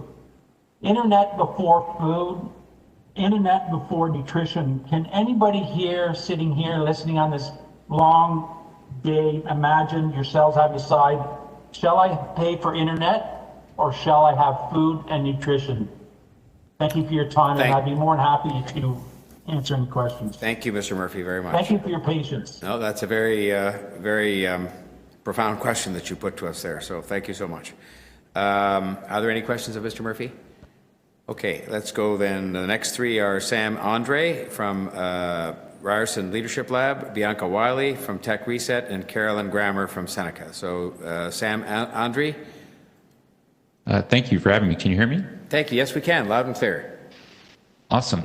So this past summer, as part of the new Civic Lab TO program with Toronto's colleges and universities, the city's Technology Services Division asked us at the Ryerson Leadership Lab, as well as the Brookfield Institute for Innovation and Entrepreneurship, to help them get an up-to-date picture on the city's digital divide during the COVID-19 pandemic. So we conducted a survey of 2,500 Toronto residents this past November and collected data from a number of other sources to try to better understand how demographic and socioeconomic factors influence and impact Torontonians' access to digital services. The data we collected informed our report, Mapping Toronto's Digital Divide, which is included as attachment 3A in today's agenda, and we hope provides council with a more detailed picture of where the digital divides exist in Toronto. And I just wanted to take a bit of time today to highlight some of our key findings and take any questions if there are any.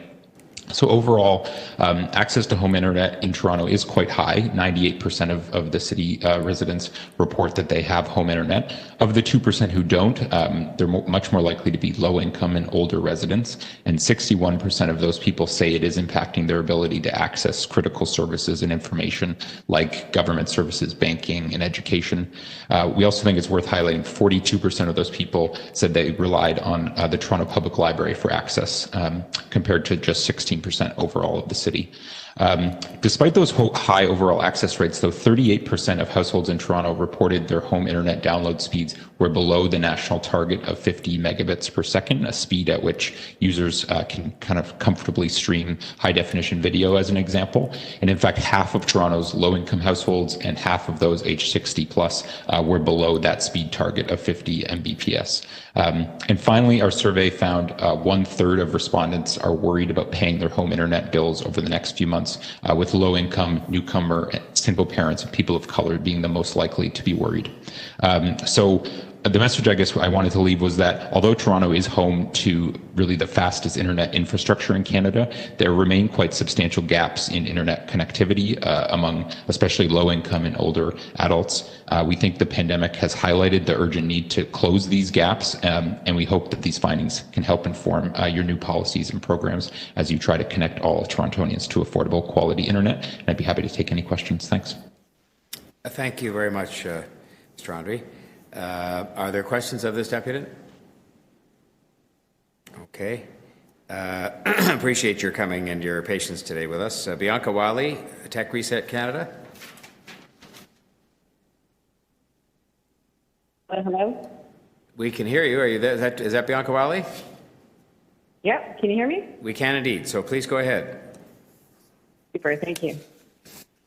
So thank you, Mayor Tory and Executive Committee members, for your time. My name is Bianca Wiley, and I'm here on behalf of Tech Reset Canada. We are a volunteer group that works on policy issues related to technology, economic development, society, and democracy.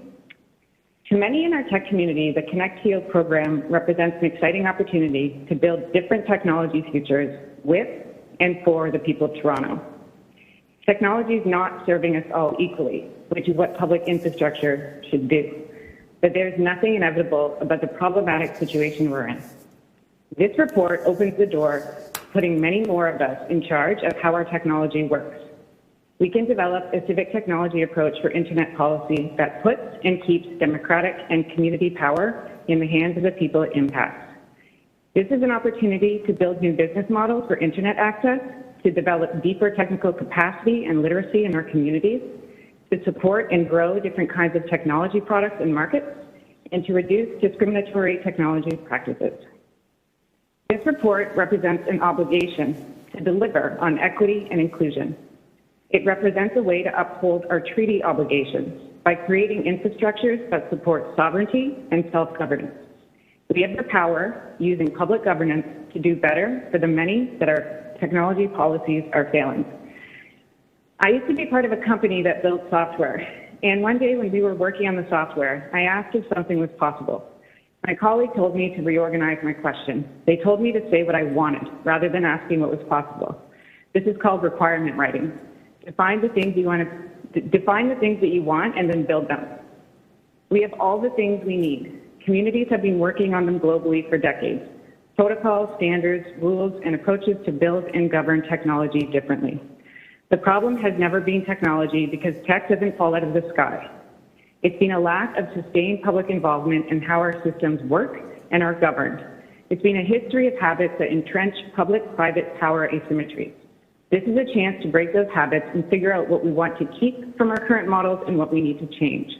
People sit at the heart of the changes we need to make, and the city should use its public institutional capacity to put people-centered technology models into practice. This report shows the city is willing to help us salvage things we should keep from our current models and make space to build differently. The procurement process for this pilot is a place to put these requirements of ours. The people of the city have so much technical talent and knowledge to draw on to do this, which is part of why it's so exciting. Thanks to city staff, particularly Alex Shu, for engaging with their community continuously. This is a creative report that thoughtfully responds to the moment we're in and the need to protect and grow public power. We expect to see this continuous care in the creation of the city's digital infrastructure plan. We look forward to staying involved to hold each other accountable in how we do this together. Thank you. Thank you very much, Ms. Wiley. Are there any questions of the deputy? Councillor Ainsley. Thank you. Through you, Mayor Tory. Bianca, I want to thank you for waiting to make your presentation today. Based on your experience and your group's expertise as we're moving this project forward, is there anything you're seeing missing from this report that should be included or steps in the process that we need to look at implementing? It really seems open and suggests that a lot of things are possible. I think just one phrase that I want to make sure we're expansive about is public-private, because there's a lot of opportunity to engage communities, and I want to make sure that whatever the sort of opportunities are, that we really consider all kinds of people being involved in them. And so I just want to make sure, sometimes I think public-private, it's not really clear where a lot of the community fits in there, and some of that's more informal. So I think that's the only major thing that I'd like to just make sure that we clarify. But otherwise, it really looks wonderful and looks like there's a lot that can happen with it. So just thanks again to everybody for their work on it. Okay, great. Okay, thanks, Bianca. I appreciate your input. Thank you, Ms. Wiley, and thank you, Councillor Ainsley. Are there any other questions of the deputy? Okay, we will move on with thanks. Caroline Grammer, Seneca College, followed by Paolo Granata and Nisa Mali. So Caroline Grammer, is Caroline Grammer with us? Hello. Hi, Caroline Grammer? Yeah, can you hear me? Yeah, we can hear you loud and clear, so please go ahead. You've got 3 minutes. Thank you. Okay, thank you, Mayor Tory and the members of the Executive Committee for this opportunity to speak. My name is Caroline Grammer, and I'm a professor at Seneca College in the Social Service Worker Gerontology program with a focus on gerotechnology. My student research team and I are conducting a study on the digital access and identifying the underserved with a focus on older adults living in Toronto. We are working in collaboration with the City of Toronto and the outstanding team of academics that you can see speaking today. It is our team's opinion that the COVID isolation protocols have impacted our older adults more significantly than any other age cohort. The fear of being infected by COVID is real, and so seniors remain isolated in their homes and in their long-term care rooms, lonely and disconnected from all their regular services and social contact. Seniors are living and dying completely alone and afraid. Without digital access, they are cut off from their world. Their mental health and cognitive functioning are declining, depression and anxiety levels are increasing, and relief is still months away. Some of these seniors have remained resilient as a direct result of being able to virtually connect with their family and friends, engage in virtual religious and community programs, and let's not forget binge watch Netflix all through the internet. With this in mind, Seneca's SSWG research team is focused on identifying as many older adults without digital access in Toronto and the 6 boroughs, with an online survey distributed to our partners throughout Toronto. We are also interviewing older adults directly for their experiences of being without digital access since the beginning of COVID. We are offering 6 one-hour one-to-one training sessions on devices and the internet navigation as compensation for sharing these stories. It should be noted here that our progress collecting the data from our community partners has been very slow. Our community partners have been strained beyond capacity with this second wave, so completing our survey will take time. We are still collecting data on both initiatives until the end of February, and hopefully by the end of March, we'll have a report. At this point, 4 critical themes appear to be emerging that we'd like to bring forth to the Council.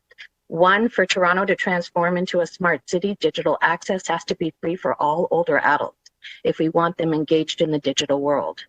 Digital access must include several factors: high-speed, reliable connections, assist with installation when required, a device to access the internet, preferably a tablet, training to improve digital fluency, and where required, one-to-one in-person facilitation on a frequent basis.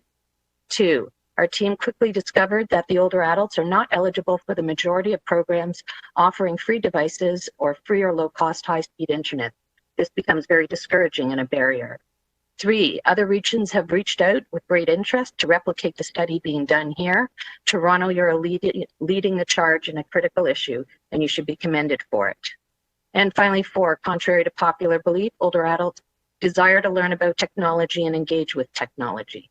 They want to connect with the world. In fact, to date, 100% of our participants have requested the training we are offering. Older adults can learn, want to learn, and need to learn this new technology. I echo Bob Murphy. They need these barriers removed, not in 2022, not even tomorrow. They need it today. They need it now. I intend to close on a high note. This is fixable. Prioritizing funding to provide free access to internet throughout the city, throughout neighborhood libraries and local senior community support agencies. Widely advertise these programs through TV, radio, and print ads, not online, and support installation where needed. Supply all low-income seniors over the age of 70 with a tablet to access the internet, and funding to support the training process in partnership with the communities. Increase frontline staffing in the community and in institutional settings to provide the one-to-one facilitation that may be needed. I'll have to ask you to conclude on that note. Yeah. We've given you an extra minute, so because it was thank very, you. very Any thoughtful. questions? That was my last point. Okay, thank you so much. Any questions of Professor Grammer? Okay, thank you. Thank you very much, Professor. Next, we have Paolo Granata, Nisa Mali, and Ian Gallagher are the next 3. Paolo Granata, is Paolo Granata with us? Yes, can you hear me? Yes, we can. Please go ahead. Welcome. Wonderful. Mr. Mayor, members of the Executive Committee, thank you very much for your hard work today. My name is Paolo Granata. I'm the director of the University of Toronto's Media Ethics Lab. I'm also a member of the Executive Committee of the Canadian Commission for UNESCO. My research and advocacy efforts are focused on digital equity and digital sustainability to explore the potential that emerging technologies hold for enacting positive social change. Along with other universities and colleges, we've been working on this partnership project with the city and wonderful city staff to foster a better understanding of the digital divide in Toronto and to help advocate for mid-long-term solutions that now are being discussed. And here is the point of my deputation. Today's discussion is not just about affordable internet connectivity for all Torontonians. It's not just about inclusive access to technology and internet as a service.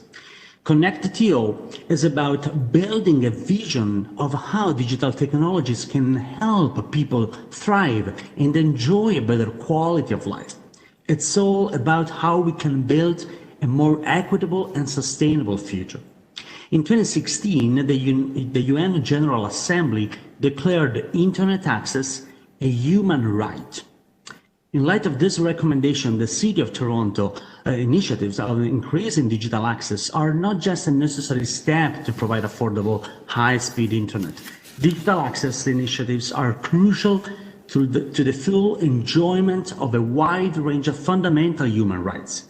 Without an internet access, other human rights, such as the right to work, the right to basic education, healthcare, freedom of expression, access to information, the right to participatory democracy, among many other human rights, without an internet access, cannot be realized. So with this in mind, at the Media Ethics Lab, we've been working on how Toronto's digital divide initiatives aligned to and can help accelerate progress towards UN Sustainable Development Goals, the so-called SDGs, the 2030 Agenda for the Global Goals. So building on the UN principle of leaving no one behind, the Media Ethics Lab has created an SDG digital inclusion framework, which is attached to today's agenda, to gain a more holistic and systemic perspective and provide practical guidelines to illustrate how an equitable digital access can accelerate SDGs and their targets. So I'd like to conclude by calling your attention to the fact that any initiative aiming at bridging the digital divide must be undertaken with the awareness that digital and tech policy can play a strategic role in line with the human rights framework for advancing SDGs and building a more equitable, inclusive, and open society. Again, internet access is not just a service, it's a human right. As such, we believe that the digital sustainability agenda is the key for building the future we want in Toronto. Thank you. Thank you, Mr. Granada. Are there any questions of the deputant? We very much appreciate your time and your patience being with us today. And you left some very important messages with us. We thank you for that. I'm told the next deputant, Nisa Mali from Brookfield, is not here. Brookfield Institute at Ryerson is not here. That would bring us then to the next three, being Ian Gallagher, Wendy Sukir, and Nivedita Lane from Humber. So Ian Gallagher would be next from BAI. Mr. Gallagher, are you there? Hi, this is Ian. Audio check. Yep. We're good, and I'm sorry that, thank you for your patience, but it's a long day, but so go ahead, it's your turn. Thank you very much, Mayor Tory. Hi, my name is Ian Gallagher. I'm the Vice President of Smart Transit and Infrastructure at BAI Communications. Thanks to the committee for the opportunity to speak, and especially to Alice Zhu and team for their work. Our intention today is to confirm to the committee that there is sincere and capable Canadian private sector support for the model proposed by the ConnectTO initiative. Briefly, who are we? Being majority owned by the Canadian Pension Plan Investment Board, BAI Communications is a Canadian-owned telecommunications infrastructure organization with operations in 5 countries. We are not a residential internet service provider, but rather a designer, builder, financer, and operator of shared network infrastructure. Starting 8 years ago, BAI financed the construction of multiple network services within the TTC subway system, providing connectivity for a variety of applications. Significant to this discussion, our networks are open access, meaning that they allow any service provider to use our network, removing the financial obstacle of costly new infrastructure builds for new services. Backed by several hundred strands of fiber deployed throughout the subway system, our network provides connectivity in all 75 subway stations for TTC riders and operators. Combining multiple commercial services onto shared infrastructure allows us to finance and operate free public Wi-Fi in all subway stations. We have therefore become very well versed with the financial obstacles that come with offering large-scale public internet access. Since the beginning of the pandemic, BAI has been contributing to the city-led COVID response project known as Digital Canopy. In collaboration with the City of Toronto, donations and resources from Cisco, BAI, Bell, Beanfield, and Onyx has begun the rollout of free wireless internet access in some of Toronto's most vulnerable communities. While this project was planned to last for 1 year, we are confident that this project can be sustained and expanded with the collaborative use of city assets as an essential ingredient for success. We're confident that through this approach, connectivity can be accessible by all. Focusing on providing access for those without is essential, such that we complement and not compete with existing internet service offerings. Collaborative access to city assets with the goal of improving services for the public good would accelerate equitable access enormously. We recommend considering the vision articulated by the City of Sunderland in the UK as a very current and holistic approach to a public-private joint venture of this nature. In conclusion, BAI Communications has high bandwidth infrastructure to contribute that is adjacent to all 3 target neighborhoods identified in ConnectTO's Phase 1 plan. We thoroughly endorse a public-private joint venture approach with the city to bring multiple tiers of affordable service to Torontonians. We are enthusiastic to participate and perhaps more importantly, to invest in this approach. Thanks for your time. Thank you very much, Mr. Gallagher. Any questions of the deputant? Okay. Wendy Sukir from the Diversity Institute. Professor, are you there? I'll echo the thanks to the city for its support of these projects.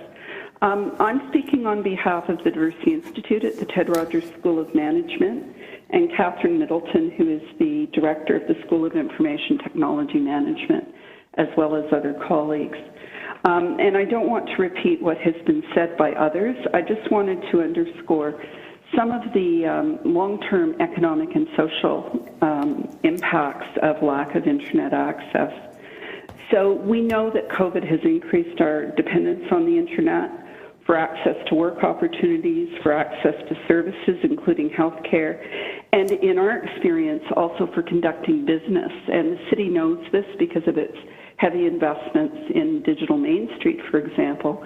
But one of the things that's very clear to us is when we look at, for example, Black women entrepreneurs, often they are in households with median income of $50,000 a year and are very affected by internet affordability. I also wanted to underscore some of the results of the research in terms of impact on education and training.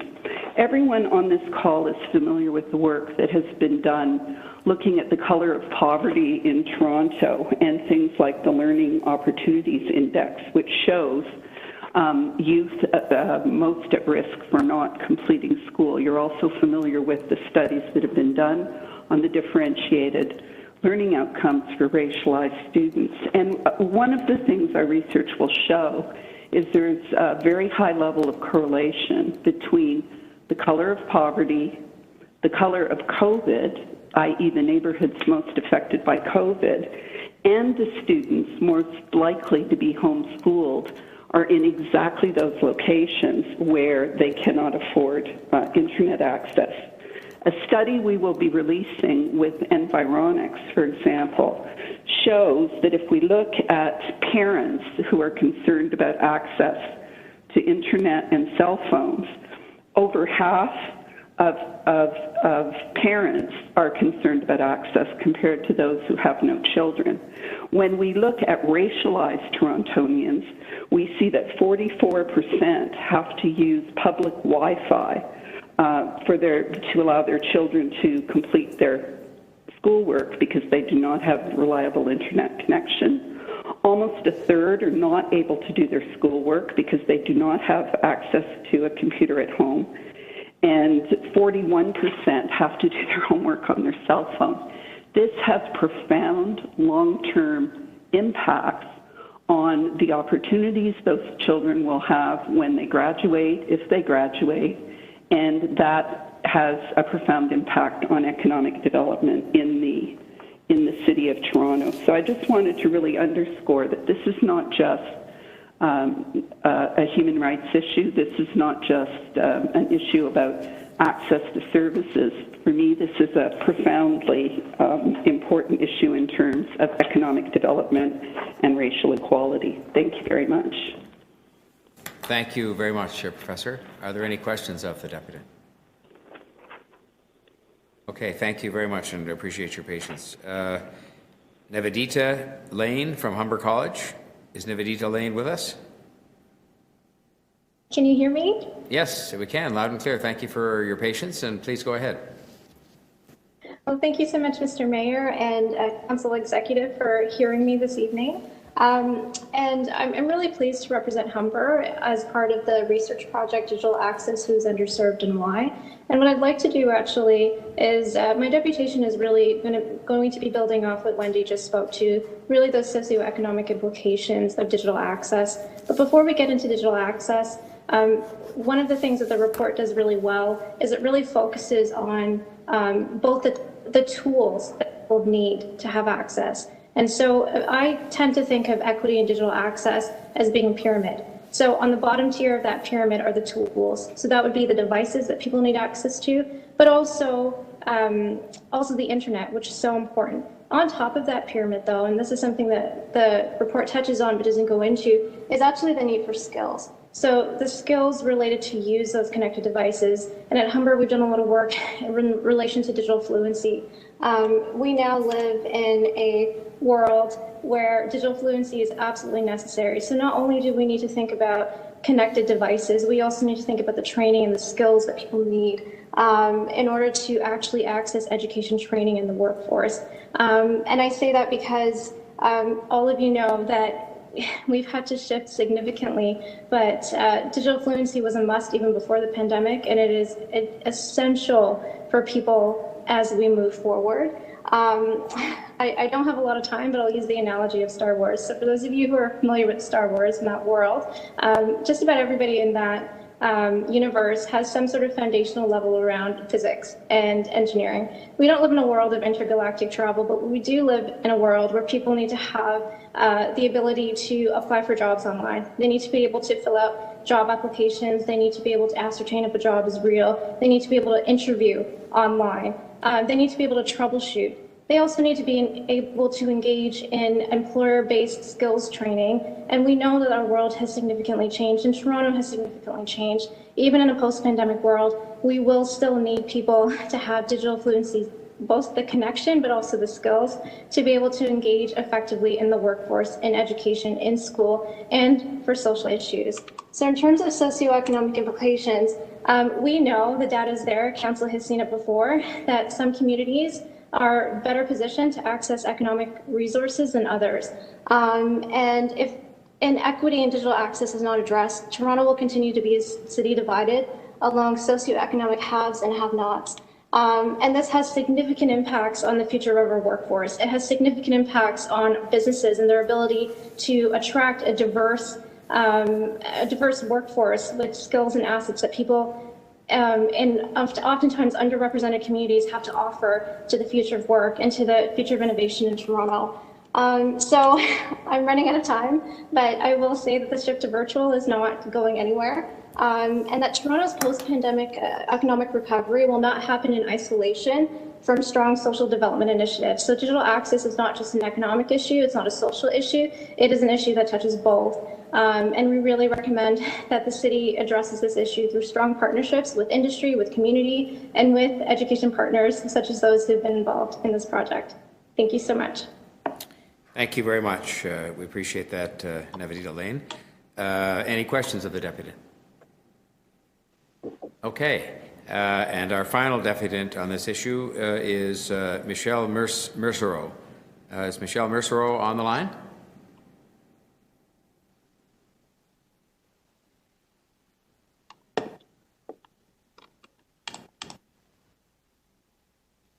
Oh, this isn't home with the city clerk's office. That user is connected and they are currently unmuted.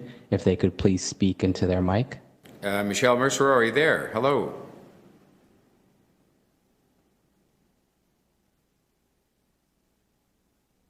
Michelle Mercereau, can you hear us? John Tory here.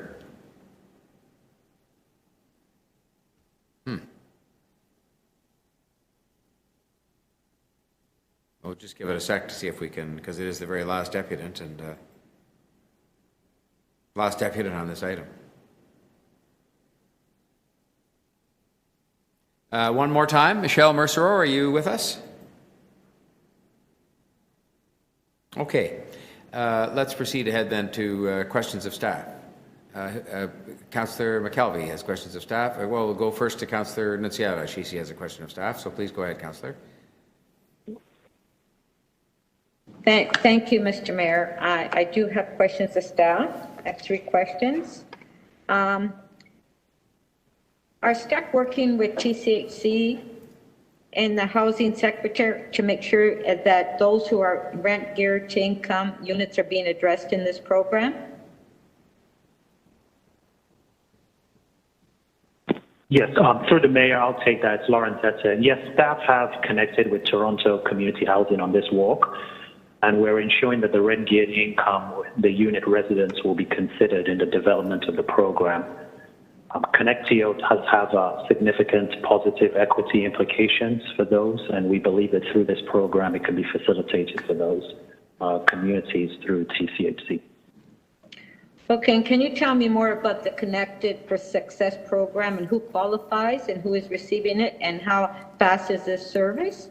And if this program is a good model for ConnectTO, or do the results show that other models should be explored? Through the Mayor, thank you for the question, Councillor Nunziata.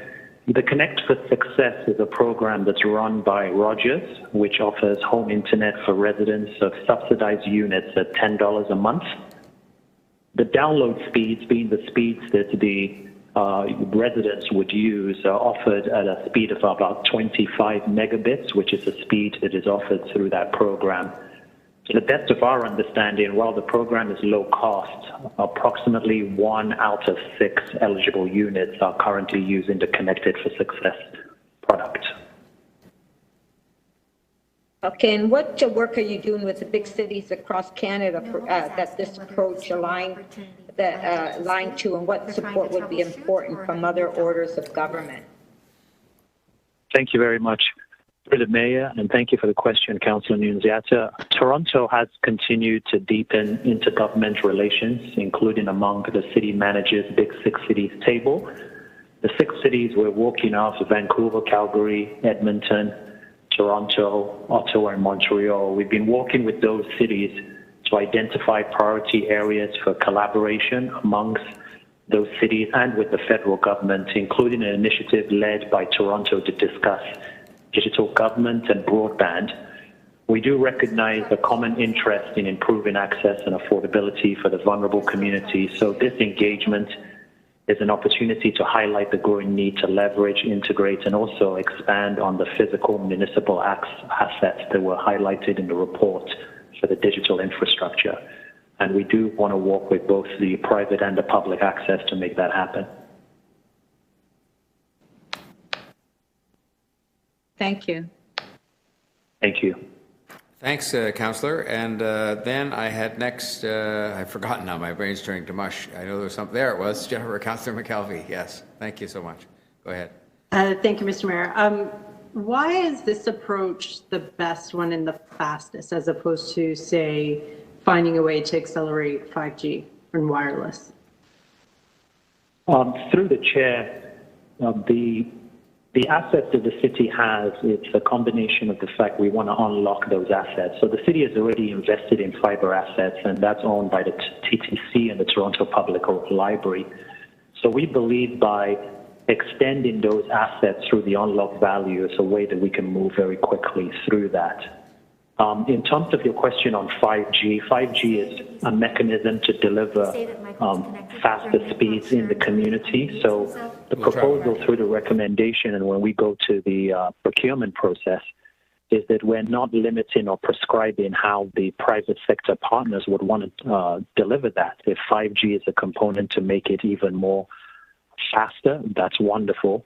What we're trying to hope is that this way will ensure that not only does it make it go faster, but we believe that it's a way for the city to influence the affordability, which, as we've heard from the deputations today, it's a real crucial issue. So we believe unlocking the assets is a good way to make it go quickly because the city has already invested some cost in those assets, and we believe it can unlock the value at a lot more accelerated rate.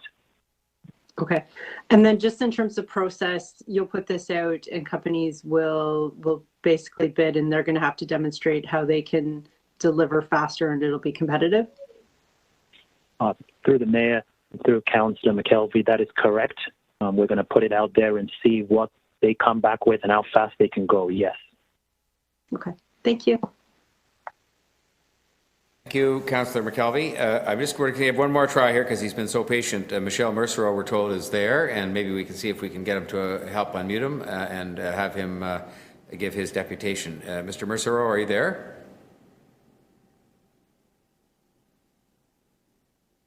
Michelle Mercero? Well, we'll offer, sir, our apologies to you. You never know with these things exactly why this is happening. And we'll maybe make an effort to try and get in touch in some other way.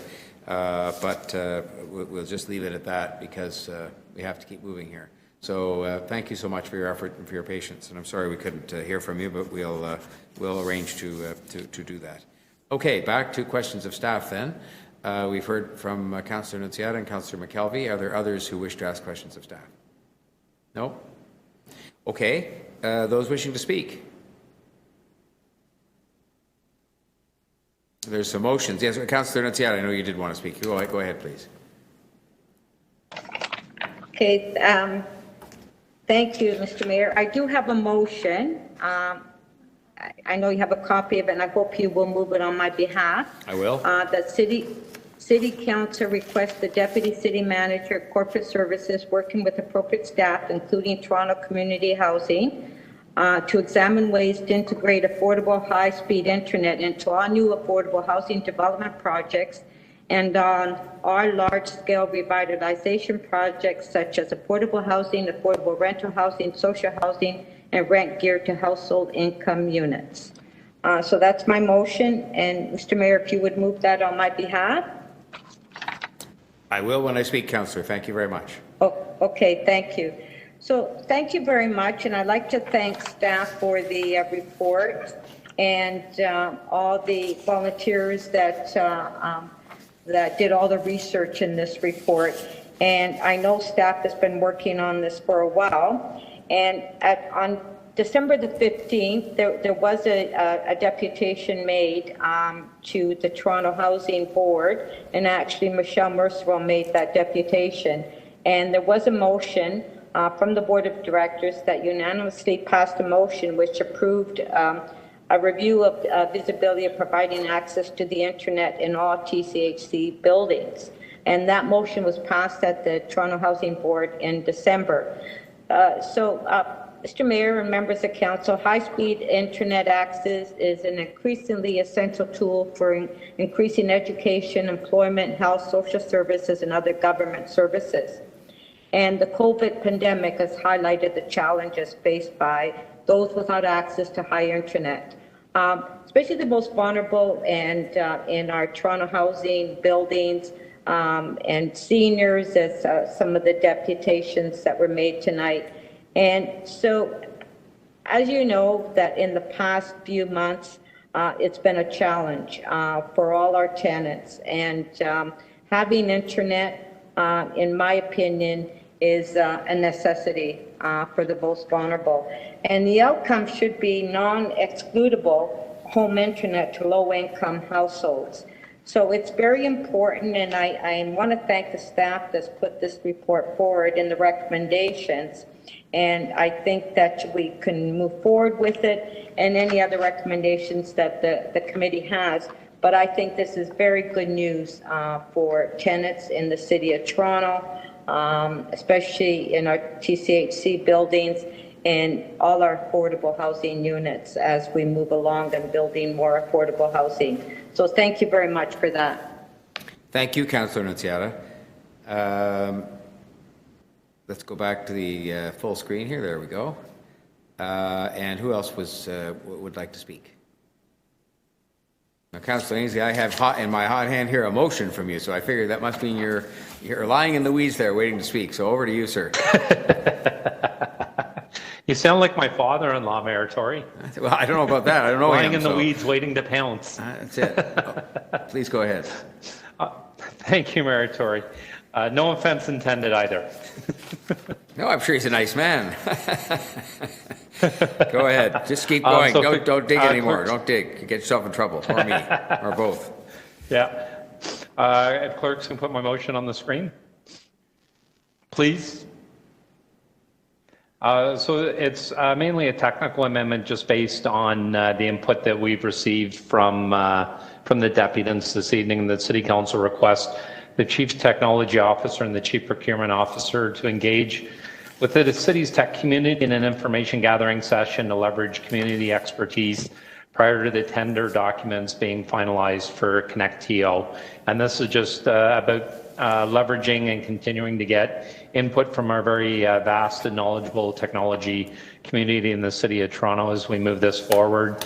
At this point, as we're about to implement phase 1 of ConnectTO, I want to thank Lawrencita and all the staff, Alice, for all the work that they've done, the consultation that they've undertook. So it's been done in a very meaningful way. So as many stakeholders as possible can be engaged and their input taken into consideration.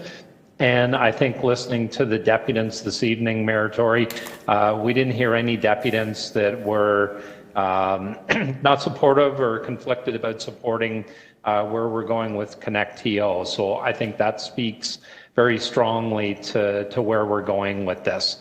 And when we talk about digital technology, digital equity in the 21st century, I think COVID has really glaringly brought forward the need for everybody to have access to the internet, digital technology, and it goes right across every demographic, every age group, from kids that I've talked to in my ward that don't have computers at home, or they have computers at home, but the internet speed isn't fast enough for them.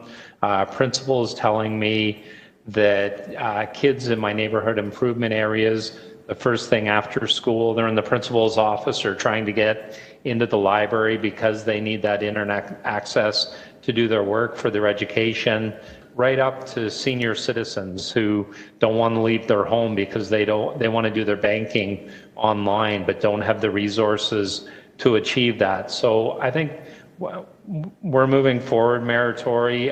We have many partners. Toronto Public Library is a huge one. I sit on the board of directors of the Toronto Public Library. Just this week, we updated and approved our 2020 to 2024 digital strategy. Another program we're about distributing internet connectivity kits. So I think all the right players are at the table, and we're moving this forward the way it needs to be done. And I want to thank staff, and I ask everybody on the executive committee to please support this as we move it forward. Thank you. Thank you very much, Councillor Ainsley. Any questions of the mover? Michael, Deputy Michael, you wanted to speak or ask a question of Councillor Ainsley? Speak, okay. No questions. To speak, Mr. Mayor. Okay, in which case then we can go to Deputy Mayor Thompson to speak. Thank you very much, Mr. Mayor, and I want to thank all of the deputies who spoke on this really important issue. Mr. Mayor, you may recall many of the conversations we had and all those varying calls we were having with industry leaders and folks in the social development area and so on, and working with our staff, and you had identified that this was an important issue, wanting to ensure and recognize that there was a divide and that the pandemic was going to create huge problems for recognizing those in Toronto community housing and others who are challenged and having the not having the wherewithal at all in terms of affording affordable internet and so on. And I recall the discussion with Mr. Etta and Ms. Cioli and staff, and those were really dark days, actually, when we were really confined. Yes, we are still in the lockdown, but there were just so many uncertainty and so many challenges and so on. And the reach out to try to get a variety of assistance and input from industry leaders. I remember the conversation about Bell, TELUS, and Rogers and so on. And I want to thank the staff. Often when we thank staff, people think of it as just being gratuitous and so on. But really, what we've seen is a demonstration of professionalism and creativity and collaboration with industry players. The reports are here, and I really want to encourage those who, and not speaking to any members on the committee or anything, but the people who haven't read these reports, haven't read the information that has been put together by the academic community and others and so on in industry, I want to encourage them to read these reports. Clearly, we know that this Connect-TO, it's not done yet. This is part of the phase process. We're looking at working with the industry and focusing on how the broadband application will work and all the different people that we actually have to get online and so on. And I think about, sidewalks, and I think about our street. The internet is such that we have to think about it that way. It has to be available to all who want to have it. I mean, it has to be accessible, it has to be affordable and so on. The work that's being done in the leadership of you, Mayor Tory, in recognizing that we really needed to do this work. And I can't tell you how gratified I am just sitting here listening to all of the different people who have come to speak to this issue recognizing the tremendous work that our staff have done. And I just want to, again, just congratulate them and their leadership and their innovation, but congratulate our city and members of council for this great work and the community as a whole, because this is leading edge. This is innovation. We need to follow it through. We need to make sure that everyone is able to utilize technology, because technology is a great equalizer if we're able to implement it in ways and means to create the opportunity where people can gain access and use it for what it's intended. We know, as it's been stated, that, you know, trying to find a job now, it's not simply knocking on doors anymore. It's using technology. Doing anything now without technology, it means that you're actually not part of the change that's taking place in our city.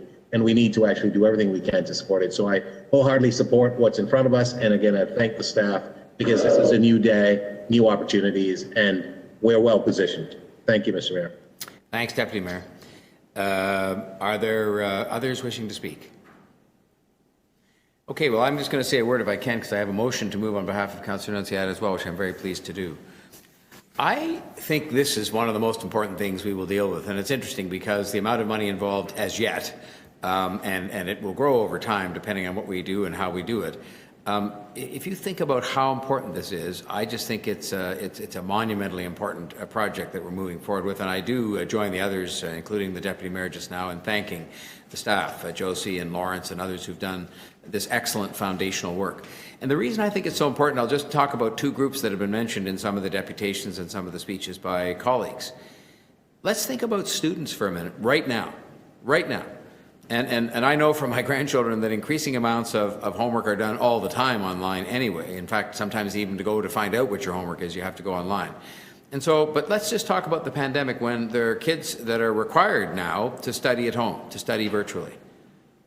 And if you don't have an internet connection in your house and there is no device, then even going to the library, which is also in a situation where it's not open, what are those kids doing? And it's not for a couple of days or for a weekend. It's for weeks on end. In fact, months on end if you add up all the time. And we know, if we're being honest, that a lot of the kids that are in that circumstance are not only coming from lower income households, they are probably disproportionately black or brown skinned, people who are currently underrepresented in our workforce and in different positions. And I think we all know enough about kids in school, maybe not in grade 1, but when you get up to grade 3, grade 4, grade 5, if you start to fall behind, and if you start to fall behind for the worst of all reasons, and that is because you don't have access to technology or to the internet, sometimes you can't catch up, no matter how hard you try when you're in grade 9 or 10 or in first year university, if you make it to university. So I think about those kids, and I think there must be literally thousands, if not tens of thousands of them across the city right now, right as we sit here at 8 o'clock at night, who can't keep up, who can't even access the virtual learning, who can't do their homework because they don't have access to technology, and there is no other way to do it right now. And then we flip to the other end of the spectrum, which has been mentioned a couple of times, which is seniors. And we think of the people who ordinarily would have a support system that would be supporting them. And thank goodness we've had lots of organizations and people, neighbors and so on, step forward during the pandemic to care for seniors who are often quite independent, but who literally will be much better off, I'm sure, in terms of their state of mind nowadays if they've had access to the internet. My mother, I know, is 89 years old, and she wouldn't mind my saying that. She'd be proud of it. And she plays cards on the internet with other people. And I think that's keeping her from being extremely discouraged by the fact that she isn't able to be away from home. And I think that there are many others like that, whether it's a FaceTime or a visit with grandchildren, or whether it's anything else. Even just using the internet to do some reading and some research, which a lot of people that have the time enjoy doing. And so if you think about that, that carries with it a huge human cost in terms of the health and well-being of those people. It carries with it a huge economic cost on both ends. People who will be less able to be productive and get employed later because they fell behind, and we will be denied the opportunity of having those people, because there's nothing wrong with their brain. We won't have the opportunity of having those people be all they can be in the workforce. And then finally, there's the sort of the economic cost, or the other costs of it, which comes from the fact that these people will get sick more often, and they will have all the other things that happen as a result of the socioeconomic determinants of health. The only other thing I wanted to mention is there was a lot of mention about free tonight, and that is a big issue we're going to have to come to grips with. We have assets that we've already paid for that we're going to use in this venture, which I think is what makes it attractive and exciting, because some of those assets are already in the ground and are paid for, so we can use them and exploit them better. But none of this is going to be free. When people use that word, somebody has to pay for it, and the idea here is not to have people who can't afford it to pay for the kind of internet service they don't have at the moment and that they need. So we're going to have to come to grips with that. It's not really covered in particular by this report, but rather it'll come out of these partnerships that we're going to form later. So again, and I will say I strongly support Councillor Nunziata's motion, which I will now, I almost forgot to put on the table, but it was previously read by her, to ensure that we have in all of our affordable housing projects, including TCHC, have high-speed internet factored in. And I will strongly support Councillor Ainsley's motion as well, because I think it makes so much sense. And thank you again to the staff. Are there anybody else that hasn't yet spoken that would like to? Okay. Then I think we have two motions on the table. We have the one from Councillor Ainsley, which we can pop up, that has to do with, I think, a very wise information gathering exercise with the tech community. They may have ways around the tablet device question that will help us a lot. I don't know. Okay, there it is. I'll call the question. All those in favor? Opposed? Carried. And then the second motion is the one I have moved on behalf of Councillor Nunziata concerning incorporation of high speed into housing development projects. And I'll call the question on that. All those in favor? Opposed? Carried. And then we would have the item as amended by these two motions, and I'll call the question on that. All those in favor? Opposed? Carried. Okay. Second to last item, the Toronto Seniors Housing Corporation Board of Directors has one very patient speaker, if she's still with us, Catherine Wilkinson. Is Ms. Wilkinson with us? Yes, good evening. I'm here. Well, you deserve a medal. And I do. And you do. And so we will ask you to give your deputation. You have 3 minutes, and I thank you for your patience. And thank you so much, and I hope you'll take into consideration in the future not to schedule an executive committee meeting when the Raptors are playing.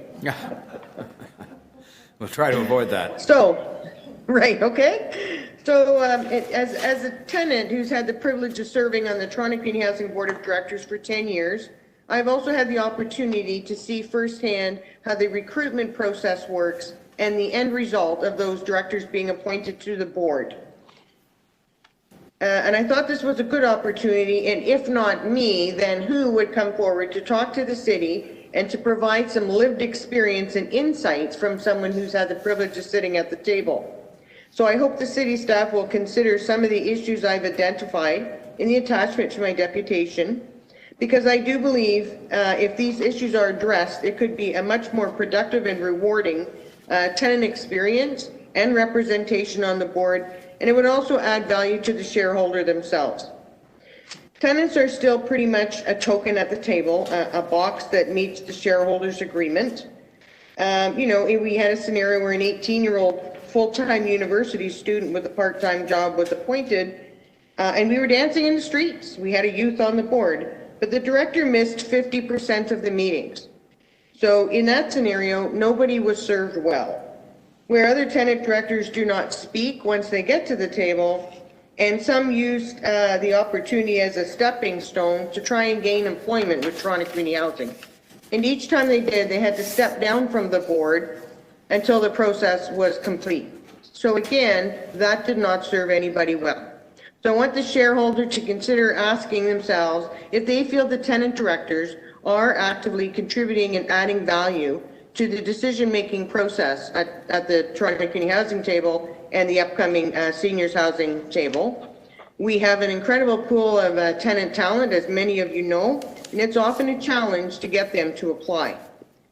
The board meetings are typically held during regular business hours, and I think, you know, for a public member, your employer probably encouraged you to step up and join city boards and such, whereas for a tenant who works, it may be difficult for their employer to allow them to take 2 half-days off a month in order to sit on our board. I've attached some recommendations for consideration on how the recruitment and the experience of directors could be improved, and these should be taken into consideration for both the Toronto Community Housing Board, although I know we're in that process, and the Seniors Housing Corporation Board. And I do hope that some of this, upon reading it and reviewing it, may make it into the shareholders' directions once you've finished making those for both.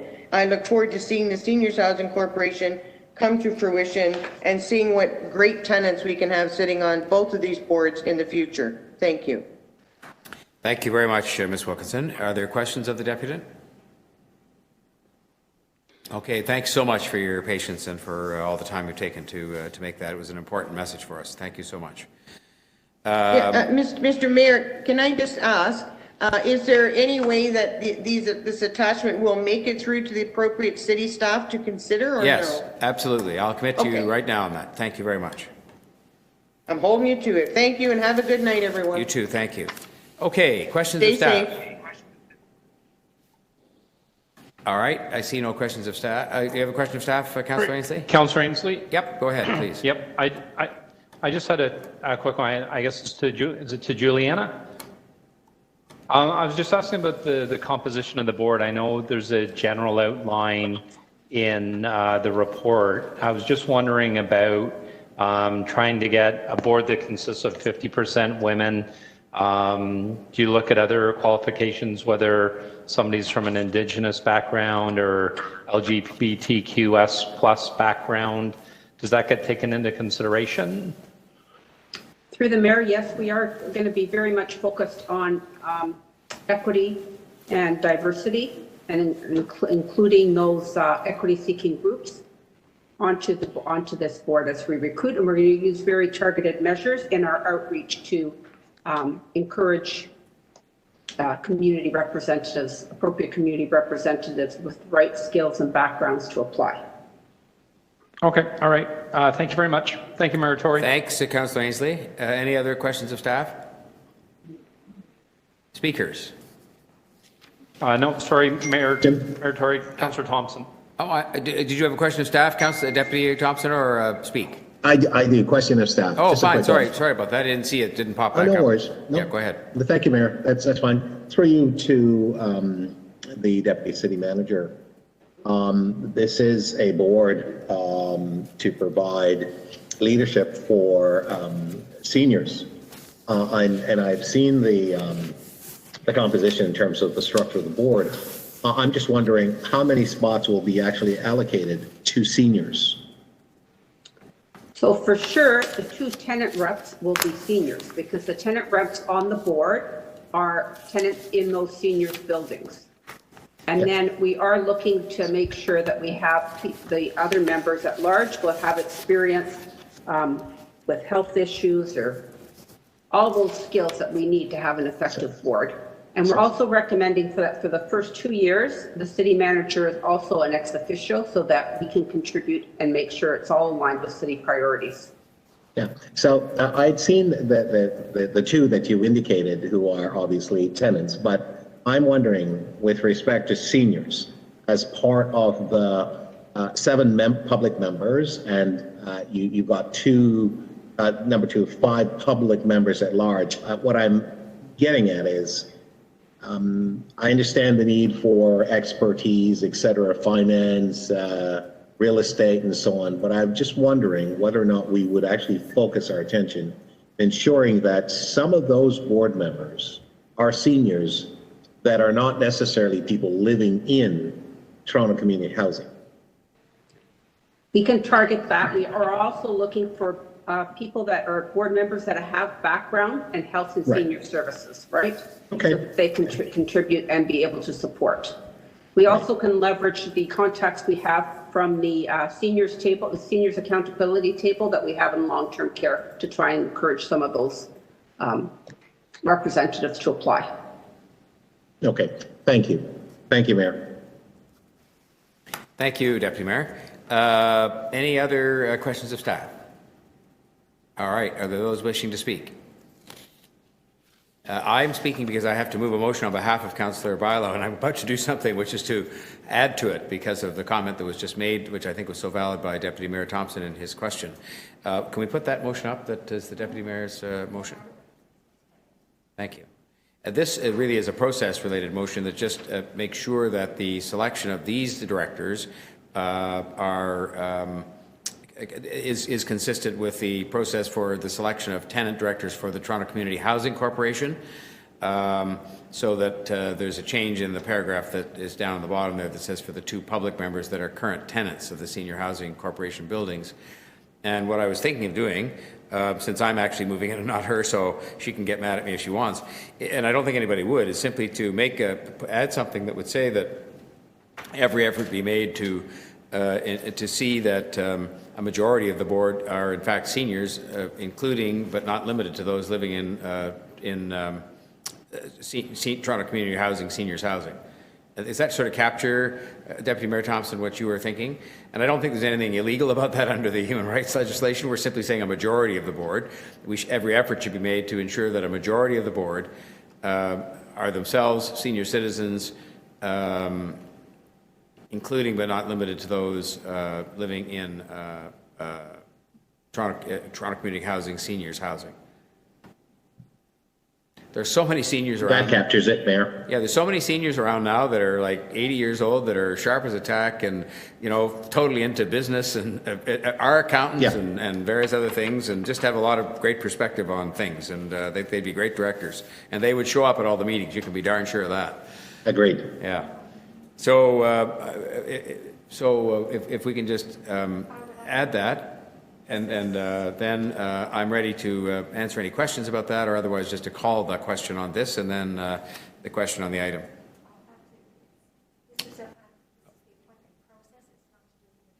So it has to be a separate motion then? Okay.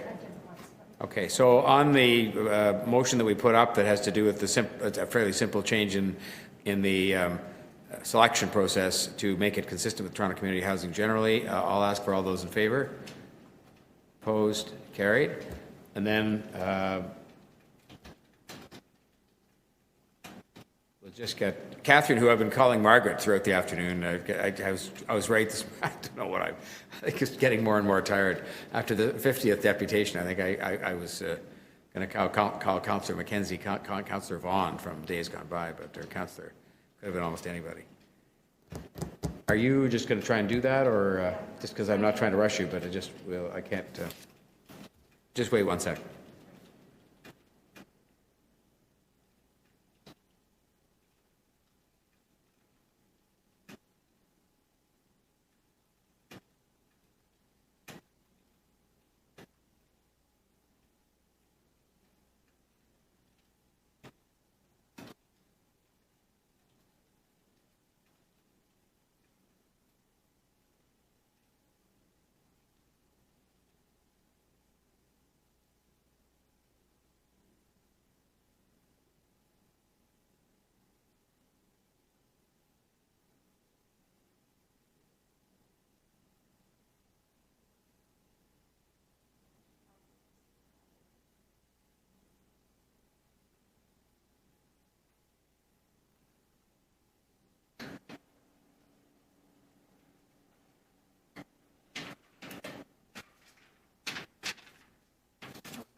This is even more assertive, thanks to Catherine's, but it says the City Council direct that the majority of board members be senior citizens, including but not limited to those seniors living in Toronto Community Housing. But I'm not troubled by that myself.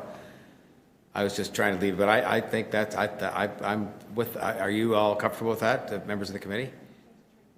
Yep, okay. Well then I think this is, you can see it, there it is in front of you, and I'm ready to call the question. It's fairly straightforward.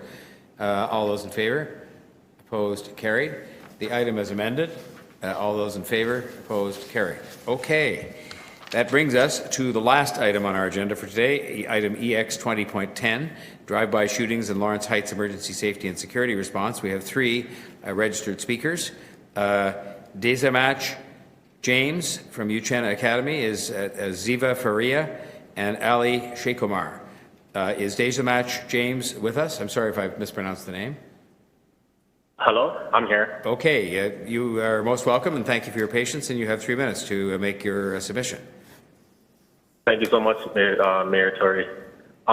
Good evening. My name is Desamach James. I've been living in the Lawrence Heights community for 27 years, and I've experienced a lot in those years. Drive-by shootings where I'm running for my life, friends and family who have been shot, paralyzed, and lost their lives because of these shootings. And I've even seen dead bodies on the pavement and people bleeding out because of a gunshot wound. Today, I am a community activist and leader. I look after and ensure the safety of some of the children in the community. I mobilize the community to string together events such as the Safety Walk in Lawrence Heights back in September. And I am also a bridge that connects youth to feel comfortable around the police. And I also do my best to support those who have been impacted by gun violence.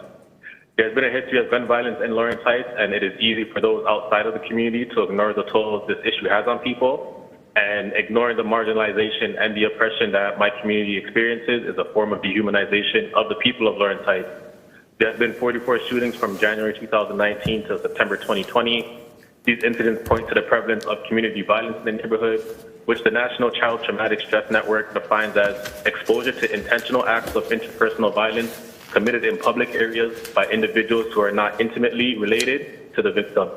And also community disorder, which is defined as a neighborhood environment that presents residents with observable signs that social control is weak and that there is little concern or ability to maintain a safe and orderly physical environment.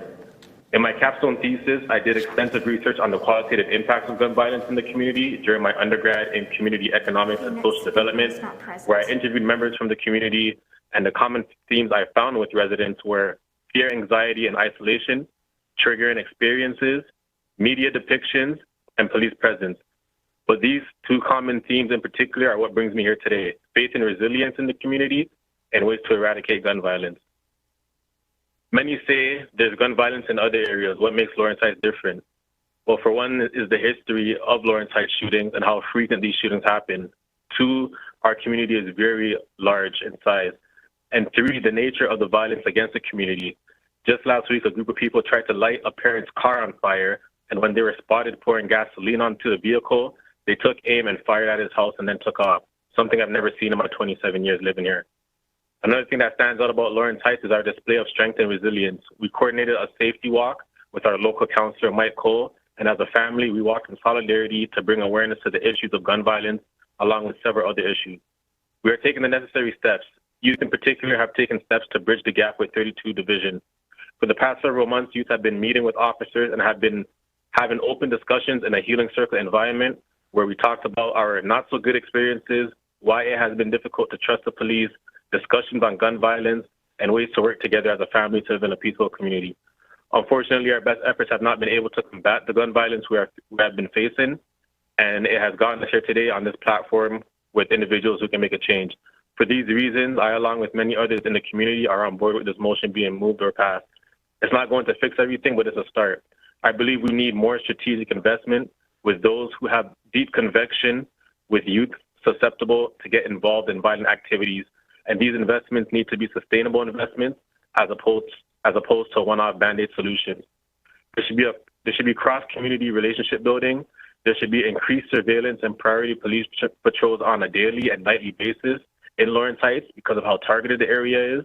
And more attention should be put towards social media and how violence is perpetuated through social media and how that in turn may impact the community. The community has been doing everything they can from our end. We have taken the necessary steps, connecting with the right people, politicians, police, TCHE, and we brought all these stakeholders to the table to speak on our issues. In closing, I would like to thank the city. In closing, I would like to thank the City of Toronto's Community Crisis Response Program for continuously providing deep support in the areas of violence prevention and intervention. The Office of Councillor Mike Cole, who I've seen active for many years in the community and has been on the front lines with us during pivotal moments throughout past events. Thank you for sharing this platform, which gave me the opportunity to amplify the voice of the community. Thank you very much, Mr. James. Are there any questions of the deputant? Councillor Ainsley? Thank you. Through you, Mayor Tory. Mr. James, you talked about more sustainable investment in the community to increase safety for residents. What would you like to see that involving? I know you did mention increased police and... Yeah, so these can be things such as increased safety measures, such as having more surveillance cameras. Some residents have mentioned the implementation of one-way streets so that people don't have such an easy access just to drive through and shoot up the community, more traffic lights in the area. And also, what the police can do as well is to use some of their funding. Like, I'm not saying defund, but I'm saying they can reallocate some of the funding into our community-based programs that have been successful being ran from other community members. Like, I remember as a kid, and I explained this in my thesis, that, and so do other people in my thesis, we had programs that kept us off the streets and out of harm's way. So instead of being on the street where we're just be hanging out with our friends and being outside, we're in the gym, you know, where our minds are occupied in a constructive way. And it doesn't have to be sports, but there's many, many things that can go into our community, such as resources for more programming. I know this pandemic has been hard on my community too, because we rely heavily on our community center to stay out of harm's way. And honestly, with this pandemic, things have been hard. So there's many, many things that can be implemented in the community. And yeah, I can go on and on about it, but in 3 minutes, I just had to sum it up very quick and just get straight to the point. Yeah, okay. And do you have, so my ward's in the southeast corner of Scarborough. Do you have any youth, and I know the community centers are closed, do you have any online youth drop-in programs in place?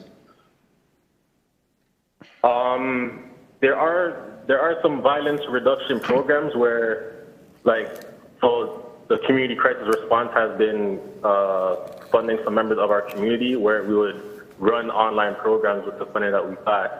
And we'll talk about violence, gun violence in the community and things like that. But these things are only Band-Aids, and we need more long-term sustainable things for our community. Okay, all right. Thank you, Mr. James. Thank you, Mayor Tory. Thank you, Councillor Ainsley. Questions? I had a question. Yes, Councillor Cole, please. Yeah, thank you, Mr. Mayor, and thank you, DJ. You know, you've lived there for 27 years. You've seen it all firsthand, people dead on the street, people paralyzed with gunshots, drive-by shootings. What is happening now that is even making you more frightened, even after 27 years of witnessing all that? So 2 points that I can touch on that just come to mind right away is the fact that, in my eyes, it's been getting worse, because when I was a kid growing up, I wasn't introduced to this side of life until probably middle of high school, grade 10, grade 11. And now the little kids who I watch after age 9, 10, they'll talk to me about the gun violence. They'll tell me not to walk through certain parks because of shooting. And when I'm walking them home, they'll ask me, well, what are we going to do if someone comes around the corner to start shooting at us? And that's how that's one thing I see today and how it's gotten worse. And another thing too is the measure that people are willing to go. I mentioned earlier in my deputation that people try to light one of my good friends' car on fire. They tried to light his car on fire. That's something that I've never seen or even witnessed or even heard of in my community until last week. So those are just a couple of points of what I see today and how it's gotten worse. Also with the fact of social media and how that plays a role in perpetuating the violence, something that we really need to look into as a community because it affects more than just Lawrence Heights as well. Yeah, right. About social media, I know that's been brought to my attention lately as one of the drivers behind this violence, where there's incredible hate, intimidation, threats, almost acts of terror that are talked about on social media.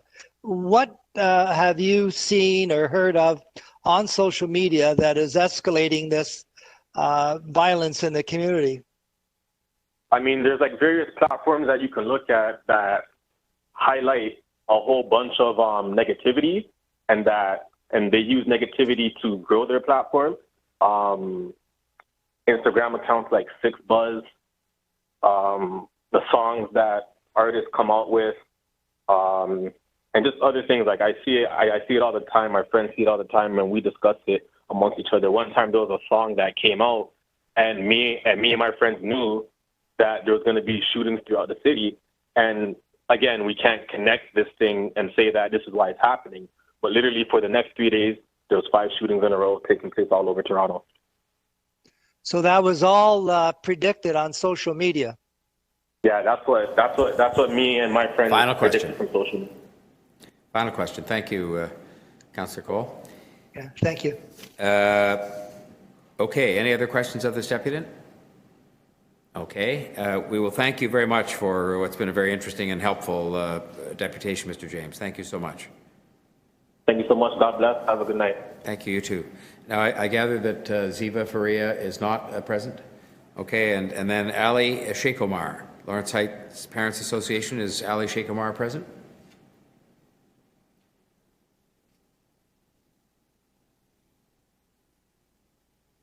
Ali Sheikh Omar? This is Nahom with the city clerk's office. Ali is present and their mic is unmuted. They should now be able to speak. Okay, Ali, can you hear us? It's John Tory here, and we're just at the Executive Committee awaiting your deputation. Are you there?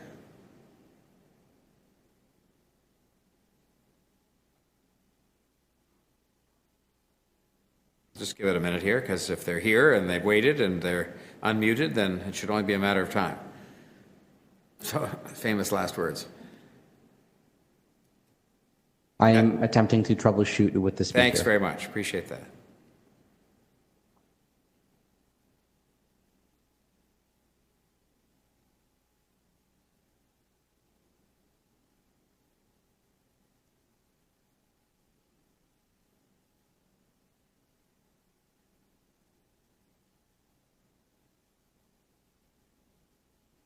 Well, what we'll do is, just while they try, Councillor Cole, I presume you wanted to speak on this? I'm just making an assumption.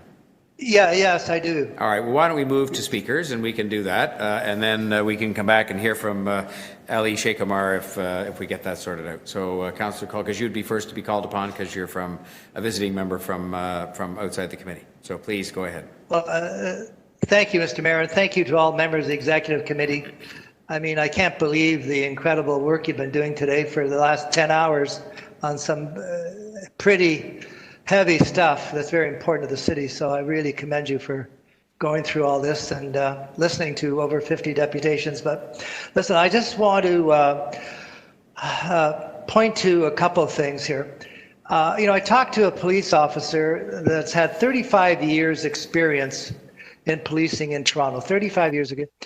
He has said in all his years, he has never seen a community so targeted by outside people for no reason.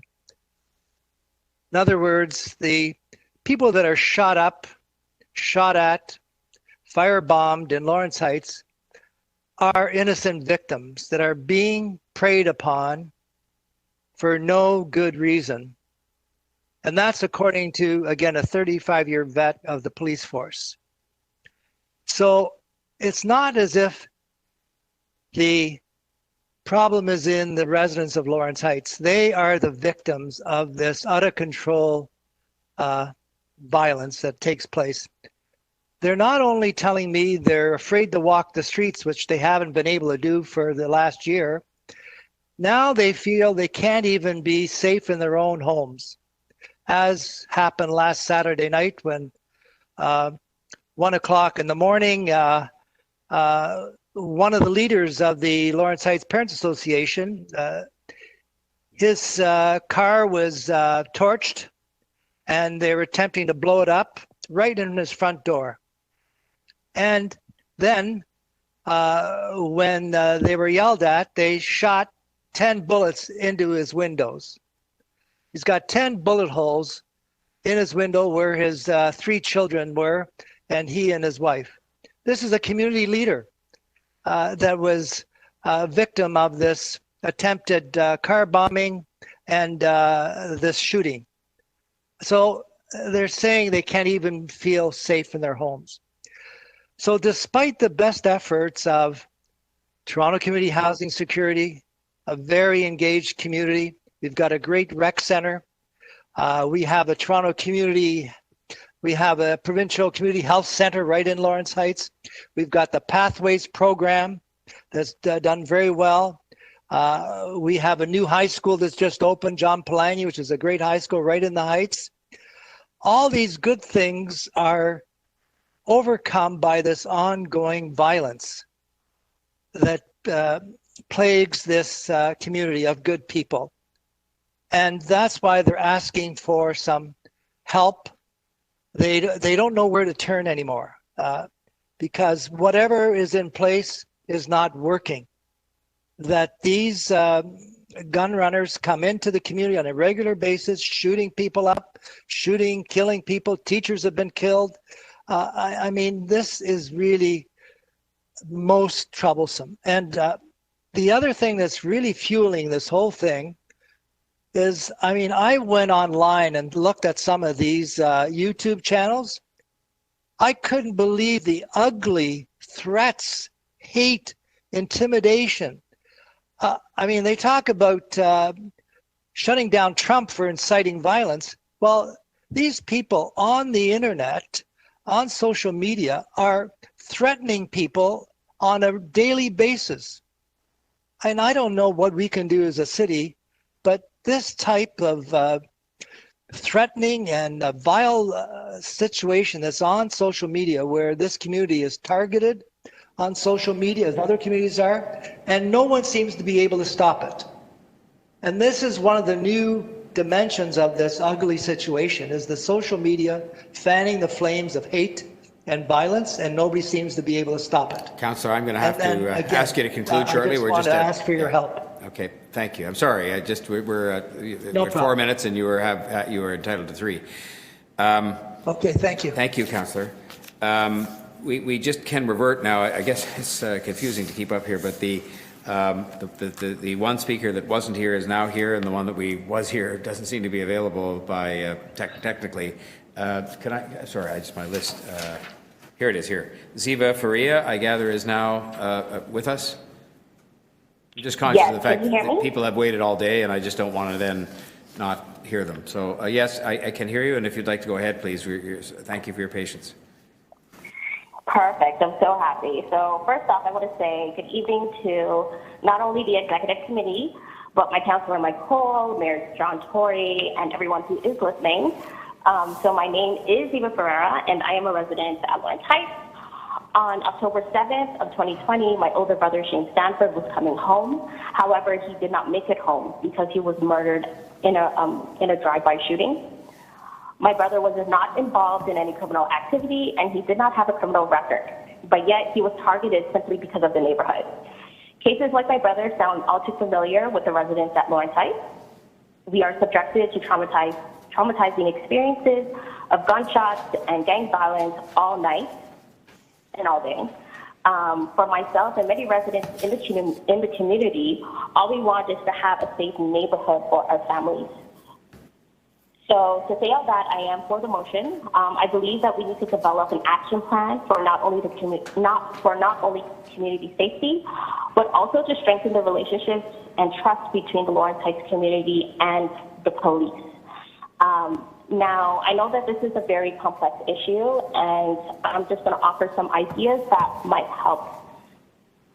So firstly, I think that we need to improve on our response time when it comes to violent acts in the community. So even having like an individual hotline will be great.